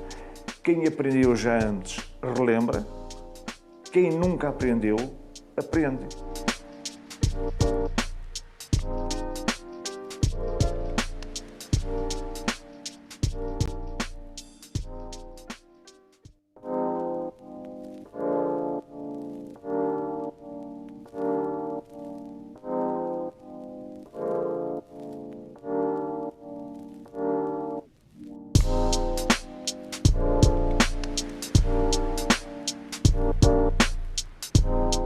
Chamo-me José Manuel Monteiro da Cunha, tenho 67 anos, sou residente do Conselho e Freguesia de Valongo. Portanto, reformei-me antecipadamente e pronto, eu logo que me reformei tinha colegas que estavam já aqui, não é? Faziam parte daqui da Academia Sénior, da ASA, e logo me falaram, olha, não queres vir connosco e tal, é muito giro e não sei o quê. Eu vou lá ver se gosto, né? Não fazia ideia como é que isto é. Portanto, assisti a algumas aulas, falei com alguns professores, pronto, assim, nessas situações, e achei muito interessante o que se fazia aqui. Nós temos aqui uma aluna que, por acaso, também está connosco no teatro, hoje não pôde vir, porque tinha uma consulta. Vai fazer daqui por alguns dias 89 anos. Dentro das possibilidades delas, dentro da possibilidade delas, portanto, sempre vem à música, vem à ginástica, fazer como ela pode, vem à dança de salão, fazer o seu pazinho, temos que acompanhar em tempo de hora, faz teatro connosco, de ir a conversar connosco, estar ali depois das aulas ali fora, uns 15, uns 20 minutos, e pronto, essa situação. E isso fez-me entender o quão importante e valioso é isto da ASA neste contexto. Quem aprendeu já antes, relembra. Quem nunca aprendeu, aprende.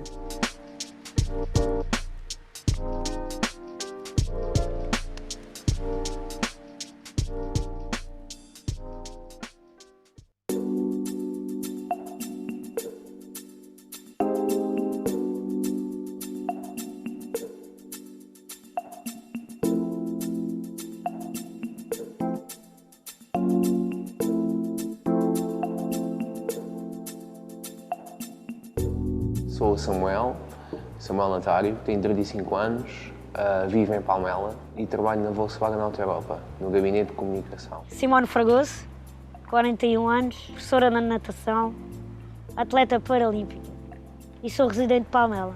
Chamo-me Yuri Vieira, tenho neste momento 23 anos, sou residente aqui em Torres Vedras, gosto muito de conviver com os meus amigos e ter sempre algum tempo para mim. O meu nome é Eduardo, portanto tenho 49 anos, vivo no Conselho de Lolé, especificamente em Alto, numa aldeia.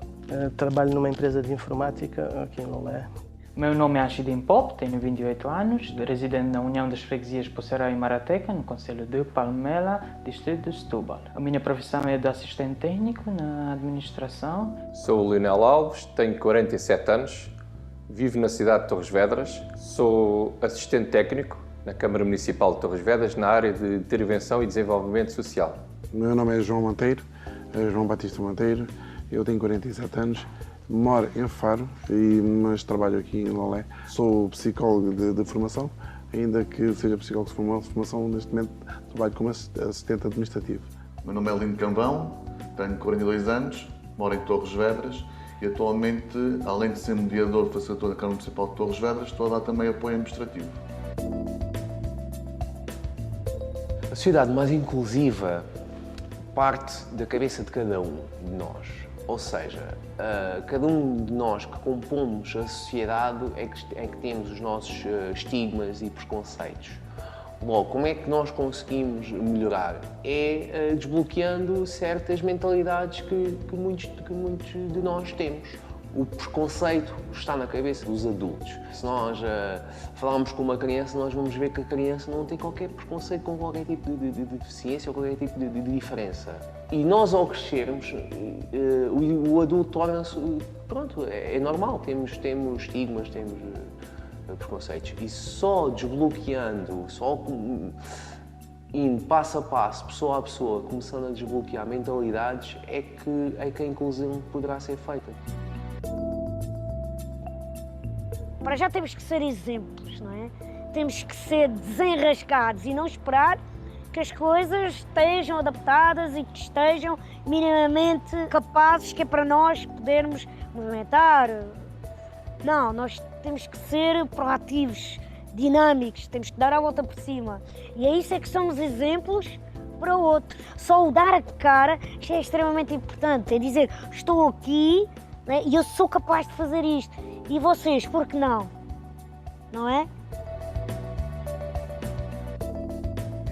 Ingressar no ensino superior foi sempre algo que eu já tinha como objetivo há muito tempo, desde miúdo, sempre que até via alguns filmes sobre os ensinos superiores, tinha aquela ideia que um dia queria ir para lá e queria ser também um estudante universitário e também queria, de forma a ser um exemplo para a minha comunidade, porque ia ser dos poucos a ingressar no ensino superior, algo muito difícil na minha comunidade. A minha história de vida pode servir como exemplo para aqueles que pensam que não conseguem prosseguir os estudos. Podem me ver como um exemplo de sucesso nesse aspecto.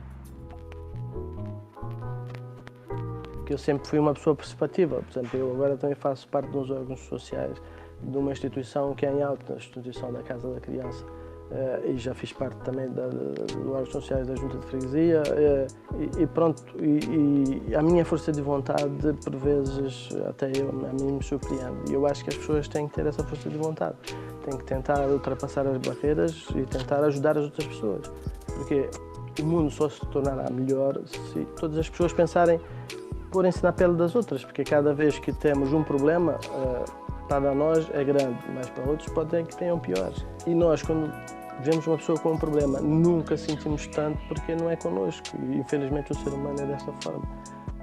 E é batalhando e ultrapassando as barreiras e fazendo ver que as pessoas têm que enxergarem, ter tanto a humildade de tentar ajudar os outros. E ainda por cima, ainda bem que hoje em dia há pessoas deste género. São poucas, se fossem mais, o mundo não estava no que era. Relativamente à minha deficiência, estou uma pessoa paraplégica desde 2014. Claro que no início não foi nada fácil, mas depois comecei a ultrapassar cada dificuldade e só desta forma consegui melhorar cada dia mais. O meu conselho para as pessoas que passam por vários acidentes ou várias dificuldades nas etapas da própria vida é ter coragem, enfrentar a situação e criar objetivos para cada dia ou para cada ano, um objetivo para ultrapassar. É a única forma de conseguir superar a própria situação. O meu trabalho no Gabinete de Apoio à Deficiência Visual consiste no seguinte: dar apoio às atividades, acompanhar os utentes em deslocações pela cidade. E eu acho que é uma mais-valia, porque uma pessoa cega conseguir fazer o que eu faço, eu acho que inspira outras pessoas a não desistir também. Dar oportunidade a pessoas que são cegas a trabalhar, porque elas conseguem fazer praticamente tudo o que uma pessoa que vê faz. Isso é o principal objetivo de não discriminar, é o emprego. A nossa associação Existir é uma associação que procura integrar as pessoas, e uma das valências que ela tem mesmo é mesmo integrar as pessoas na sociedade. Dar-lhes formação, ajudar-lhes a procurar emprego, saber como procurar emprego, a não se vitimisarem, a procurarem estar dentro da sociedade como um cidadão em pleno. E depois há outros utentes da associação que têm uma deficiência mais grave, mas o apoio que lhes damos é apoio em termos de atividades ocupacionais. Por isso acho que a associação é indispensável, mesmo para o município e aqui mesmo, não só para o município, como para o distrito. O trabalho como mediador começou em 2014, quando o município foi convidado para pertencer ao ROMED. O que a Câmara tinha que fazer na altura era encontrar um mediador facilitador da comunidade cigana. Os técnicos e as pessoas deram alguns nomes, e mesmo o Bruno Gonçalves, que era o coordenador do projeto, deu alguns nomes que conheciam. Ele falou do meu nome aqui para a Câmara de Torres. As técnicas responsáveis nesta altura por este projeto tiveram que analisar se eu era o mais indicado. E até agora estou cá é porque gostaram do serviço que estou a fazer. A minha história é boa para a comunidade cigana, para os miúdos da comunidade cigana, para verem que sonhar é possível e tudo se faz sonhando, tudo a gente aprende e consegue. É preciso dar oportunidades, dê a oportunidade à comunidade cigana, que essa comunidade cigana consegue fazer as coisas.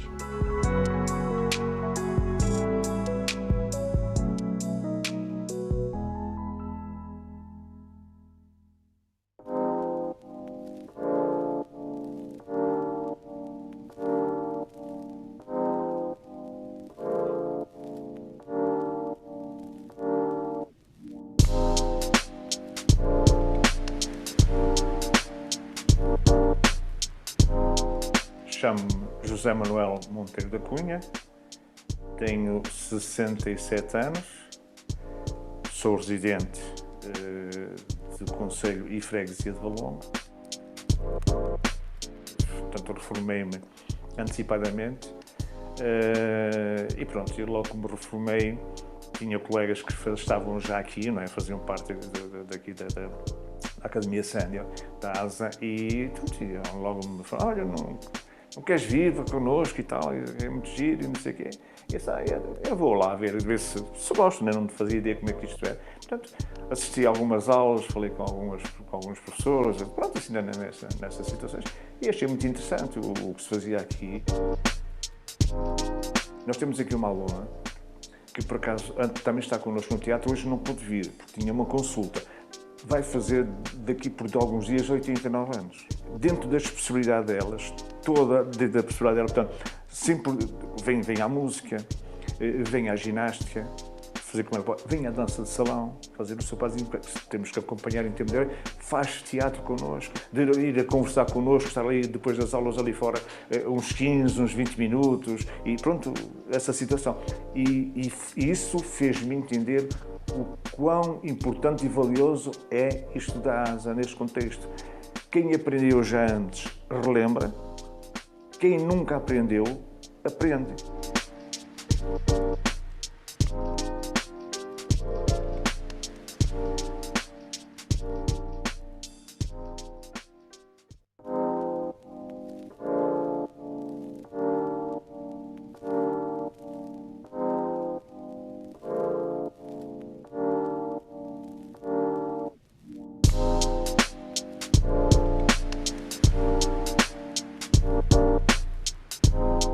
Chamo-me José Manuel Monteiro da Cunha, tenho 67 anos, sou residente do Conselho e Freguesia de Valongo.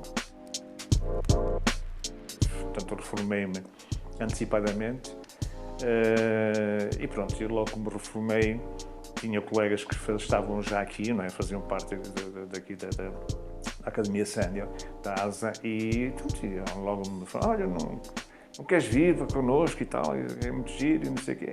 E eu vou lá ver se gosto, né? Não fazia ideia como é que isto é. Portanto, assisti a algumas aulas, falei com alguns professores, pronto, assim nessas situações, e achei muito interessante o que se fazia aqui. Nós temos aqui uma aluna que, por acaso, também está connosco no teatro, hoje não pôde vir, porque tinha uma consulta. Vai fazer daqui por alguns dias 89 anos.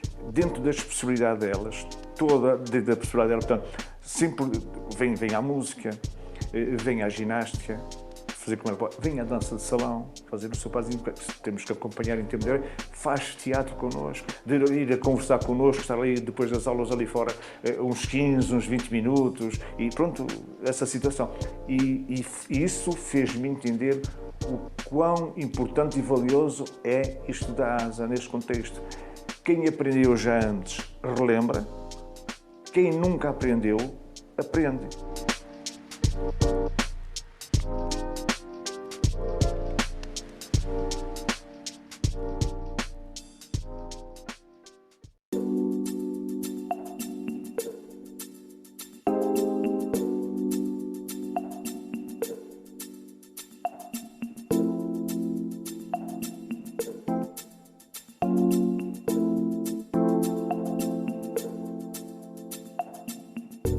Sou o Samuel Natário, tenho 35 anos, vivo em Palmela e trabalho na Volkswagen Auto Europa, no gabinete de comunicação. Simone Fragoso, 41 anos, professora de natação, atleta paralímpica e sou residente de Palmela. Chamo-me Yuri Vieira, tenho neste momento 23 anos, sou residente aqui em Torres Vedras, gosto muito de conviver com os meus amigos e ter sempre algum tempo para mim. O meu nome é Eduardo, portanto tenho 49 anos, vivo no concelho de Lolé, especificamente em Alto, numa aldeia. Trabalho numa empresa de informática aqui em Lolé. Meu nome é Ashidin Pop, tenho 28 anos, residente na União das Freguesias Terra e Marateca, no concelho de Palmela, distrito de Setúbal. A minha profissão é de assistente técnico na administração. Sou o Leonel Alves, tenho 47 anos, vivo na cidade de Torres Vedras, sou assistente técnico na Câmara Municipal de Torres Vedras, na área de intervenção e desenvolvimento social. O meu nome é João Monteiro, João Batista Monteiro, eu tenho 47 anos, moro em Faro, mas trabalho aqui em Lolé. Sou psicólogo de formação, ainda que seja psicólogo de formação, neste momento trabalho como assistente administrativo. O meu nome é Lino Cambão, tenho 42 anos, moro em Torres Vedras e atualmente, além de ser mediador e facilitador da Câmara Municipal de Torres Vedras, estou a dar também apoio administrativo. A sociedade mais inclusiva parte da cabeça de cada um de nós. Ou seja, cada um de nós que compomos a sociedade é que temos os nossos estigmas e preconceitos. Logo, como é que nós conseguimos melhorar? É desbloqueando certas mentalidades que muitos de nós temos. O preconceito está na cabeça dos adultos. Se nós falarmos com uma criança, nós vamos ver que a criança não tem qualquer preconceito com qualquer tipo de deficiência ou qualquer tipo de diferença. E nós, ao crescermos, o adulto torna-se... Pronto, é normal, temos estigmas, temos preconceitos. E só desbloqueando, só indo passo a passo, pessoa a pessoa, começando a desbloquear mentalidades, é que a inclusão poderá ser feita. Para já temos que ser exemplos, não é? Temos que ser desenrascados e não esperar que as coisas estejam adaptadas e que estejam minimamente capazes, que é para nós podermos movimentar. Não, nós temos que ser proativos, dinâmicos, temos que dar a volta por cima. E é isso é que somos exemplos para o outro. Só o dar a cara já é extremamente importante, é dizer, estou aqui, né, e eu sou capaz de fazer isto. E vocês, por que não? Não é?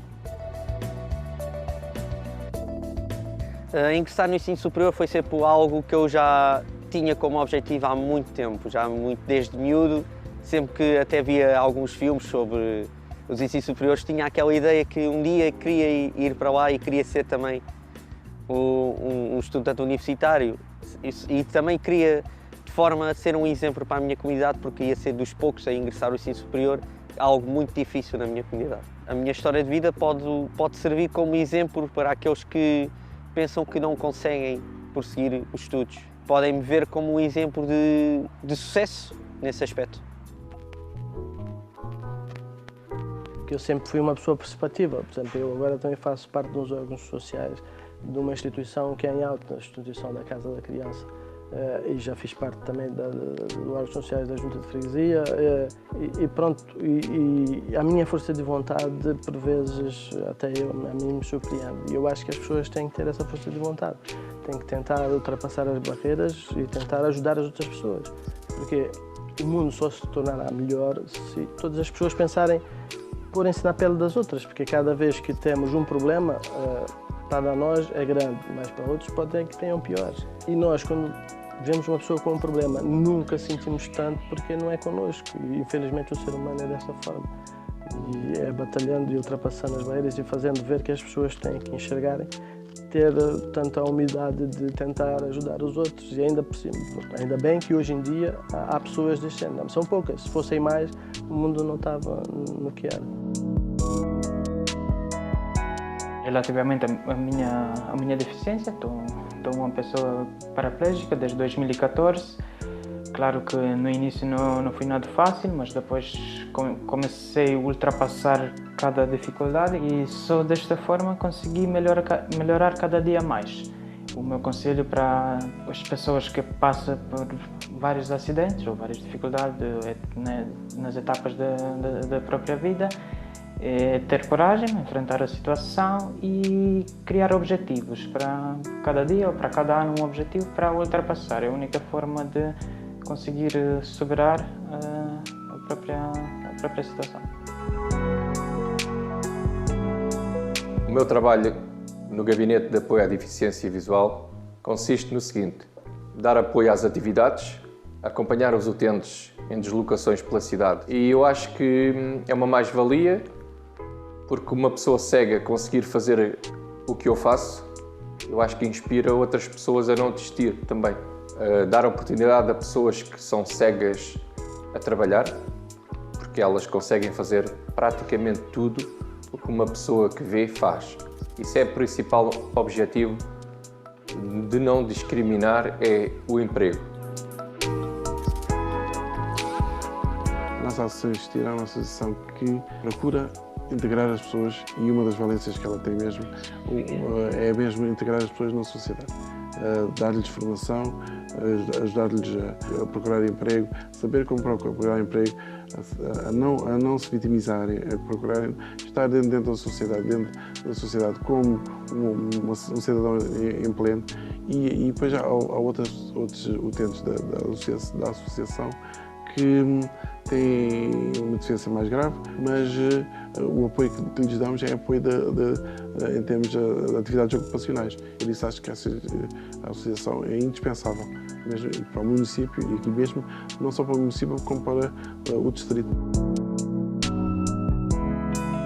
O trabalho como mediador começou em 2014, quando o município foi convidado para pertencer ao ROMED. O que a Câmara tinha que fazer na altura era encontrar um mediador facilitador da comunidade cigana. Os técnicos e as pessoas deram alguns nomes, e mesmo o Bruno Gonçalves, que era o coordenador do projeto, deu alguns nomes que conheciam.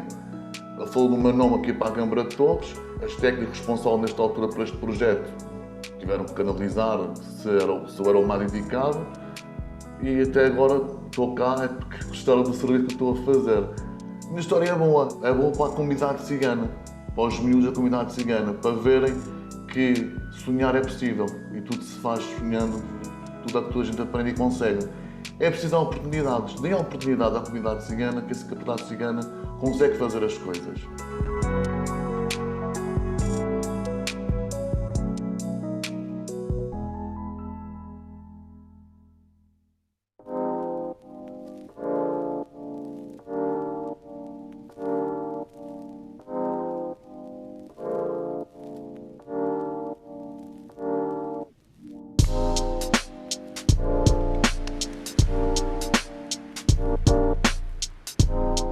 Chamo-me José Manuel Monteiro da Cunha, tenho 67 anos, sou residente do Conselho e Freguesia de Valongo. Portanto, reformei-me antecipadamente e pronto, eu logo que me reformei tinha colegas que estavam já aqui, não é? Faziam parte daqui da Academia Sénior, da ASA, e logo me falaram: olha, não queres vir connosco e tal, é muito giro e não sei o quê. E eu vou lá ver se gosto, né? Não fazia ideia como é que isto é. Portanto, assisti a algumas aulas, falei com alguns professores, pronto, assim, nessas situações, e achei muito interessante o que se fazia aqui. Nós temos aqui uma aluna que, por acaso, também está connosco no teatro, hoje não pôde vir, porque tinha uma consulta. vai fazer daqui por alguns dias 89 anos. Dentro da especialidade delas, toda dentro da especialidade delas, portanto, sempre vem à música, vem à ginástica, fazer como ela pode, vem à dança de salão, fazer o seu pazinho, temos que acompanhar em tempo de faz teatro connosco, de ir a conversar connosco, estar ali depois das aulas ali fora, uns 15, uns 20 minutos, e pronto, essa situação. E isso fez-me entender o quão importante e valioso é isto da ASA neste contexto. Quem aprendeu já antes, relembra. Quem nunca aprendeu, aprende.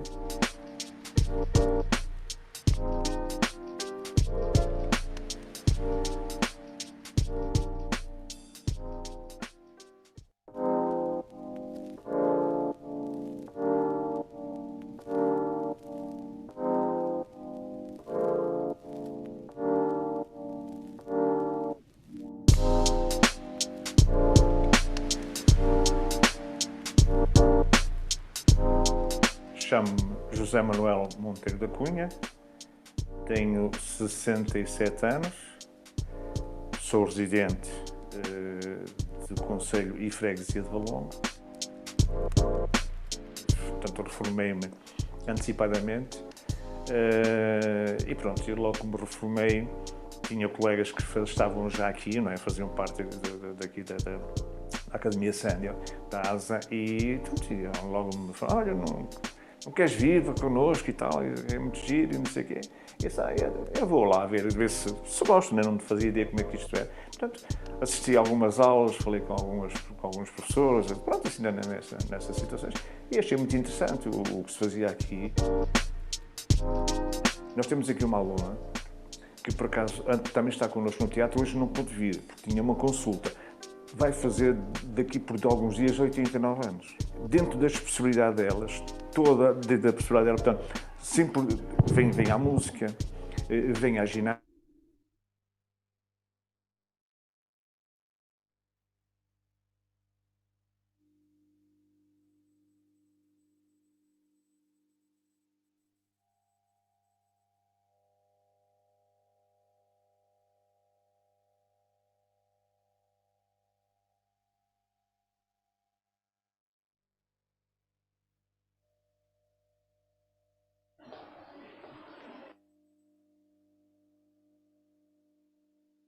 Agora, és tu? Ai.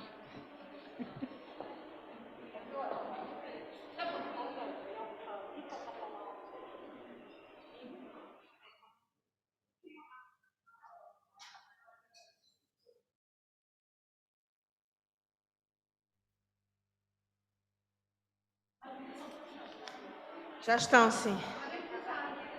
Só um momento, só um momento.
Será que... já está.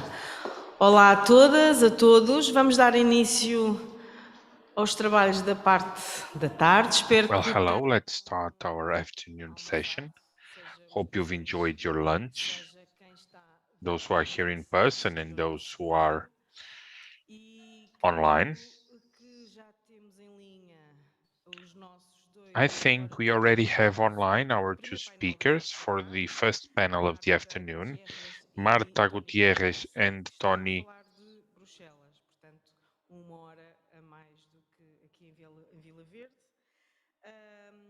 They are coming to us from Brussels, Tony Guddens.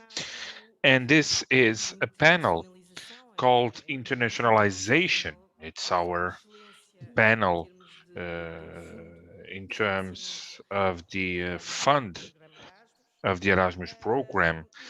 And in this panel of internationalization, we will address a set of constraints to the participation of the program. Those are isolated or in articulation or accumulation with health problems, chronic problems, things that have to do with education, discrimination, but in face of which the structure of Erasmus Plus has been developing a set of actions and activities with the view of giving access to the people with less opportunities to participate.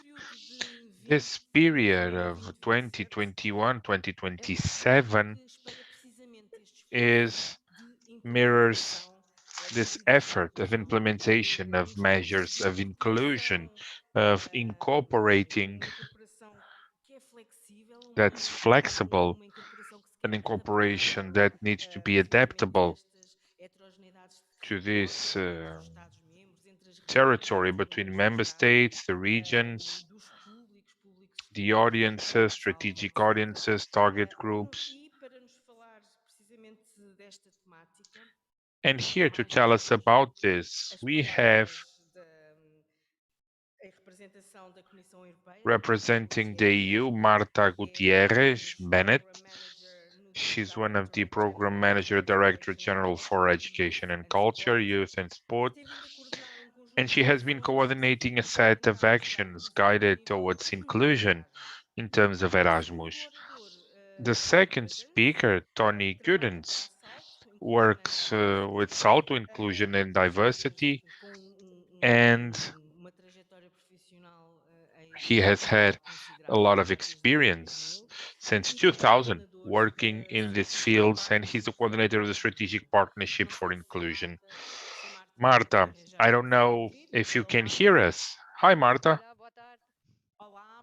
Hello, good afternoon. The floor is yours, Marta. You have the floor. 10, 12 minutes. 10, 12 minutes, okay? Thank you. To share the screen very quickly as well. Okay, the floor is yours then. Thank you. Normally it should work. Just a second. Okay. Up, it's here. Voila. I think you all Starting, see. okay. I'm just making it bigger. Yes, bigger, please. It's coming. Perfect. Okay. Perfect, arrived.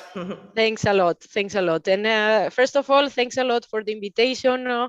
Also, actually, inclusion is so important that we are having events even at the same time in different places. So both Tony and me are not right now in Brussels, but in Ostende, and that's in the Belgian coast, also having an inclusion and diversity forum. But I think Tony may tell you more about that as well.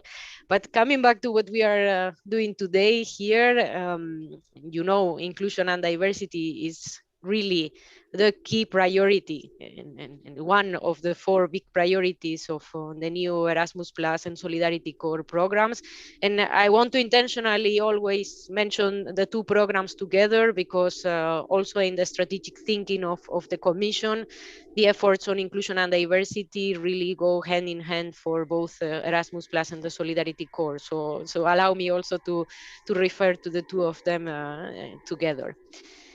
First of all, what I wanted to explain you is a little bit the framework. So where are we moving? What are the different types of exercises, of documents that we are creating so that we can really set the ground for improving the inclusiveness and diversity of the program. And as you were saying right now, in 2021, we have really started a new programming period. So after time for reflection on how we wanted the new program to look like, really we kicked off in 2021 with a period of 7 years of a revamp Erasmus Plus and European Solidarity Core programs. So one of the big novelties of this program generation is that there are a number of so-called transversal priorities, which means that those are priorities that are important no matter what action of the program we take. They are really present in different dimensions, in the design of the actions, in what we expect from any project promoter, but also in the way each activity should be articulated. And just so that you have the full picture, we are talking here about environmental sustainability, about digital transformation, providing digital skills, about active participation and civic engagement, and of course, inclusion and diversity, which is the one that we want to talk about today. And what do we do in order to transform this wish of making the program more inclusive and to put, let's say, black on white these commitments? So first of all, the regulation, so the legal document that establishes the new programs, includes a chapter dedicated for inclusion, so that says that the program needs to be more inclusive and that there needs to be measures that are committed and put there for the next 7 years. And this is translated in a so-called framework of inclusion measures that the legal document asks the Commission to develop very quickly after the entering into force of the program. It was given 6 months, the Commission, to do this document. So together with the stakeholders, we developed this document, the form of a Commission implementing decision.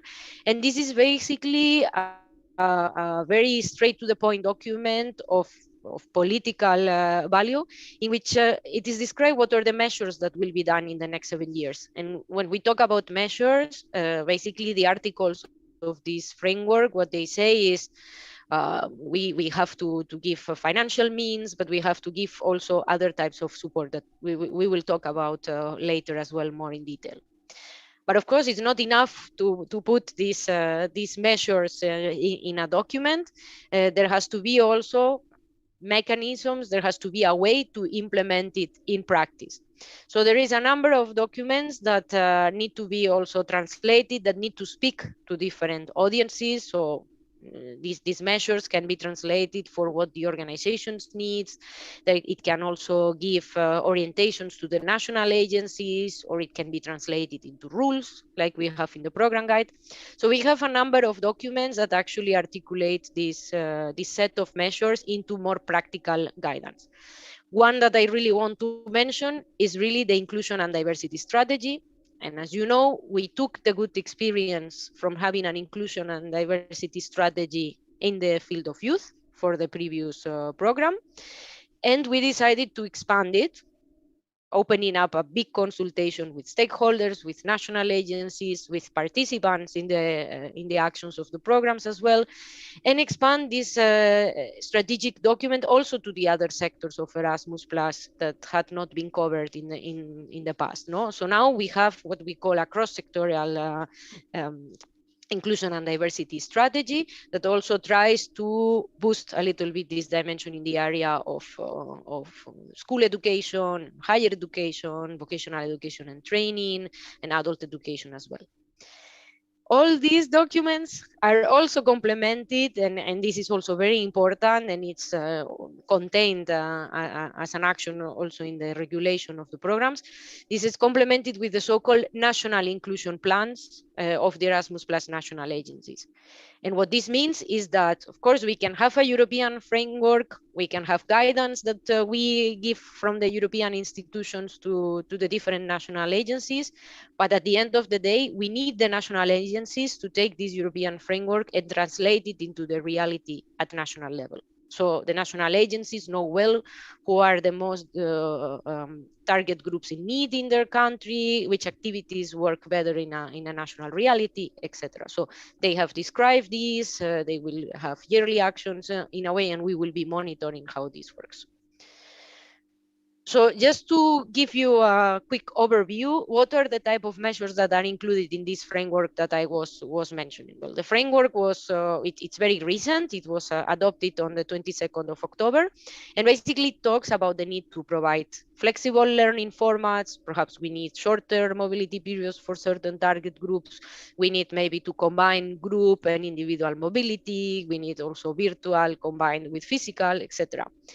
We need to recognize also the very important role of the organizations and all the steps between the preparation, the accompaniment, and the follow-up when participants with fewer opportunities take part in activities. Of course, we need dedicated financial support, but it's important also in which way this financial support is provided. We have training activities. We need to make the programs of the documents more user-friendly, etc., etc. So a number of measures that then will also be described in more detail in other documents. And I put the link here so that you can also check the framework in any of the languages.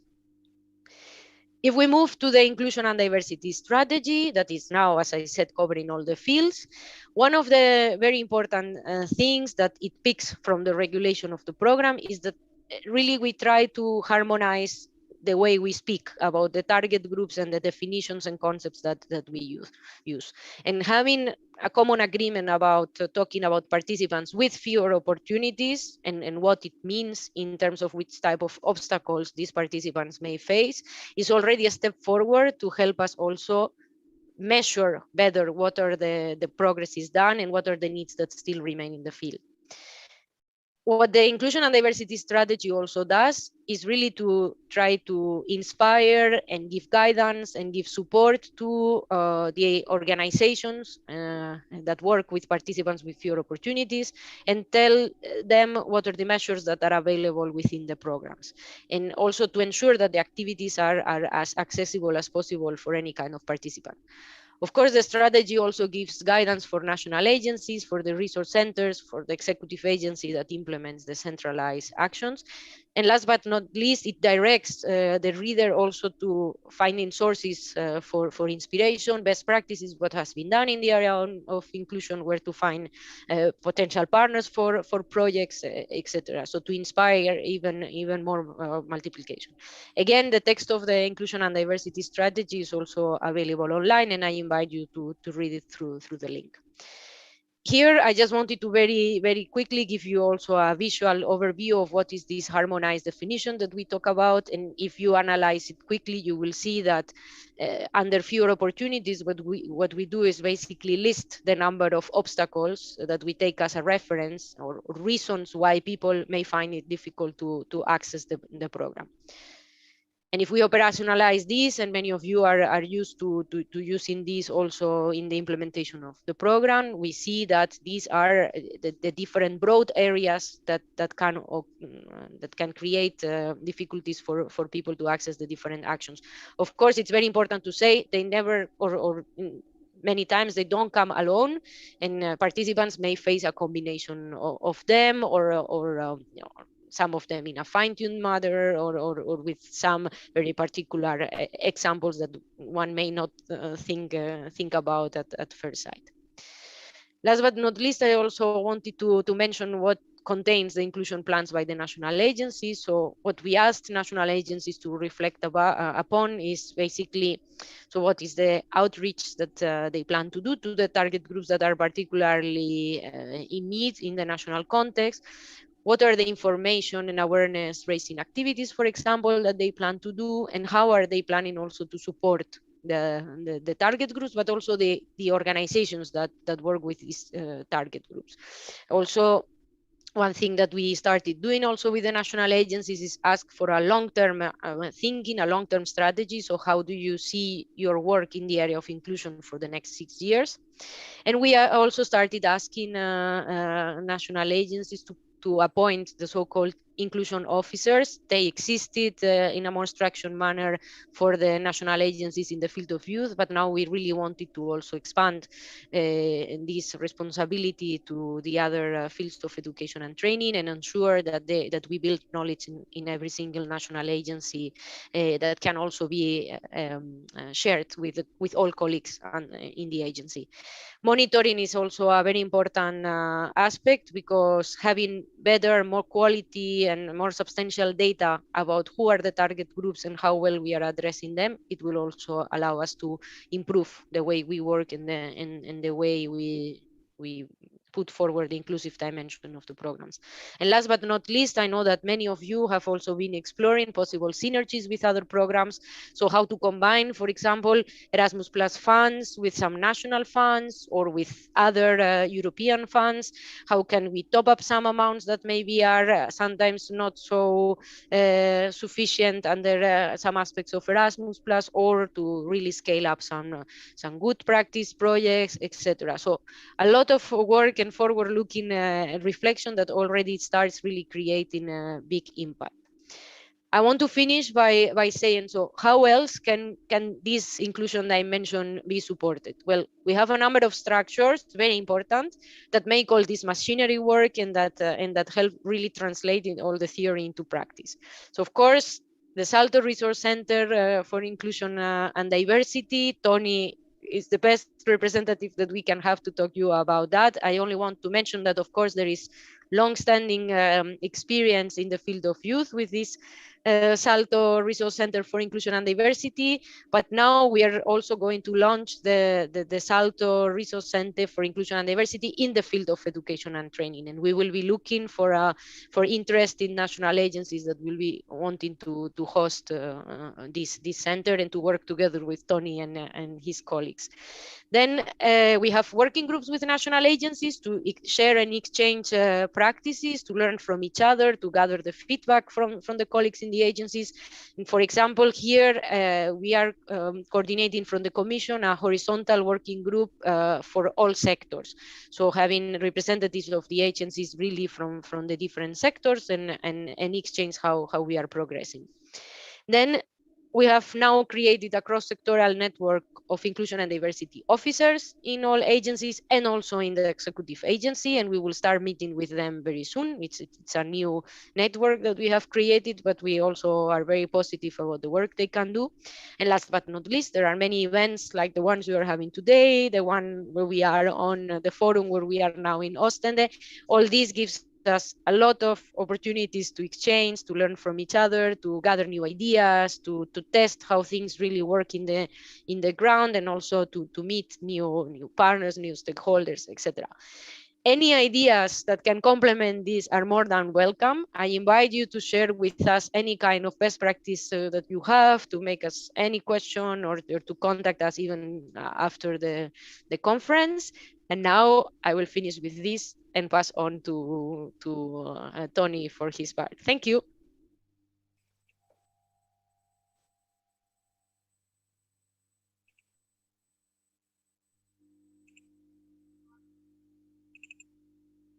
Resilience. Thank you for your resilience, Marta. And this pace of keep going, these dimensions of inclusion. And I can pass now the floor to Tony, which is online already. Hello there. Thank you. Thank you, Tony. 10 to 12 minutes too. Thank you. Super. Obrigado pelo convite. Hello from Ostende. Olá.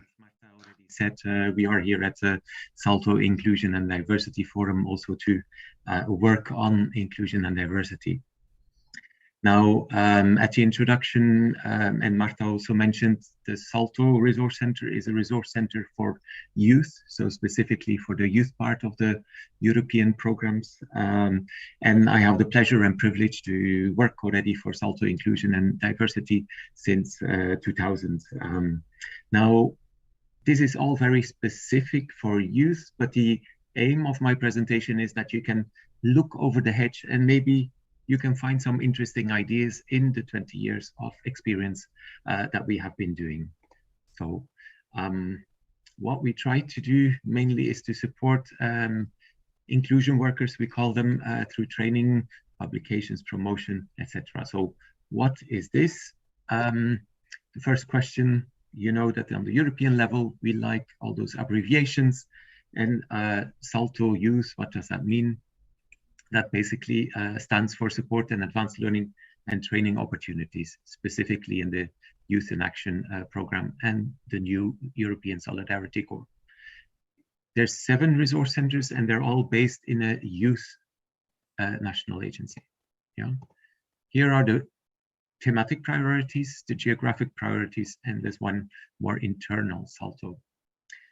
What we're talking about today is inclusion and diversity. That is indeed a very important topic, and that's where I'm working. But there's also a Salto Youth Resource Center on participation, on Solidarity Corps, and then cooperation with our neighbors, the neighboring regions, where we can also do projects with. What do we do?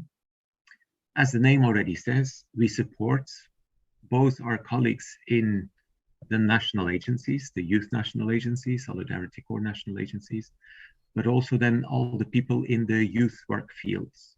How? By providing opportunities for learning and training opportunities. So non-formal learning is our thing, so we're not so much in the formal sector, but then more in the learning by doing kind of interactive seminars, etc. Voilà. Based on that, there's lots of resources that are developed and we make them available on our website. And we also work together with the European Commission to make sure that the framework is there so that the policies are supportive of all the work in the youth field. I want to briefly show you some resources because they could be also interesting for you. Yeah, most of our resources, since we're working for the whole of Europe, are online, so feel free to go and browse them and take whatever you need from them. About training courses, what are the kind of training courses that we are doing? And I want to highlight specifically 2 or 3 training courses we're doing next year. We have a set of mobility tasters. So these are very low threshold appetizers for mobility. What is it actually? Going abroad with your group of, in our case, young people with fewer opportunities. In your case, it would be then participants with fewer opportunities. So to show how they can actually benefit from these European possibilities.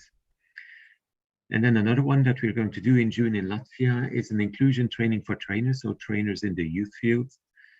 How can they make their training courses, non-formal training courses, more accessible, yeah, so more inclusive, but also how do you organize a training course on inclusion and diversity as a topic? So those 2 kind of things will be the focus of that training course. And we also work on need. So every year, and next year it will be in Turkey, we have a big conference, cross-sectorial conference, so maybe interesting for you, where we bring people together, different stakeholders who work with young people who fall between all the chairs, yeah, who are not in education anymore, but not in employment or training either. So youth work also tries to reach out to them with our different methodologies. Okay, I understand that not everybody has lots of time to take away from the office to take part in a training course. That's why we turned our training courses also in practical youth work manuals. Again, it's for youth work, but many of the things are definitely also valid for adult education or other European projects. Because you all need to find partner groups or partners abroad. You have to prepare the participants with fewer opportunities. How does the funding work? What were challenges for specific target groups? So these booklets are full of tips and tricks to make international projects, quality projects. And you can find them here on the website. A few I want to highlight besides Inclusion A to Z. So that's really our intro publication towards doing inclusion projects. But another one is Making Waves.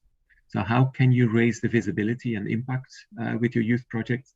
So if you're doing a project anyway, how can you get as much as possible out of it? It's like throwing a stone in the water. How can you create waves? How can you create ripples on the water? Valid for youth, but definitely also for other European projects. And then Images in Action is really about the negative stereotypes that often exist about certain target groups, how through your projects you can work on that. So to go beyond those first images of people. Voila, we have a few publications on specific target groups as well. So no offense about working with ex-offenders, youth and the city, about urban youth, but I'll let you discover that online. We also do a little bit of research. However, it's not academic research, but it's more bringing clever people from the sector together and discussing what works and what doesn't work. And we publish then the results in these research publications. We have one on employability. How can those European projects help young people to become more employable, more resilient, find their way on the market? How can we make useful projects in urban settings? So that's the urban solutions. And how can we work with young people in need situations? So that's the on track. So again, I invite you to read through them and do the lateral thinking to adapt things to your context. Yeah. Once you're then into your projects, you probably need all kind of methods to do. Yeah, we're in non-formal learning. So we have many methods on group building, on simulations, on addressing topics of inclusion, etc. So what we did after our activities is to ask the trainers to put all those tools, as we call them, the methods, the exercises, in a toolbox. So there, get some inspiration, I would say. Yeah. Now, okay, sometimes you need human resources to make it happen. So you have an international project and you need a trainer for that. Also, we created online trainers online for youth. But as Marta already said, often groups, they intermingle and the organizations sometimes just apply for youth, sometimes they apply for adult education. It depends a little bit. But if you need a trainer to work on your projects, there is this database of experienced trainers that have been around in the sector, and some are specialized in inclusion and diversity. Okay, and I think that's almost it. If you want to look for those trainers, we have a system of calls for trainers. So you just fill in what you exactly need, and it goes to all the people in the database. To round off, we also work for our colleagues in the youth national agencies.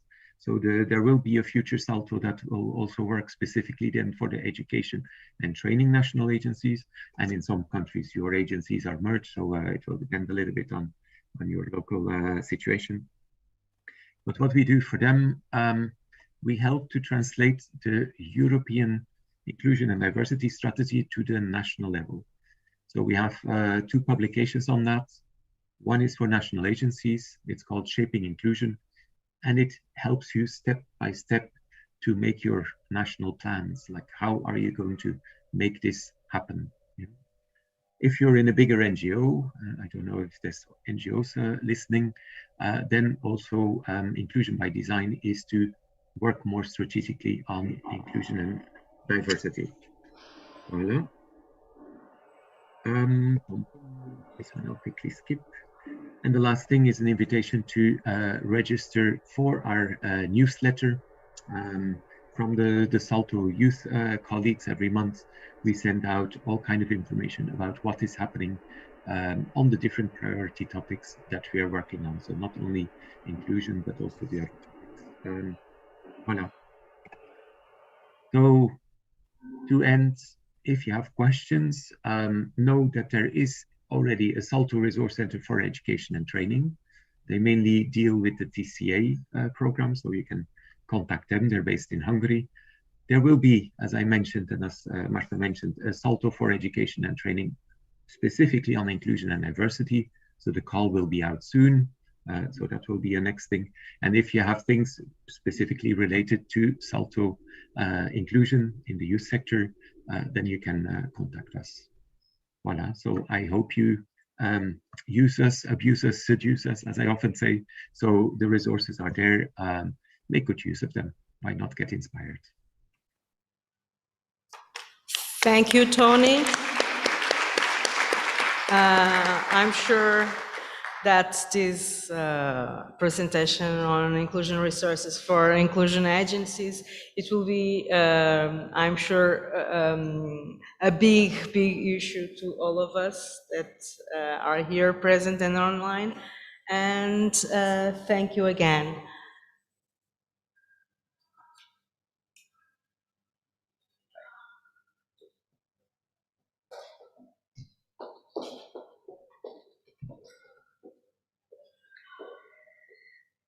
Muito bem, vamos continuar com o nosso programa. Very well. We'll now move forward with our program. We are almost on time now, so let's move forward. And now we will have another inspiring moment, a moment by our inspirational models, where we will present another film with the selected role models that were selected by our partner municipalities. And I wanted to take this opportunity to mention the municipalities that are partners of our projects. They made an effort so that the inspirational models have done work at a local level through activities with local citizens discussing these topics. So I think it is important to mention them. As partners, we had the municipalities of Santa Maria da Feira, Câmara de Lobos in Madeira, Palmela, Loures, Lolé, Valongo, Torres Vedras, Paredes, Vila Real, Lagoa in the Azores, Lagoa in Algarve, and Moura. And we want to continue to increase our partners. Maybe next year we will have another call to participate with these municipalities or other municipalities. Let's see if it is possible, because the pandemic has brought about many constraints regarding this matter. And as I said, let's move forward with another film that will talk about fighting social inequality.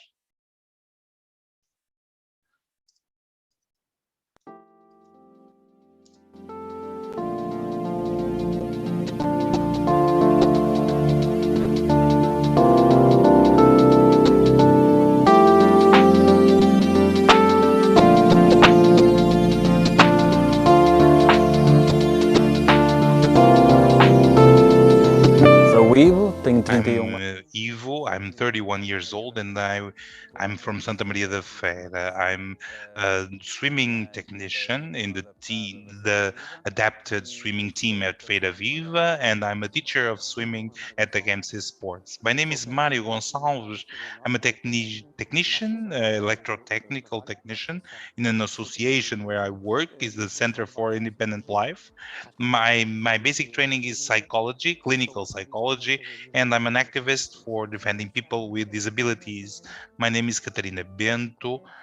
I'm 40 years old, and I'm part of the team of Erasmus Plus that works with the municipalities since 4 years ago. My name is José Ribeiro. I'm from the military. I'm 47 years old. I was born in Santa Maria da Feira, and I'm an author of 3 books, and I'm also a football coach. Throughout my life, I was lucky enough to share moments and experiences with many people that have helped me to reach my dreams. If I can help other people to include people with disabilities, I will be very grateful for that. Some of us are in places where we can't, with the invitations we get by the municipality, being by other activities that we develop. In order to work in a collective way, we need to bring bring other people with us, and that adds to the responsibility, to the individual responsibility that we have. So we need to make the people with disability aware to the fact that there are rights in the Portuguese law and in the international norms as well, and we should claim and demand those rights. I think that people who are in a wheelchair or in the streets, they should raise up and become about. When children, when I come by with a wheelchair, in the pink wheelchair, people saw an alien, kind of an alien, so they are not used to see people in a wheelchair. And I think I've never seen so many people in a wheelchair as I see now. People come out of the house because they started to see that people were leaving their houses. I think that's important. I think that the issues are many times in our heads and the way how we present ourselves to the world. When we have a problem, the focus needs to be in solving it. When I'm with a class of kids, even more important than providing them the solution is to stimulate them in a guided discovery and show them problems so that they can find the solution. Life is, for me, something like that. How do we think of ourselves and how do we present ourselves? If we present ourselves in a bad manner, we will have a social barrier. If not, that social barrier won't come about.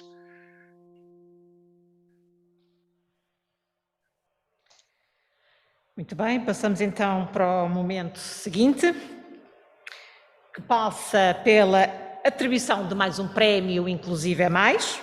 One more award.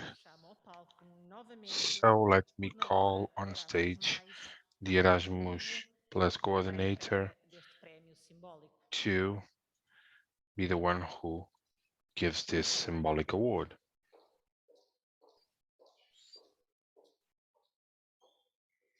Por favor, queira subir ao palco o Dr. Jorge Castro, da Associação. We would like to call on stage Jorge Castro for AEVA with a project called Learning Through Game Playing and Inclusive Approach.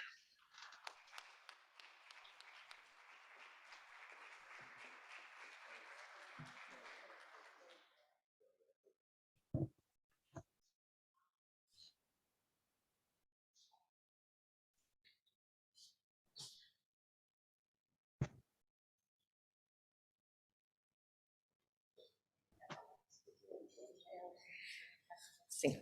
De seguida, Now, Jorge Castro will share a few words before we show the film of the project. Thank you and good afternoon. Let me greet the national agency. Let me also greet the school, this vocational school, and also all the people here and everyone who's following. Let me thank the agency. I would like to share this with all the entities with whom taking advantage of everything that the agency provides so that we can develop our projects and with it a project that brings more inclusion, more equity, valuing our territories, the territories where we stand. let me thank for this award. Let me also take advantage of this to thank this program such as this one, the Erasmus Plus, according to what is the projects, the winners, all of them are winners, of course. Sometimes it's just a bit of a detail, but the value that they have, taking advantage of what is provided to us, not just the territories, but the message that we serve. When we think in subjects such as this one, the inclusion by equity, we think about people that have more difficulties in grabbing the opportunities that the world of today is granting to us, despite everything that we experience.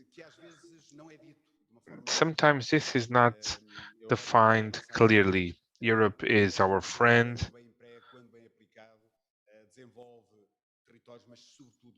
You know that money develops territory, but it develops also people, opportunities, and that is very important. There is one other message that has to do with our project that was defined here, that EVA, the Association for the Evaluation of the Region of Aveiro, via their brand, and the most known brand is the Vocational School of Aveiro, is able to define.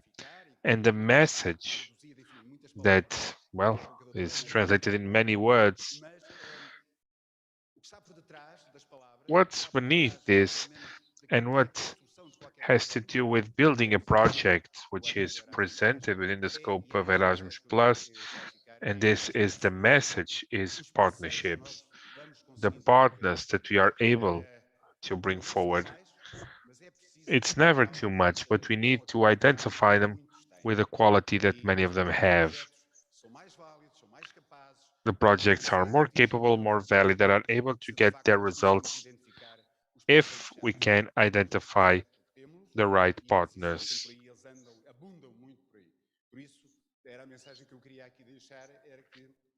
This is the message, that we can identify and bring them to us, because not just they being an effective part in the value that they add to the project, they are a very important part for their dissemination. And it's clear to see that there are many opportunities to other entities that did not realize or could not have the possibility to grab the Erasmus Plus and what Europe brings to us. Thank you all, and have a great day. Thank you.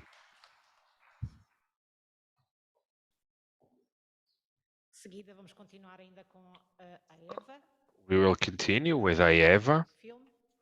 We have a film about the project.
Bem, parece que neste momento ainda não reunimos as Well, condições it seems that we cannot share the video, so in order not to delay our program, let's move forward to the next award.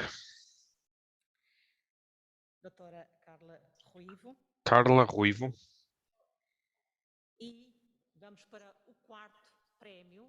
And this is the fourth award, the last award of this day.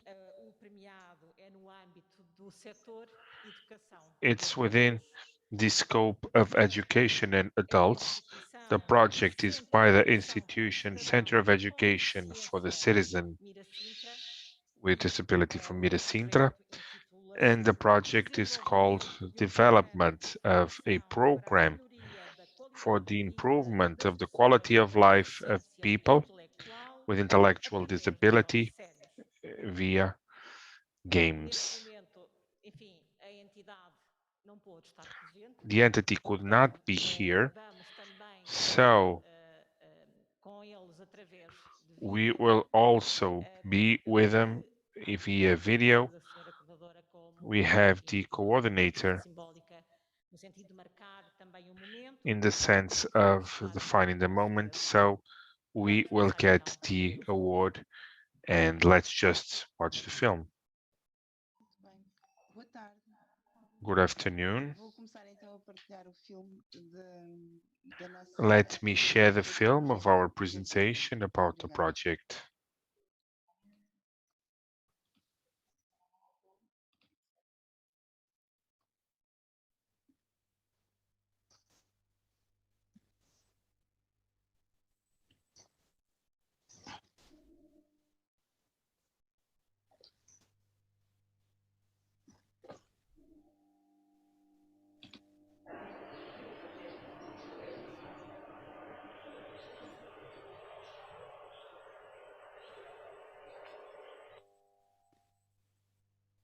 Doutora Sónia Fontes, não sei se me está a ouvir, mas nós não estamos a conseguir ouvi-la.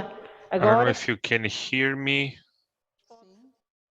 continuar, por favor. Peço desculpa, penso que não compartilhei o que temos vindo a fazer, procurando que esta This is experiência what we have been doing, making it useful for other participants of the seminar.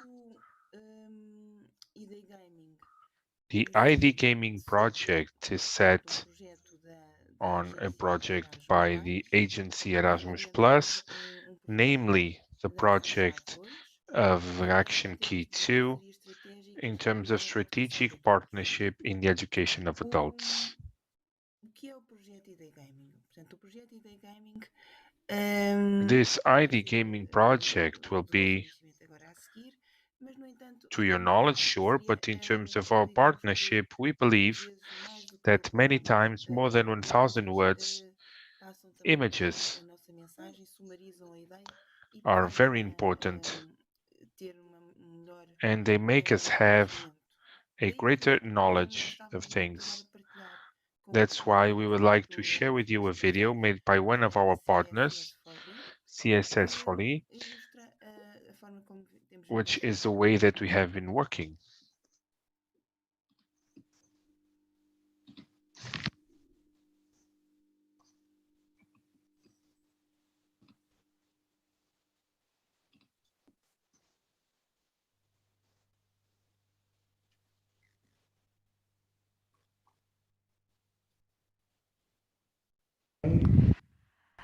Rita, a te piace giocare? Sì. E quali sono i tuoi giochi preferiti? Mi piace il Monopoly. Sì? E più anche il Pongo. Anche il Pongo.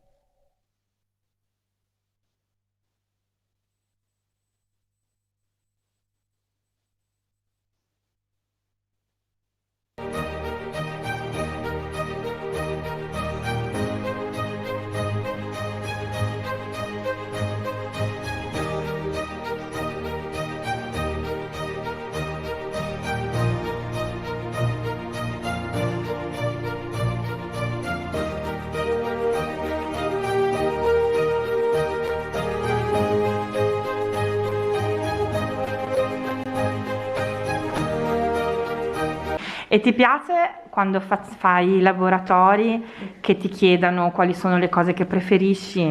Sì. È interessante, vero? Molto interessante. E tu puoi dare la tua opinione? Ma certo. Bene.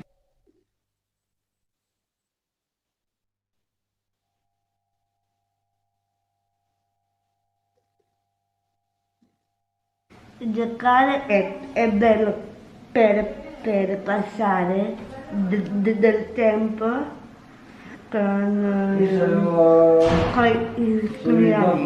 con i tuoi amici.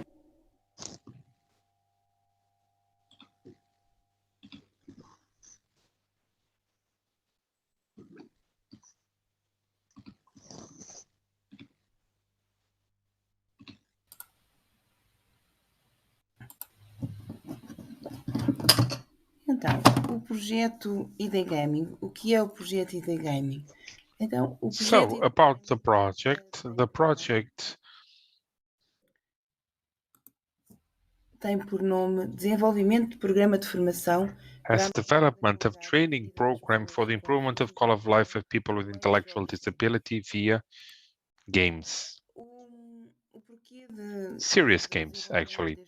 Why the development of this project via the partnership that the CACD coordinates? Well, within the EU, more than 15 million people live with intellectual disability, which means that they have a reduction of their ability to understand new information and also to understand new knowledge in their life context with greater or smaller incidents according to the cases. They are not all identified the same way.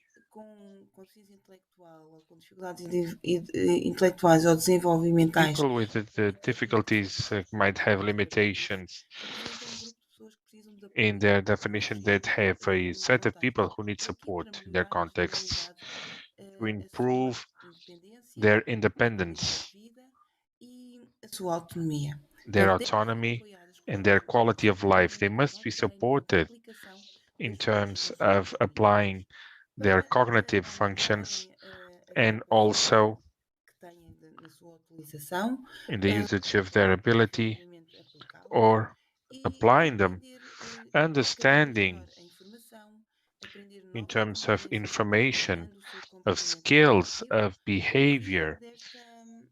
E por via desta melhoria, melhorar também a sua qualidade de vida. And also to improve their quality of life.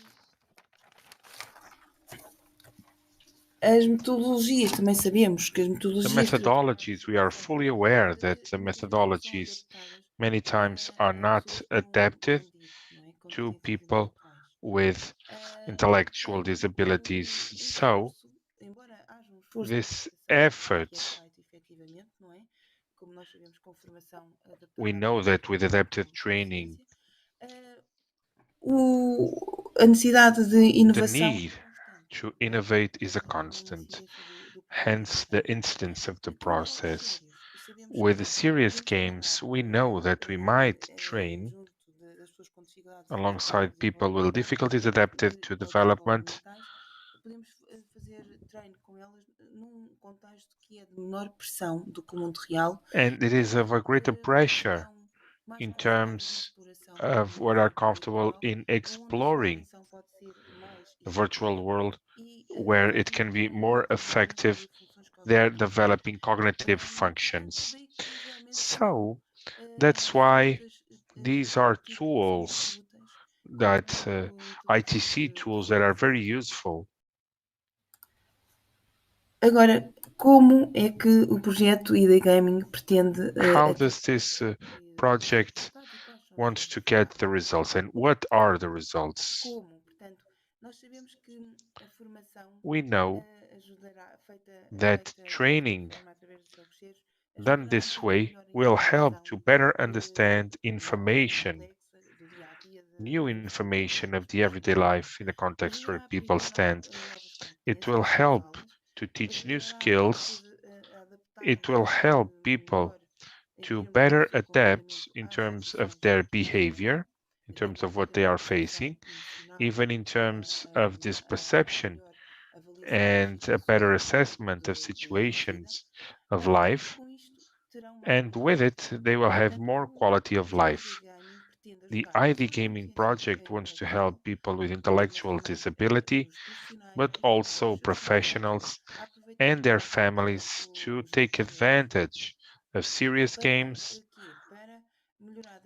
in order to improve the way utilizam as suas funções that they cognitivas. use their cognitive functions that might be, as we said previously, made fragile Tópicos, nomeadamente in some topics, namely attention, memory, problem solving, percepção emocional, e ao melhorarem as funções and cognitivas by improving this cognitive function, they will improve the way that they adapt in the context, getting more quality of life. The results that the ID gaming has is development of a game of quality of life adapted for people with intellectual disability, a program that presents an array of different games that are already existing and that they are cataloged for an easier definition in terms of reasoning and expression. We have an online platform where this is allocated to, as well as the game, and we'll have dissemination sessions in the different countries. Quem é a parceria que desenvolve este projeto? The partnership developing this project, we have an entity, an Italian entity, which is headquartered in Bologna, which is working with people with intellectual and developmental limitations and disabilities. The CSCD, it's a community-based institution helping people with health disabilities in Copavit's a confederation of organizations, helping people headquartered in Valencia, Spain. CSS it's a small confederation in Italy of organizations supporting people with intellectual disability, and a department of the University of Lisbon in Esquidade, which works on games. It's not just organizations, it's people. People who are part of this partnership are here. Vosso conhecimento, os nossos for parceiros. your knowledge, your partners. It's not the ones that we saw here. Que não puderam estar presencialmente, mas estiveram em formato online. Not just the partners who were in person, but also those who are online. When we try to think in terms of IT game and social inclusion, what we have as a concept to convey,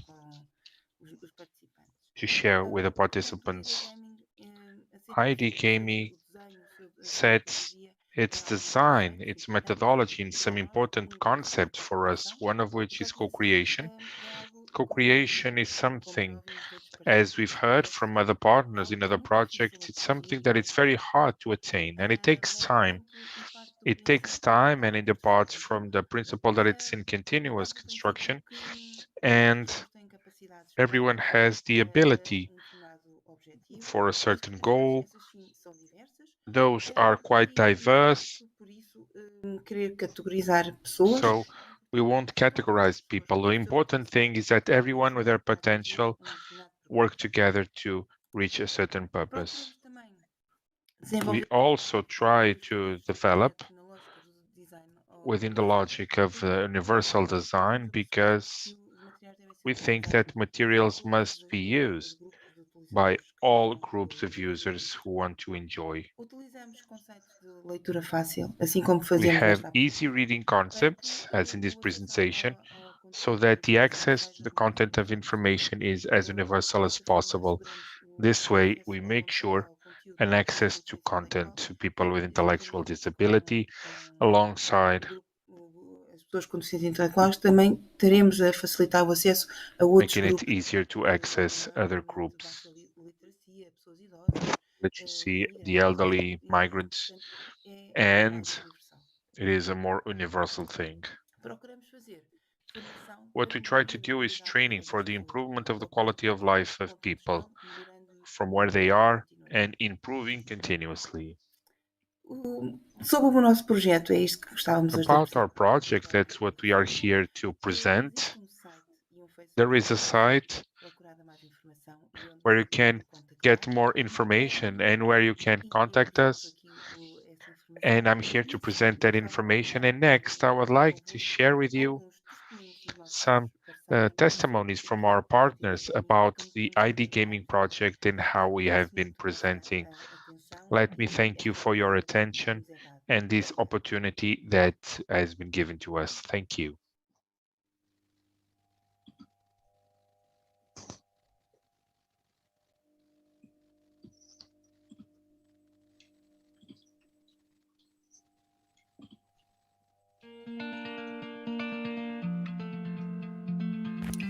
I believe that a very important part of this project was the possibility to involve. We organized 5 working sessions where our users were directly involved in telling us what they liked in a game.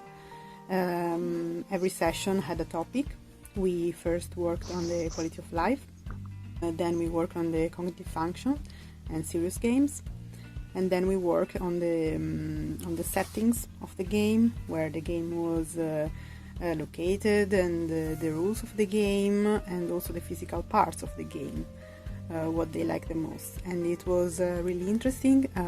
I think our users liked it a lot. They liked to be involved, to express their opinion, and also to play, because in our sessions they had the possibility to play, to express what they really liked. They would try. So I think this was a very nice part. Hi, I'm Elia. I took part in this project. I thought it was very interesting, but some of them were quite hard. I did enjoy it. Hello. I was the facilitator of the project ID Gaming, and with a vocational center, and it was very interesting. Workshops with group dynamics, also with experimenting of games. And I would like to highlight the excitement of the group and the joy and the expectation with which they come to the sessions. It was very fun, a lot of fun.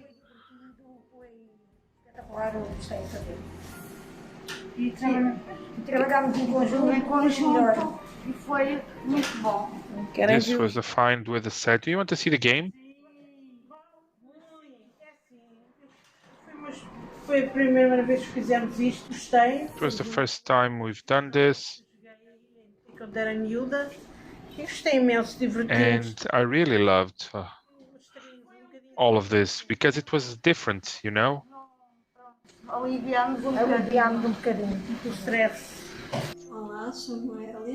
Hello, I'm Noelia. It was great to work and cooperate.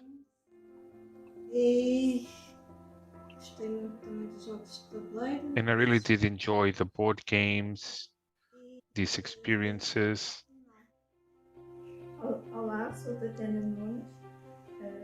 Hello, I'm Tatiana Nunes. I have enjoyed playing games with my colleagues because playing games helps you think. Some of them are difficult. The ones that I loved the most was the board games. My name is Cristiana Antunes and I'm part of the ID team associated with this project. Our main goal in this project is to develop several digital tools that can ease the training and learning process of people with intellectual disabilities.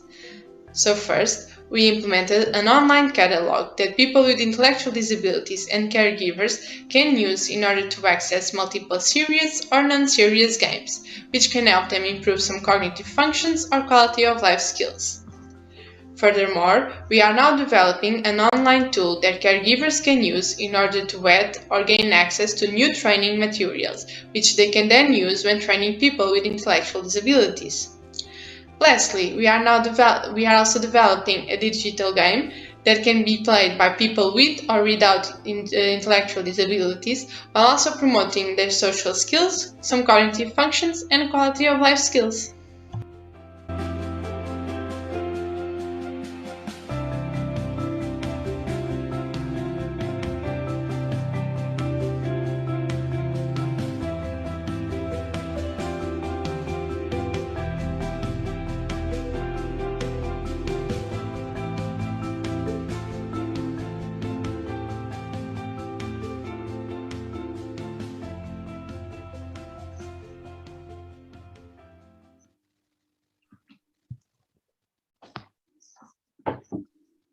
Muito obrigada. Thank you. O filme chegou ao fim. Não sei se a doutora Sónia Fontes. So we've come to an end. I don't know if Sonia Fontes is still online. Yes? Okay, you can continue. But yes, with this presentation, we are hereby finished. And so, thank you for having us, and thank you for everyone here in terms of their attention. Thank you. No, we are thankful. Thank you. Congratulations. Keep up the good work. I would like to remind you that these processes are processes in the 4 sectors that are still beginning. And what we would like to convey is the idea of the inclusive project to inspire you in building future projects. We won't be able to show the project within the scope of vocational training. We apologize for that. And I would like to thank Jorge Castro for being with us, and also Ana Ribeiro, the person of contact of the project, that I'm sure will have a very interesting message to convey, as well as the project. So let's follow up with our schedule. And now is the time to talk about opportunities of Erasmus Plus for inclusion. We have 2 colleagues from the working group of inclusion telling us about that opportunity. And I would give the floor to Maria Pilar Bravo, and next to Ana Paula Alves to share all these opportunities. Thank you.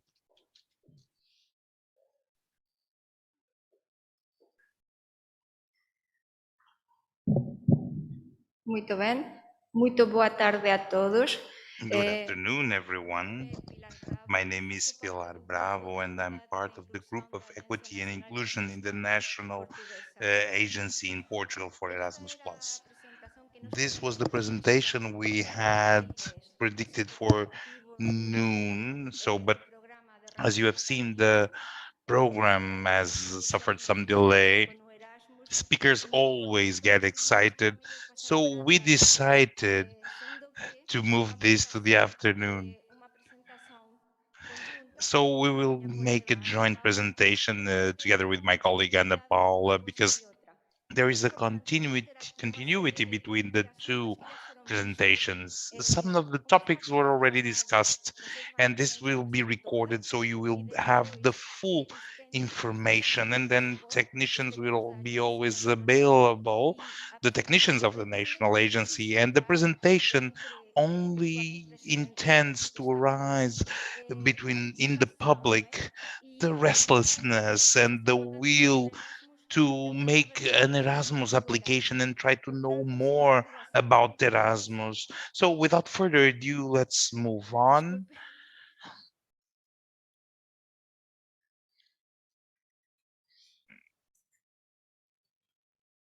Como é que é, Ana Paula? Já está. Muito bem. Portanto, vamos começar com a apresentação breve. Let's start with a brief presentation of the program. As you know, Erasmus is a program dedicated for the scopes of education, training, youth, and sports, basically. So the scopes of acting are in these fields, and the program of the Commission that is focused in these fields, that intends a permanent training of European citizens, and also create a dimension, an European and internationalization, using qualifications, using regardless of their age or origin, and with the purpose of promoting sustainable growth, employability, and social cohesion. Sorry, I'm having some trouble with my remote control. Better now. So we have different fields of acting. On the one side, we have mobility projects and cooperation. On the other hand, we always have these projects. The scope of the projects will be focused in these dimensions, and they will be done in terms of learning and training and education, but focused to have learning experiences, both theoretical and practical, and for all the levels of teaching, both formal and informal. So for all ages and for all levels of teaching, from the preschool until the adult age. So there is no limit for Erasmus. We have had participants who were over 90 years old. And why? We mentioned this before, because there is the certainty that the human being is always evolving and can always improve, and it's a matter of potentiating their qualifications and potentialities. Within the management of the program, as many of you already know, we have two dimensions. We have the transnational dimension and the centralized dimension. The executive agency is in Brussels, and then in each of the participating countries, within the scope of the countries of the program, there are national agencies that manage actions that are not specifically centralized in Brussels. In Portugal, it's a specific case where not all countries have an agency to manage the program. In Portugal, we have two national agencies. One is the Erasmus Plus Education and Training Agency, to which we belong as a technical team, and another one called Youth and Sports that is located in Braga, called IA.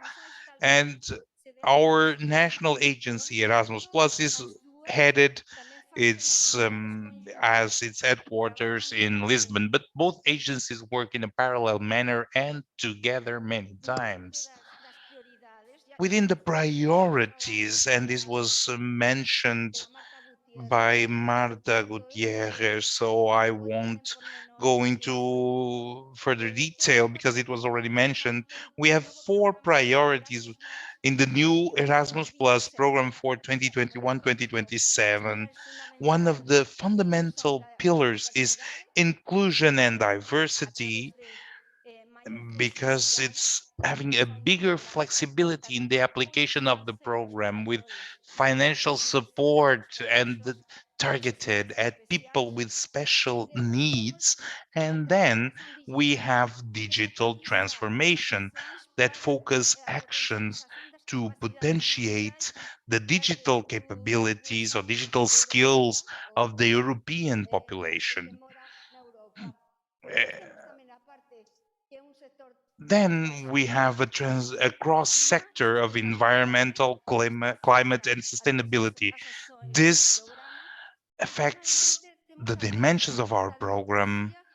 And then we have democracy and citizens participation of the whole population, with the purpose of creating a feeling of belonging to European citizenship and belonging to the European population, with a more democratic participation of citizens.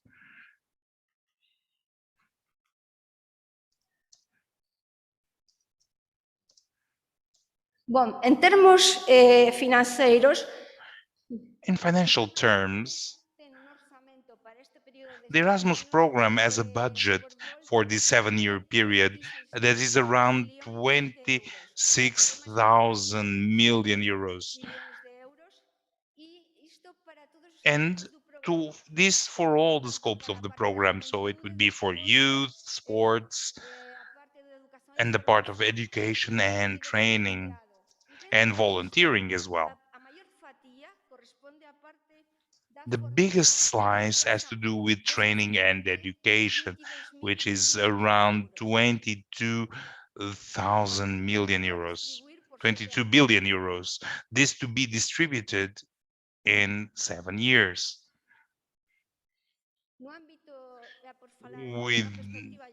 Within a general perspective now,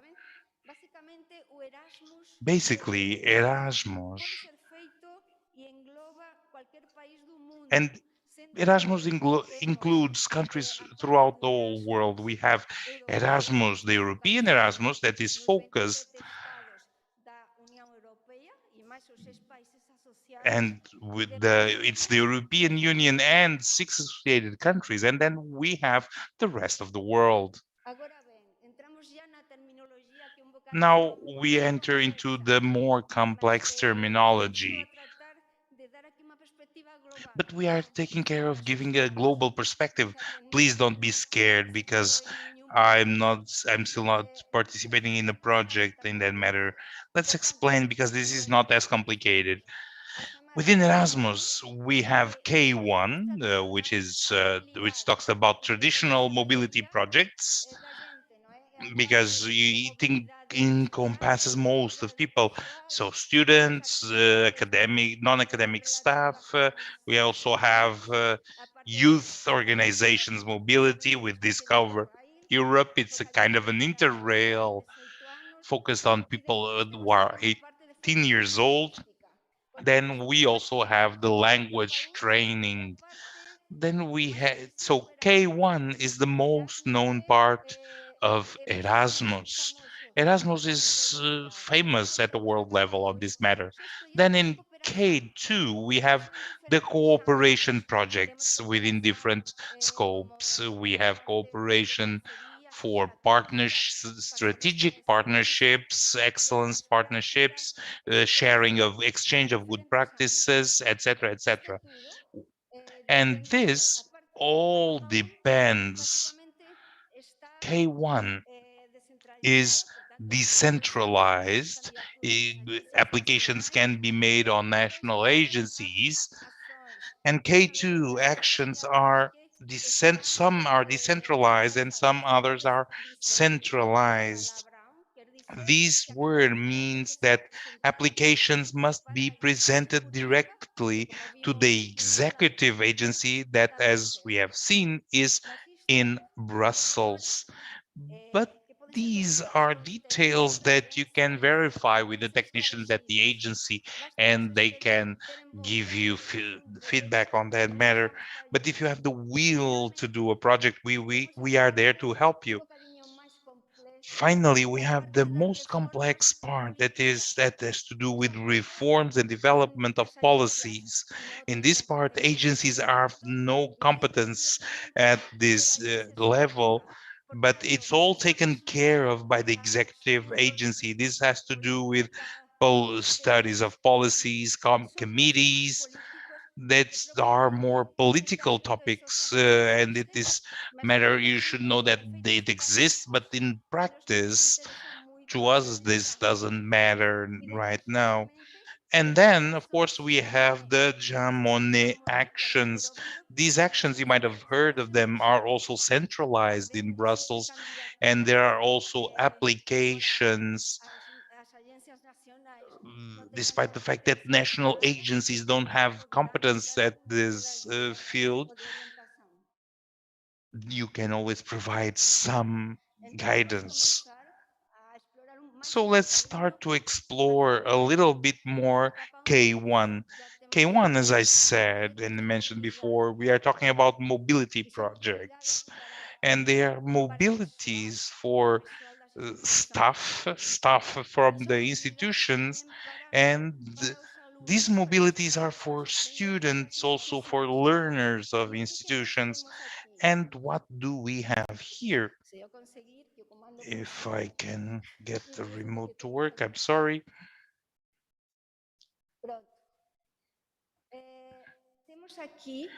What we have the mobility actions, And the purpose of these actions is basically, and as it was mentioned before, people doing Erasmus, they get all types of experiences and competence and skills.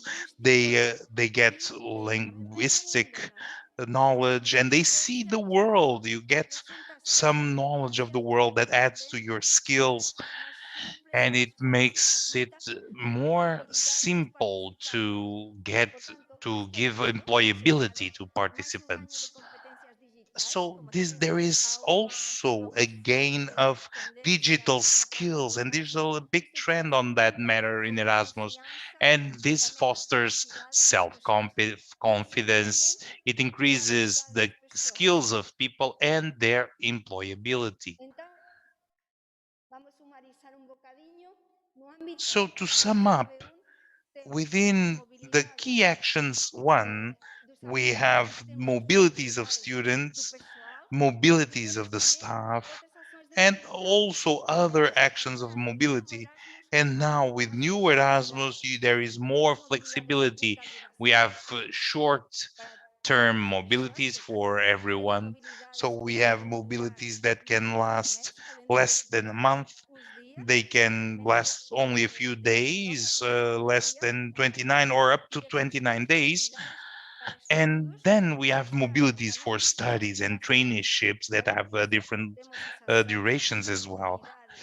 Beyond that, we have mobility actions, missions of teaching or training, short-term courses for staff of the institutions. And finally, we have other types of mobility and the possibility of asking experts and to do preparational visits for a longer visibility, and to with the hosting of teachers who are starting their career in order to potentiate their training.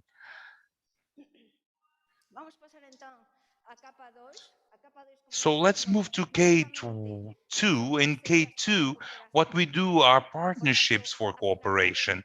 So the purpose is institutional cooperation, which means it involves different institutions. And within these activities, the fundamental purpose is sharing good practices, getting skills, internationalization between the participant institutions, and also, besides that, the transferability of skills and knowledge between institutions. Regarding the duration, there is a lot of flexibility in the new program. We have from 12 to 36 months, from 1 to 3 years in each project. And beyond traditional partnerships with 3 institutions, some of you already know those partnerships, we have now the small dimension partnerships, which you could involve only 2 institutions from 2 different countries within the program. This, in logistic terms, this involves less headaches, less need of coordination and staff, and at the bureaucratic level, they become also more simple in terms of the application and monitoring of the project. The partner countries cannot be coordinators. The partner countries are the third parties outside the EU and outside the associated countries. And now, despite the fact that this was very quick, I wouldn't like to close without letting a couple of notes to you. The first one is that the last 24th, it was published a call for applications for the year 2022, and I leave you with the most relevant dates. For more information, please check the link that was published in Eurlex, the European, the official gazette of the EU. And I'm highlighting here the actions that we are taking care right now. So K1, mobility for learning and training, that the application should be done until the 23rd of February. Don't forget the date, 11 o'clock Portuguese time. And then in key action 2, we have the applications for partnerships of preparation, the normal partnerships with 3 institutions, and they should be applications should be done until the 23rd of March 22 until 11 o'clock Portuguese time. In this case, partnerships not coordinated by NGOs, and until the 23rd of March for partnerships coordinated by NGOs. And then what is new is the small dimension partnerships.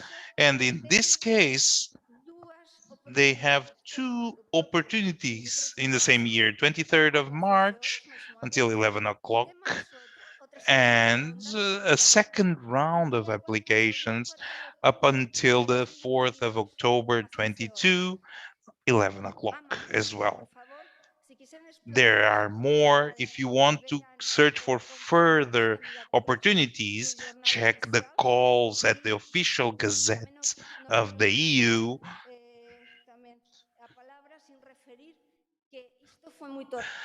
I wanted to mention that this was very quick, but we want you to know what are the opportunities of the program and then talk to us.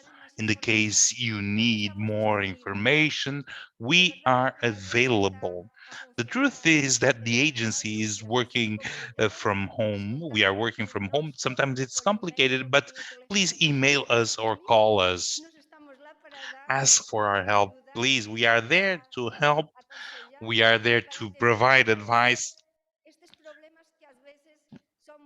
and to highlight these problems that are sometimes very complicated, but you need to ask us. Thank you for your attentions. It's very nice to exchange experiences, and now I give the floor to Ana Paula Alves. Thank you, Pilar.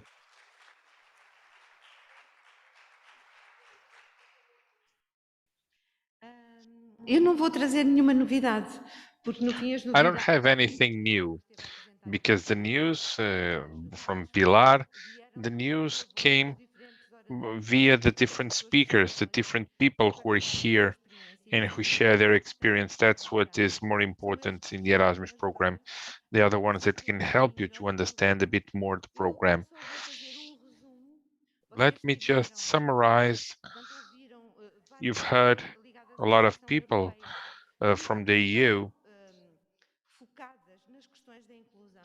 focusing on the issues of inclusion, and the committee saw that the audiences with less opportunity was not following the percentage that it should in the program, and so they started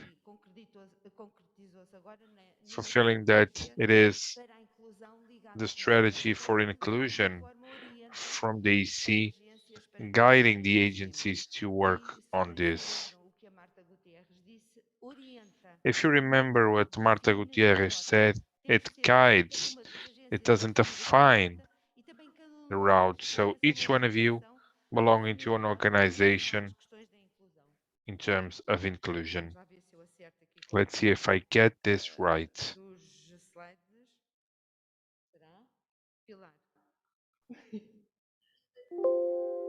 Já está. Pronto. Para vos lembrar que...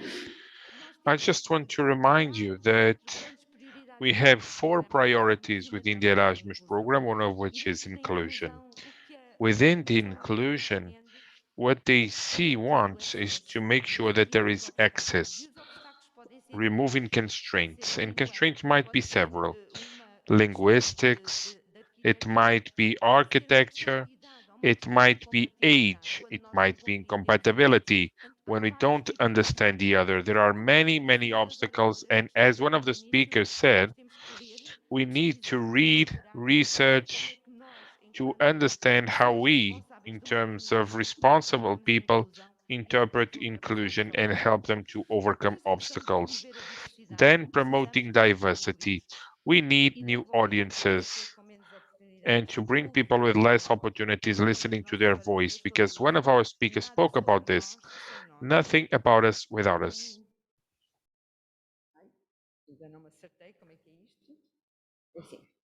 Portanto, os documentos que nós So, the documents that we have as national agency are not born from the void. No, they have a connection with international documents, national, world documents. All of them cross the ideas of citizenship, of inclusion, of protection of people with less opportunities.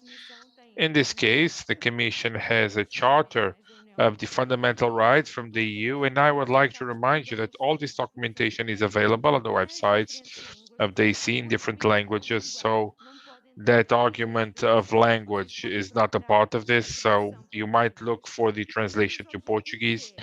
And the goals are right to education, fighting for the right to education. And education, as we said, is not just school. It's in different contexts, non-discrimination, equality between men and women, children's rights, integration of people with disabilities. And we saw some of the projects that have been extraordinary to work upon these issues. Then,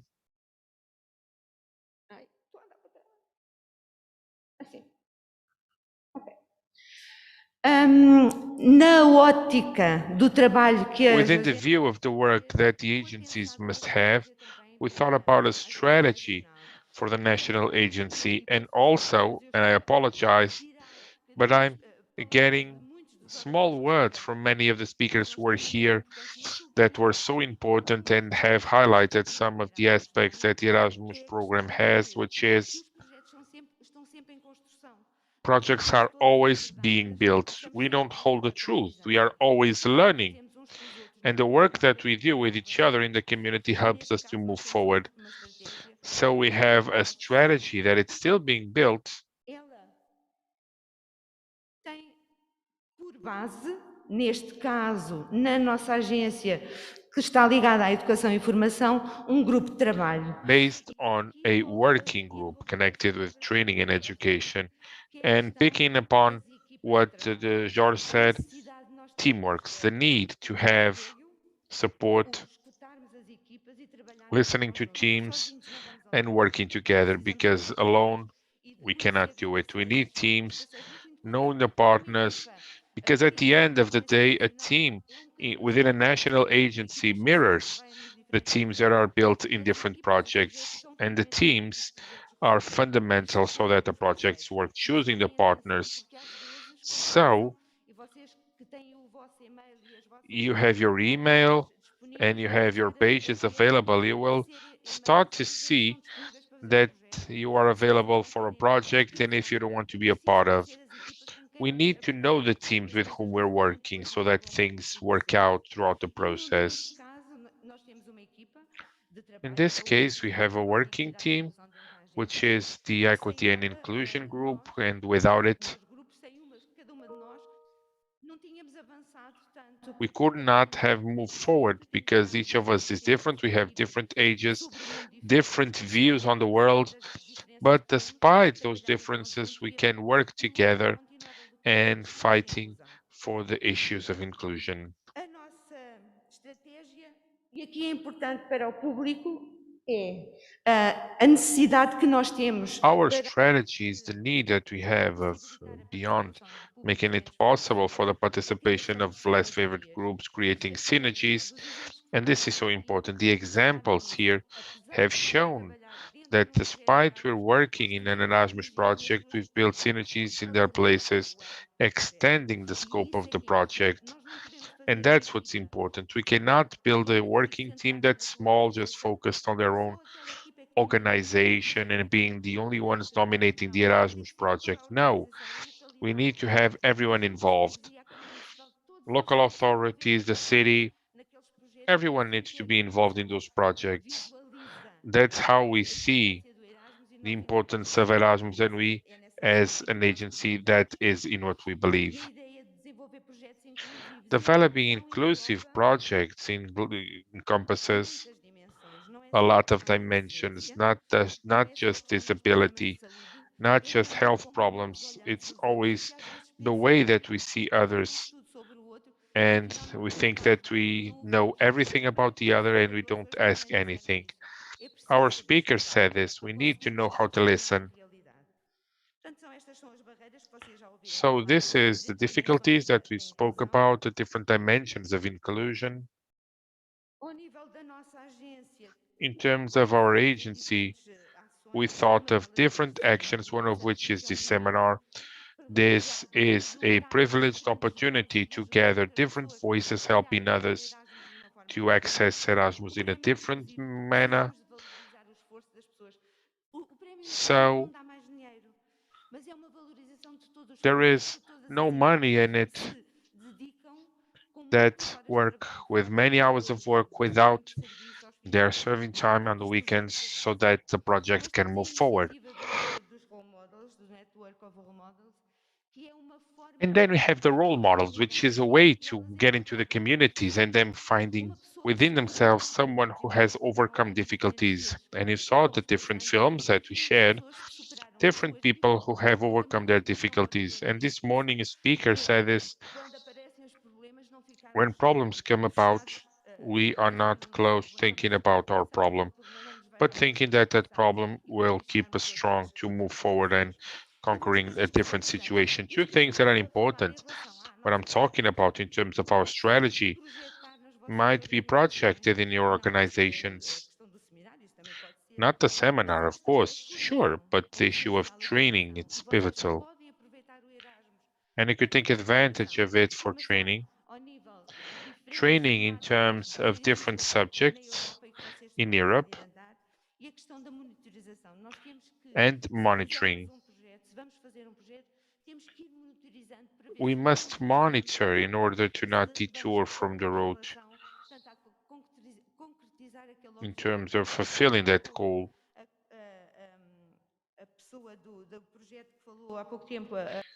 And the person who spoke before, Sonia, spoke about talking about the different strengths of each person, looking for a common purpose. Then, and I think that this is your work, okay? It's you, the organizations here, communities who hold the possibility of transforming and having inclusive projects. Erasmus supports the funding, but it's you in your organizations who must have the vision, not us. We will help you, sure, we can give you some tools. The commission grants the money, but the organizations transform things. One other thing that's very important is when we think about doing an Erasmus project, how do you help people of your organization to participate? And we've seen that many people don't want to participate because they don't speak English well. That must not be a difficulty. There are many ways to help people to facilitate the issues of communication. Transparency, of course, and the vision, as I said.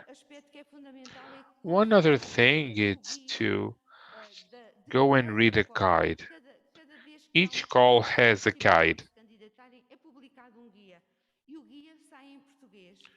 And the guide is in Portuguese, and it has the right locations where you can look for information. And as Pilar said, we are here to help. Then we need to think about what you want. If you want to get involved in a project connected to the organization so that there is a training of the different people from that organization, then you might go to this idea in a project in the action key 1, or to think that you would love to share experiences with different organizations in Europe.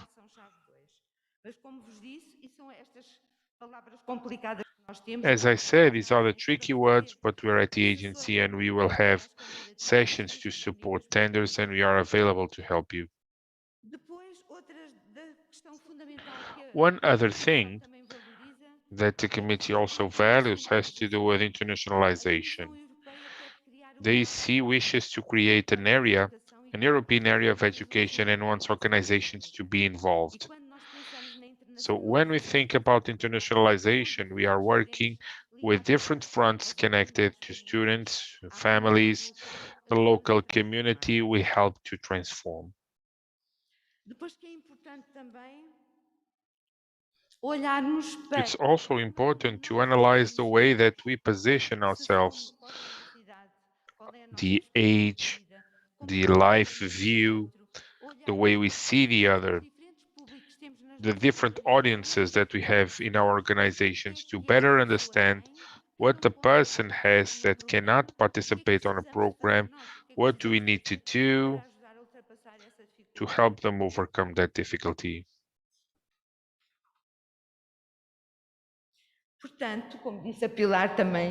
As Pilar said, do come to us for help. In terms of the Erasmus program, there is a set of tools that you can use: training, individual training, collective training, bringing youngsters for training, volunteering, which is a beautiful, beautiful program by the EC. Help us to transform the societies. And as one of the speakers said, inclusion takes time, and it's hard work, and sometimes it's very tiring, and sometimes ungrateful, thankless, but we do have this possibility as teachers, as heads of units. And I hereby finish by thanking you for being here. Don't forget, we have music, and we will continue our program so that we can get new ideas on how to build an inclusive project. Thank you.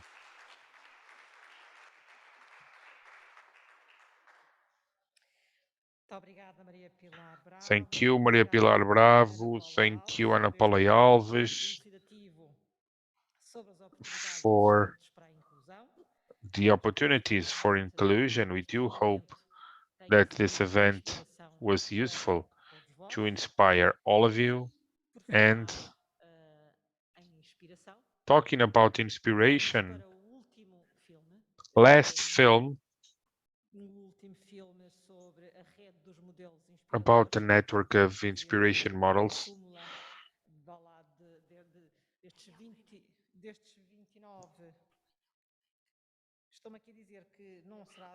I'm being told that it is not the summary, there was a change.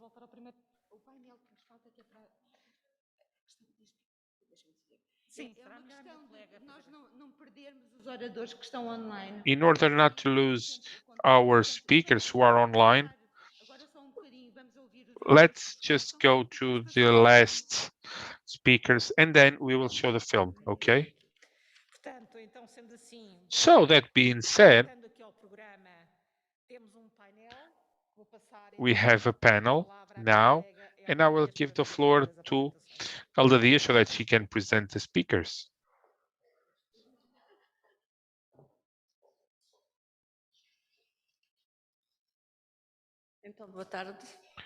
Good afternoon. I'm here again to tell you about diversity and inclusion, and to understand diversity in societies. And it becomes very important to defend the rights of citizens in terms of individuality as independent beings. Solitary and cooperating societies has to do with understanding the other. This panel wishes to address the subject of helping to fighting stereotypes and allowing us to see further via the reading of the Observatory of Inequalities.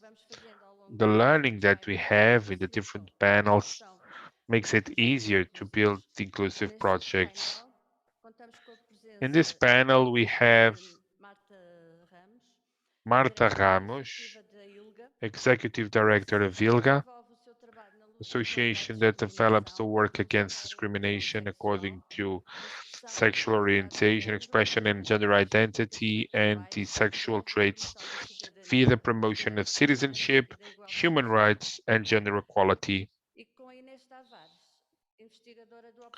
And Inês Tavares, she's a researcher of the Observatory of Inequalities, to talk about the research that they have been developing within the scope of social inequalities. So I would like to give the floor to Marta Ramos. Thank you.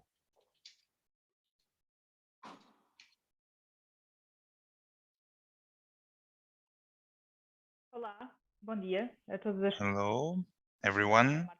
My name is Marta Ramos and I work in Ilga, Portugal.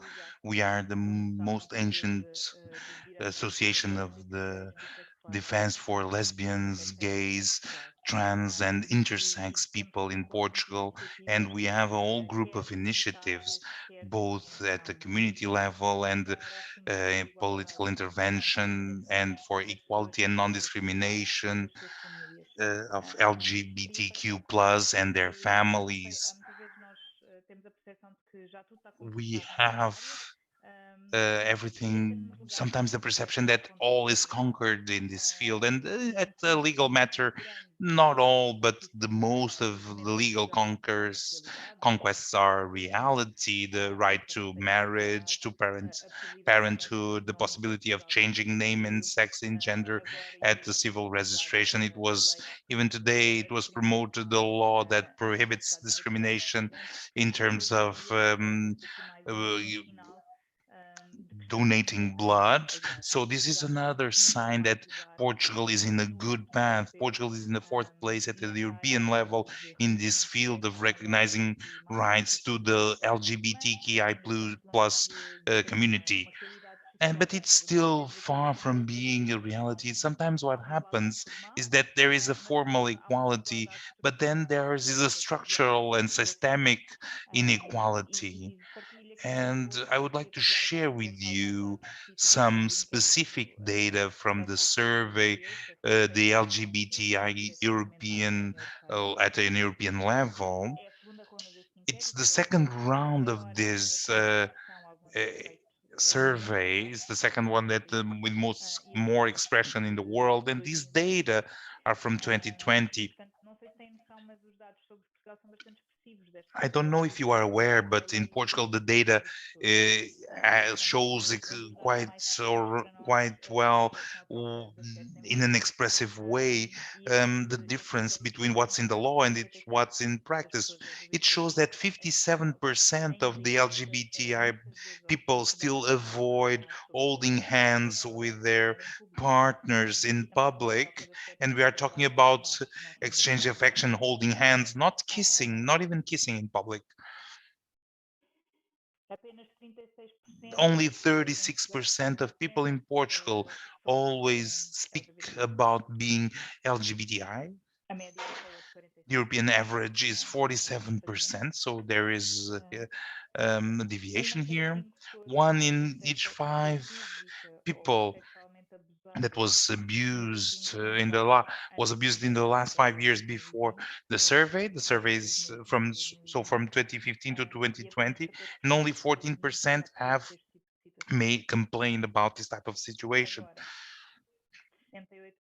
78% of people say that things, and when we are talking about things, say we are talking about discrimination. So it's different from the European average. We need to make legislation that has a positive sign. We must make it go to the daily life, in order to make people belong to society. And it's a good sign. This sign meets the ranking in the 4th place that Portugal is occupying right now. But once again, and going a little bit back and to the issues of the educational context, and with the Erasmus program and the projects, many times they are targeted at young people or to the social change within the perspective of education and training. It is important to realize that at an educational level and for young people, there is a long path to go in Portugal. Going back to the data of this survey, 48% of young people, and we think about people who are 18 to 24, they hide being LGBT in their school. Most of these young people discovered they were lesbian, gay, or bisexual while they were around 10 to 14 years old, about 41%, or between 15 and 17, around 25%, but they only told someone that they were lesbians, gays, or bisexual between 18 and 24 years old. So there is a period from the moment when the person realizes being lesbian, gay, or bisexual until the moment they are able to talk about that to another person. So this has an impact at an educational level, from school experience, at a family level, the social interactions, but also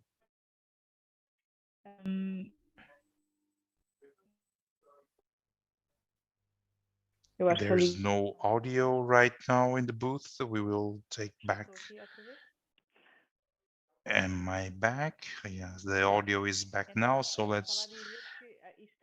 I was saying that this has issues in terms of people's daily life,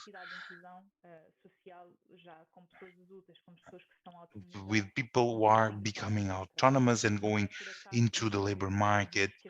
So it's not a random thing that people say, talking about getting out of the closet and leaving it openly, their sexuality and gender expression. And then when it's the moment of going into the labor market, they go a little bit back into the closet. So 59% of people only talk about their identity in a selective manner in terms of labor context, which means that some people and specific contexts within their workplace, and 27% of LGBTI people hide the fact that they are from the community in their workplace. Which means that initiatives and programs like this one, like the Erasmus Plus program, and the possibility of applications, they are a lever to the change at the social level.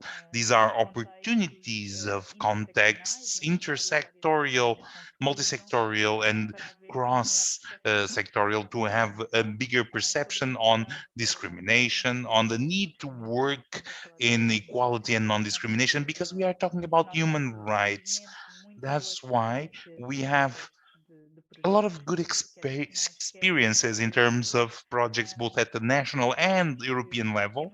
We can say that it is very important that these programs can invest in diversity and inclusion, because there's a lot of work to be done in the Portuguese context, and the social change is only possible if there is a social perception of these issues and the need of effective work in the change of prejudice, stereotypes, myths, and you need to demystify them so that all days are more egalitarian for everyone.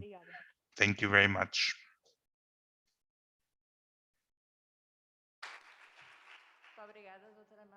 Thank you, Marta, for your words and the figures you brought about that should leave us all thinking on our attitudes. So now let's give the floor to Inês Tavares.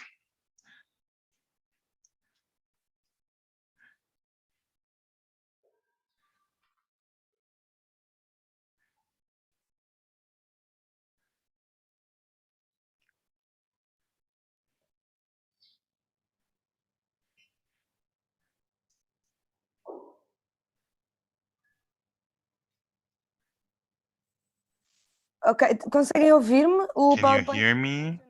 Is the PowerPoint okay? Yes, we can, and I do believe the PowerPoint is working. Yeah. So I would like to start by thanking for the invitation. I will focus on unemployment and labor precarity in young people, and I will try to show you some data but you have my email address. You can send me an email if you want to deepen any topic that is not so mentioned and you want further details. I will base my presentation in a study from the Observatory of Inequality called Unemployment, Recent Trends in Portugal and in Europe, that was written by me and Diana Filipa Candido. And you can see it in the website of the Observatory of Inequalities. And the study is of open access, so you can access it in our website. The data I will present have as a source Eurostat and INEC, despite the fact that the data on these topics are far from being just from these organisms. If you go to the website of the observatory, there is a different study that was released at the same time that we did about in social inequalities, or sorry, unemployment in 2020, that has to do with territorial unemployment. We analyzed each municipality and its clusters, and there we used IFP data. So there are different sources where we can get data about unemployment. In this specific case, we used Eurostat and INE. Here we have a graph about the rate of young people unemployed in 2019 and the total one in 2020. In light blue, you have young people unemployed in 2020. In red, we have young unemployment in 2019 with these balls, and the dark squares have to do with total unemployment in 2020.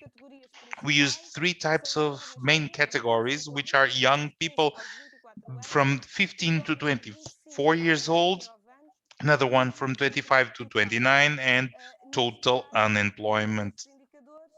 In the case of these indicators, they have to do with unemployment of young people below 25 years old and total unemployment.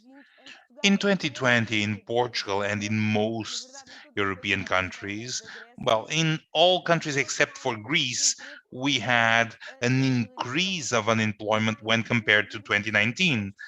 1.7% at the European level and 4.3% over in Portugal. In 2020 specifically, the young people unemployment rate was 22.6%, so 5.8% over the average of the European Union.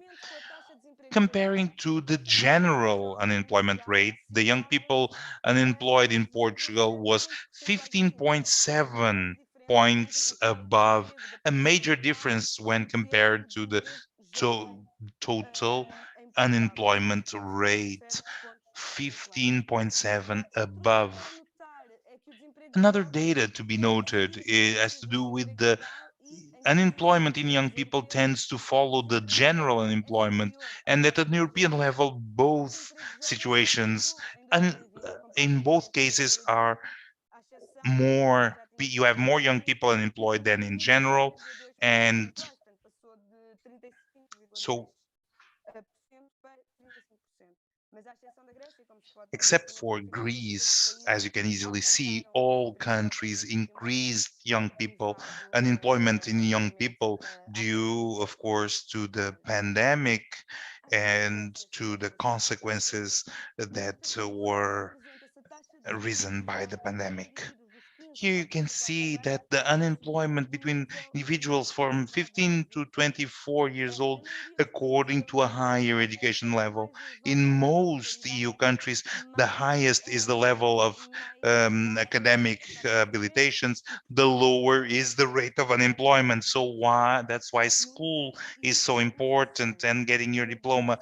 But there are some exceptions. In Greece and Cyprus, the rate of unemployment is higher in individuals individuals with higher education than in individuals with basic education. In Romania and Cyprus, the rate of unemployment is higher in individuals with secondary and post-secondary schooling than the ones who have basic education.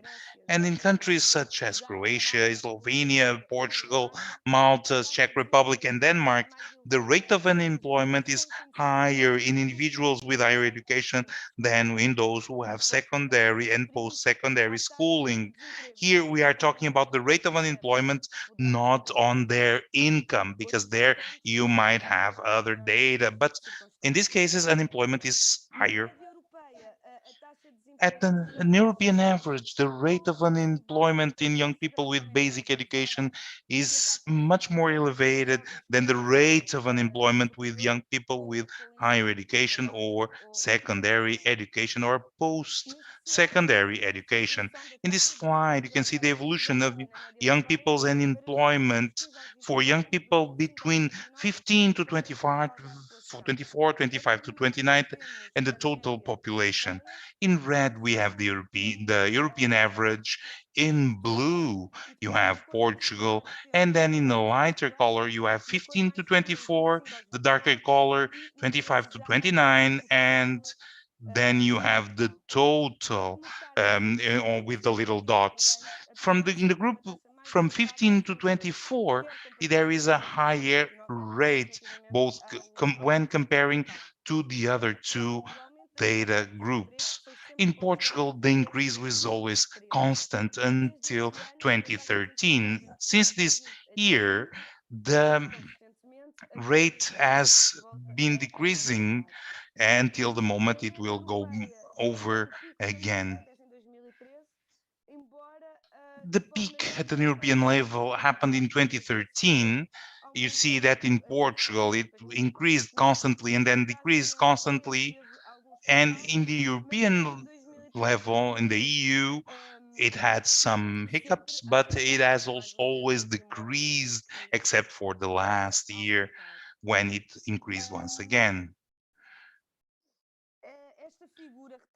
This figure shows the sub-use of the employment of young people, the evolution of youth labor force, the underutilization rate of and youth unemployment is a way to deepen the analysis of unemployment, enlarging it to situations close to this phenomenon.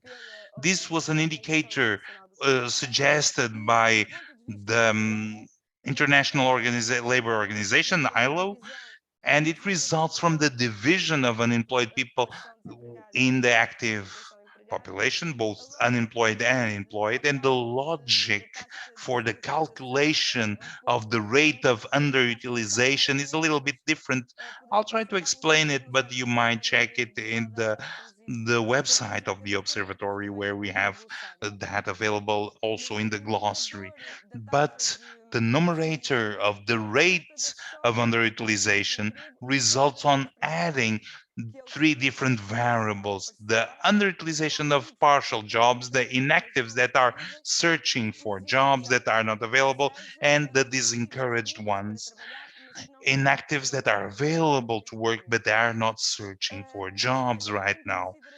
It has into account situations that are statistically classified as being unemployed and inactive, and also the logic of training of the denominator of this indicator is particular, because it does not result only on the active population, but the potential labor force.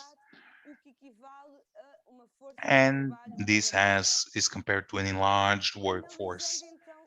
Analyzing the data in 2020, the rate of unemployment of youth unemployment in Portugal was 22.2%, and the rate of underutilization for the same age was 39.2%.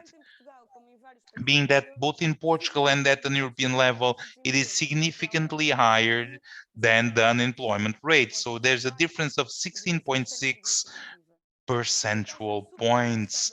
The rate of underutilization has increased from 2001 to 2013, where it started to decrease until 2020.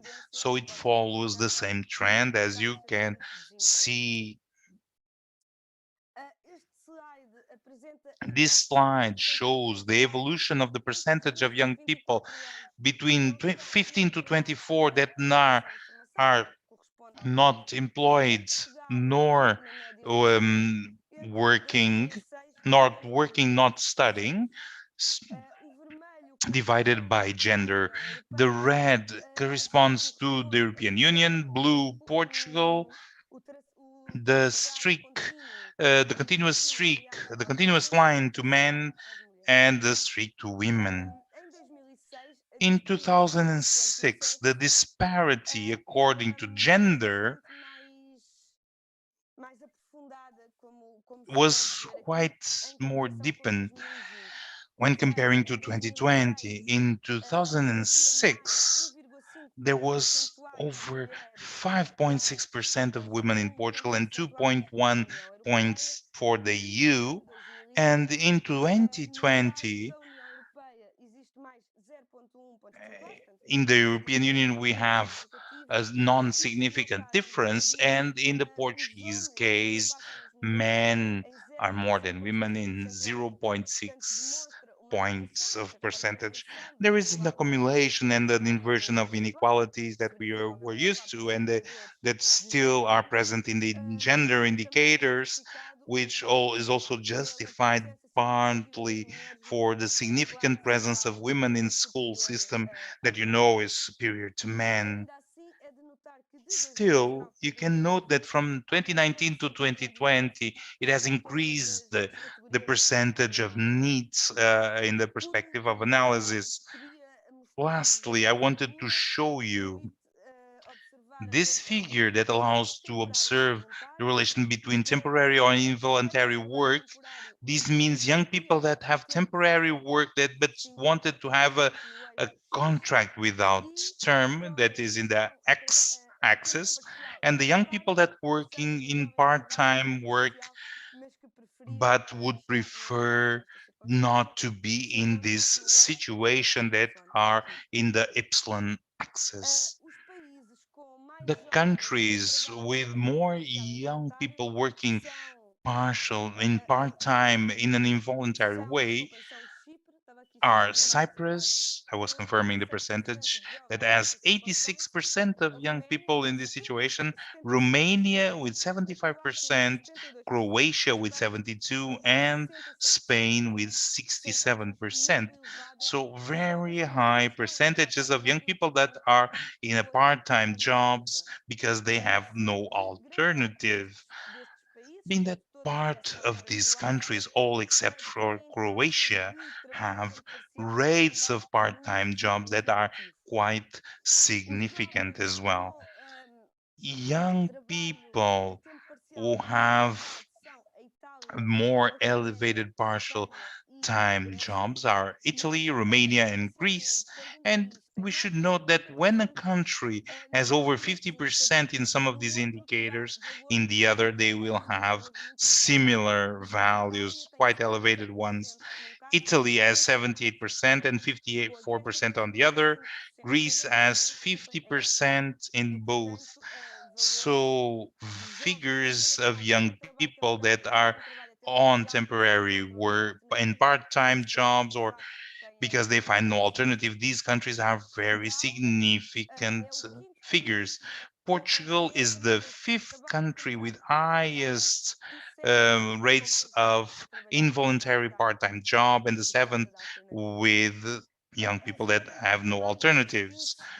Looking at this picture, you see three different main types of countries. One composed by countries of Central Europe with proportions of young people in part-time, involuntary part-time work reduced below the European average, that is right here.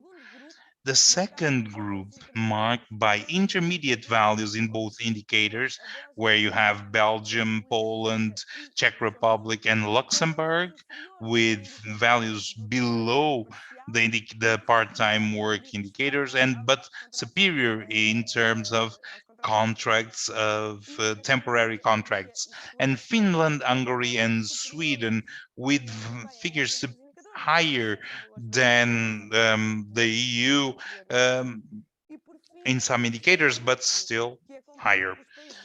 And then a small group that is composed by the southern countries, by Spain, Portugal, Italy, but also Cyprus, Croatia, and Greece, with at least one of the indicators with a proportion above 50% in one of the two cases. Thank you very much for your attention. I hope I was able, within this time, to give you some information on unemployment, about the precarity on the labor force. For more information, you can find information with more deeper analysis within these indicators divided in categories with gender, age group, in a more exhaustive way that I had no time. You have my email, and you can contact the observatory where I work if you want to explore, if you feel that's something that that should have more development. Thank you very much, Inês Santos,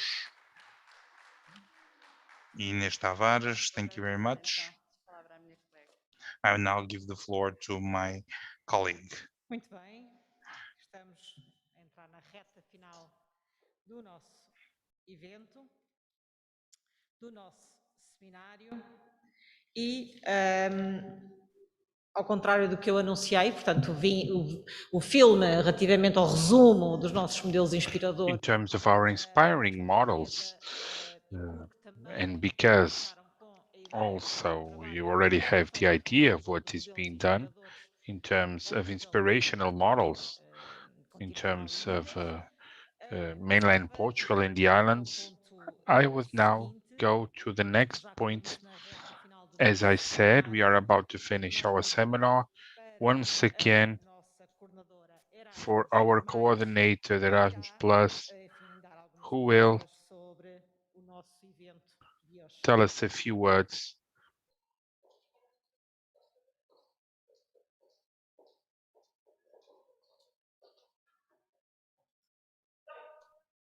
Boa tarde de novo. Good afternoon again.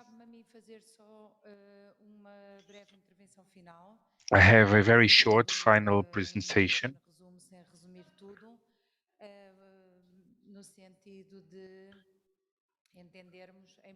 We would just like to understand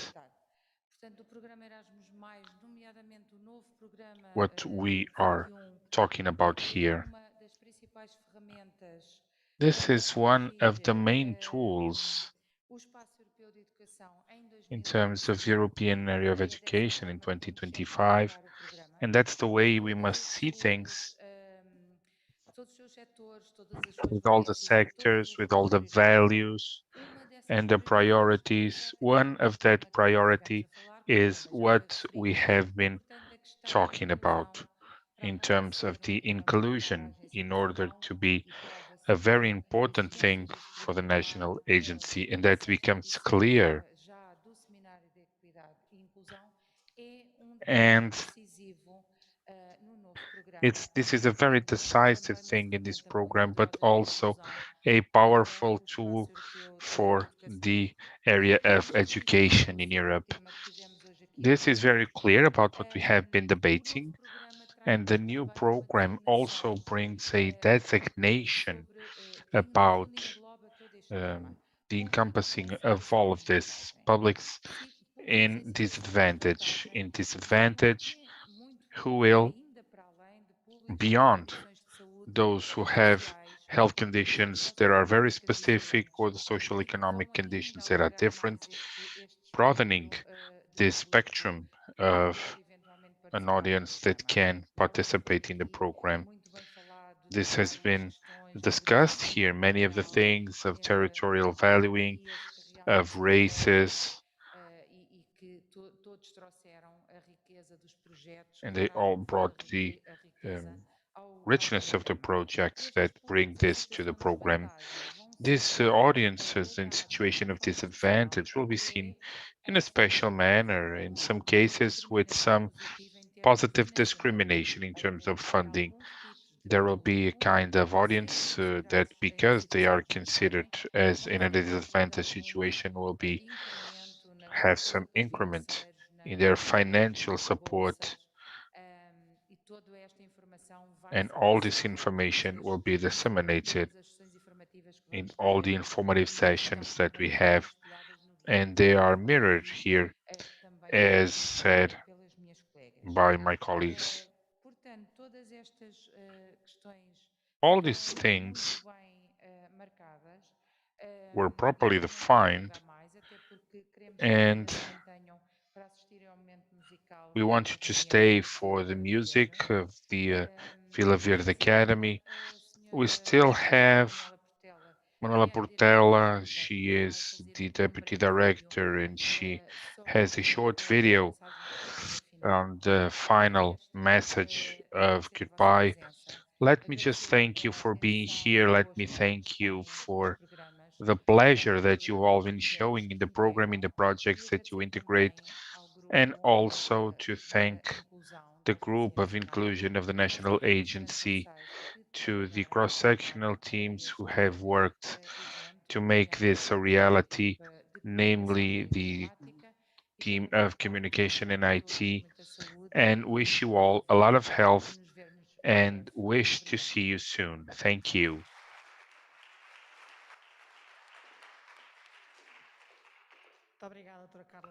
Thank you, Carla Ruivo. As mentioned, we are about to close,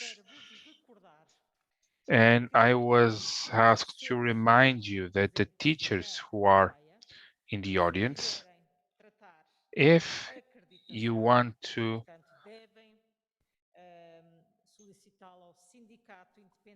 you should go to the Union of Educators and Professors if you want to get the accreditation, with the links on the necessary documentation are available. And it's in the Padlet that you should identify all of this, your suggestion or issues. And also, I was asked to tell you that if you want to enroll or if you want to record your presence here by the Europass, you can do it for free, just calling the agency, and it suffices to access the website where I have the contact of the agency asking you for the Mobility Europass. Now we have the final words of Manuela Portela, who will hereby close the event, and then music. It's time for music by the Academy Music of Vila Verde. I hope that the event corresponded to your expectations. We regret the situation of some unforeseen events, but this is a normal thing, so thank you. See you soon.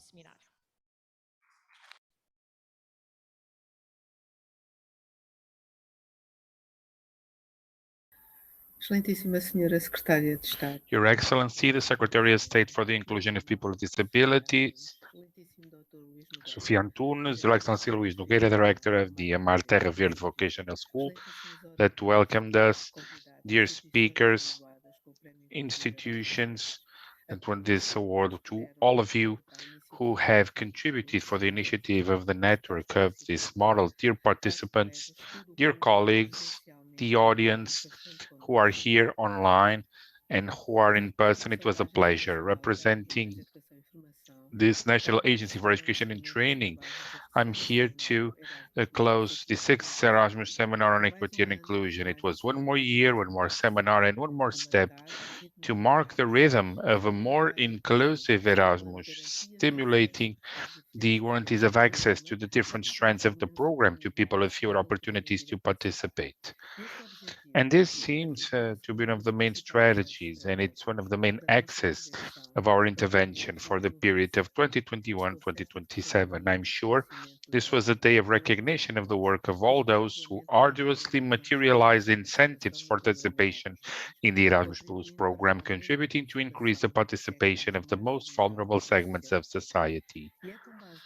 And it is on this basis that Erasmus Plus bases its inclusion strategy through direct contact with the territories, with the people, with the institutions that know these same diversities. Therefore, we continue to count on the participation of municipalities spread all over the national territory, including the autonomous regions, and the persistence of the inspirational models network is a significant achievement for Erasmus+. On the assumption that Europe needs more cohesive and inclusive societies that allow citizens to play an active role, it is a fact that education and training are essential in promoting these values. I am convinced that the Erasmus Plus program is a significant expression of this positive trend. There is still a long way to go when it comes to promoting social integration and breaking down various barriers to participation. On behalf of the Erasmus Plus Education and Training National Agency, I close the work of this day, hoping that it has been a real stimulus to the inclusion and participation in the program, but also to the recognition of experiences and sharing of results. Thank you. And I invite you to watch the music that will close our seminar. Thank you.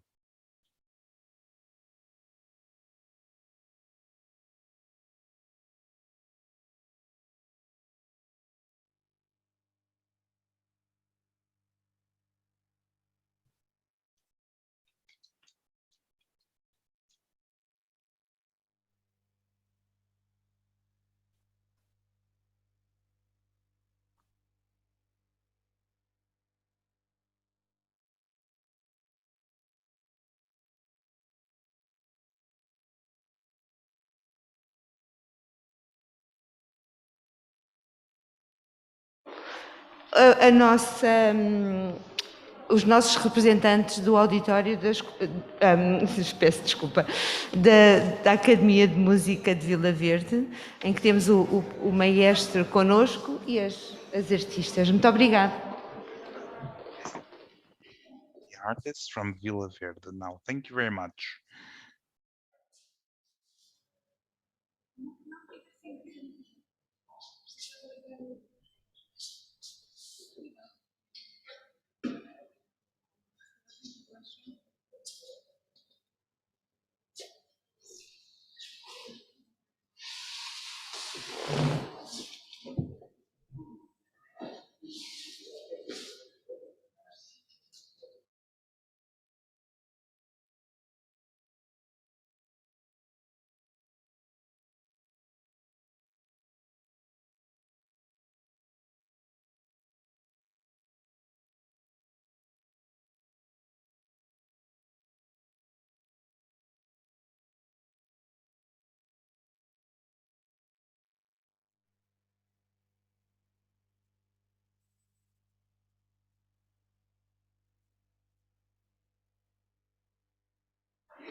Ich weiß es selber nicht, weil ein Mensch von mir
terminar, temos um clássico de Natal, só porque fica bem.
Obrigado. E vou só deixar como último informação, quem precisar de declaração de presença, está o QR Code na imagem, para quem está online também, e também para fazer a avaliação deste seminário. Muito obrigado pela vossa presença e terminamos em beleza. Muito obrigada.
já temos que ser exemplos, não é?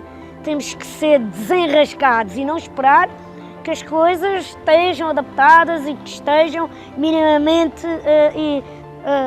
capazes, que é para nós podermos movimentar. Não, nós temos que ser proativos, dinâmicos, temos que dar a volta por cima. E é isso é que somos exemplos para outros. O que nós tentamos fazer é desmistificar, quebrar preconceitos, justamente para ir aqui mesmo de encontro a essas barreiras que nós encontramos no nosso dia-a-dia.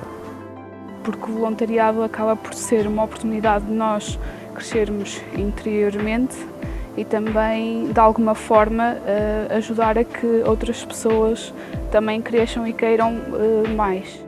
E conseguimos, através dos programas Erasmus, através do trabalho do Teatro Metáfora, levar vários grupos a vários países e conseguimos criar novas experiências a esses jovens e, principalmente, abrir novos horizontes.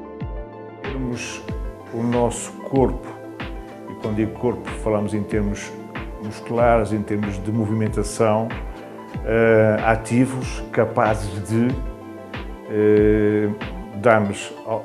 darmos autonomia por muito mais tempo e, ao mesmo tempo, a consciência, o pensamento, o sentir que realmente não estamos sós, que há aqui uma família muito grande.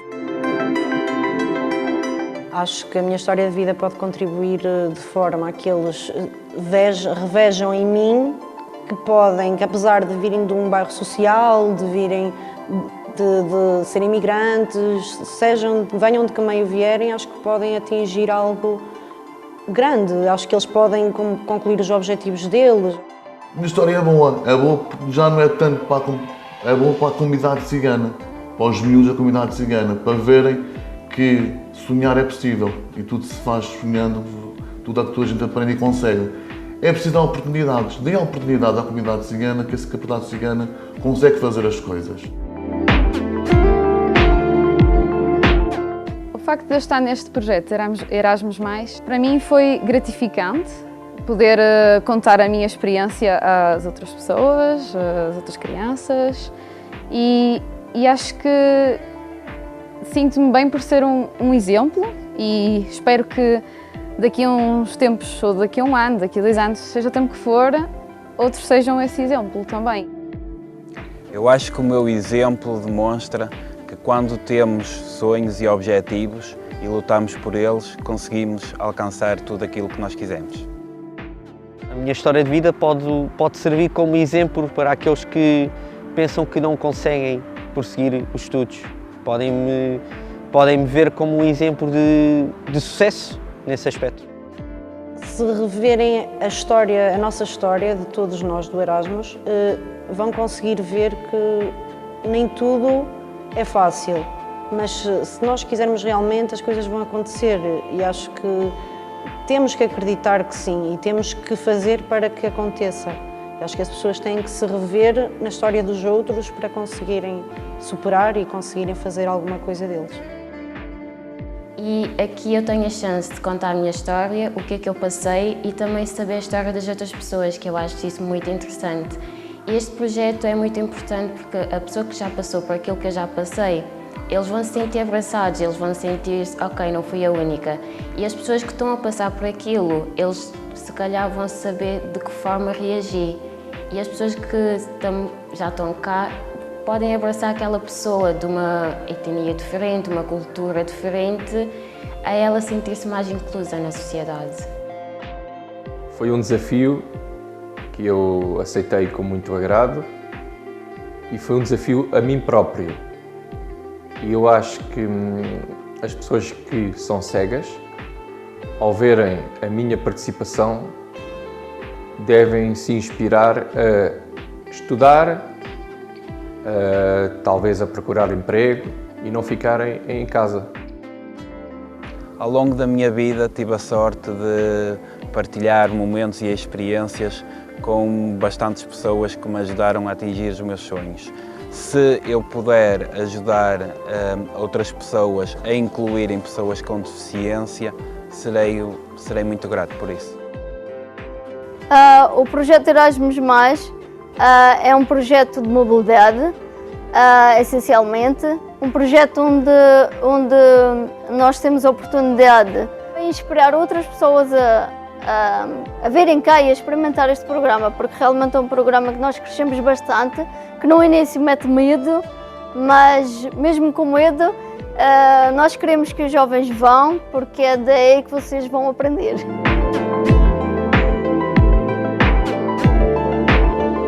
Eu acho que daqui a uns anos, como gostava de ver as pessoas mais integradas, a população cigana com mais empregos, todos a trabalhar mais, que dão oportunidades para trabalharem, e é o essencial, é empregos, não só para a comunidade cigana, nem para os outros imigrantes também, darem empregos para dar um valor que eles merecem.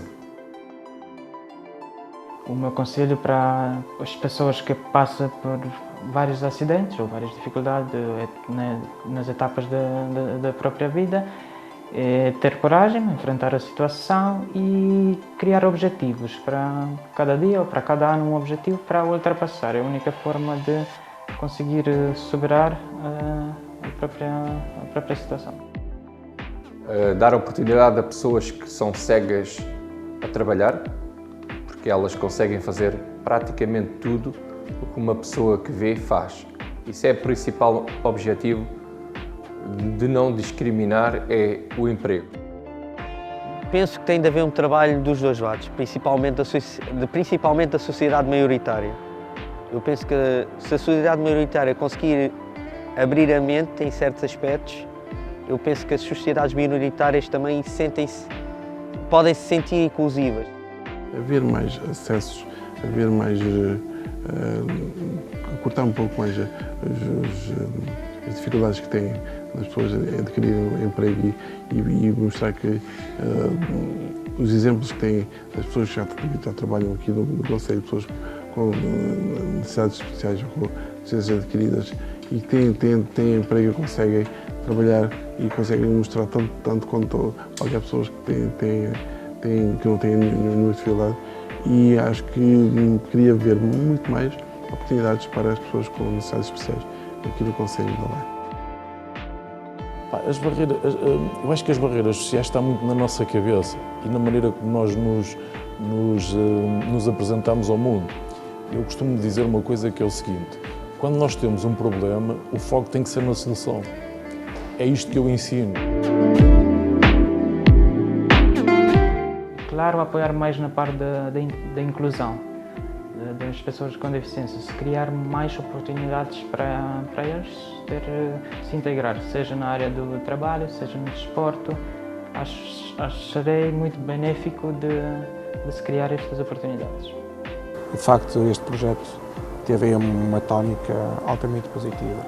As pessoas têm que viver, têm que andar, têm que sair e se divertir. Não importa se estão em cadeira de roda, ou manual ou elétrica. Tem que sair, tem que se expor. Uma das coisas mais importantes é todos terem a mesma oportunidade. Todos termos a oportunidade de estudar, todos termos a oportunidade de crescer, todos termos a oportunidade de integrar em atividades que nos ajudem a desenvolver. Todos nós somos exemplos uns para os outros, certo?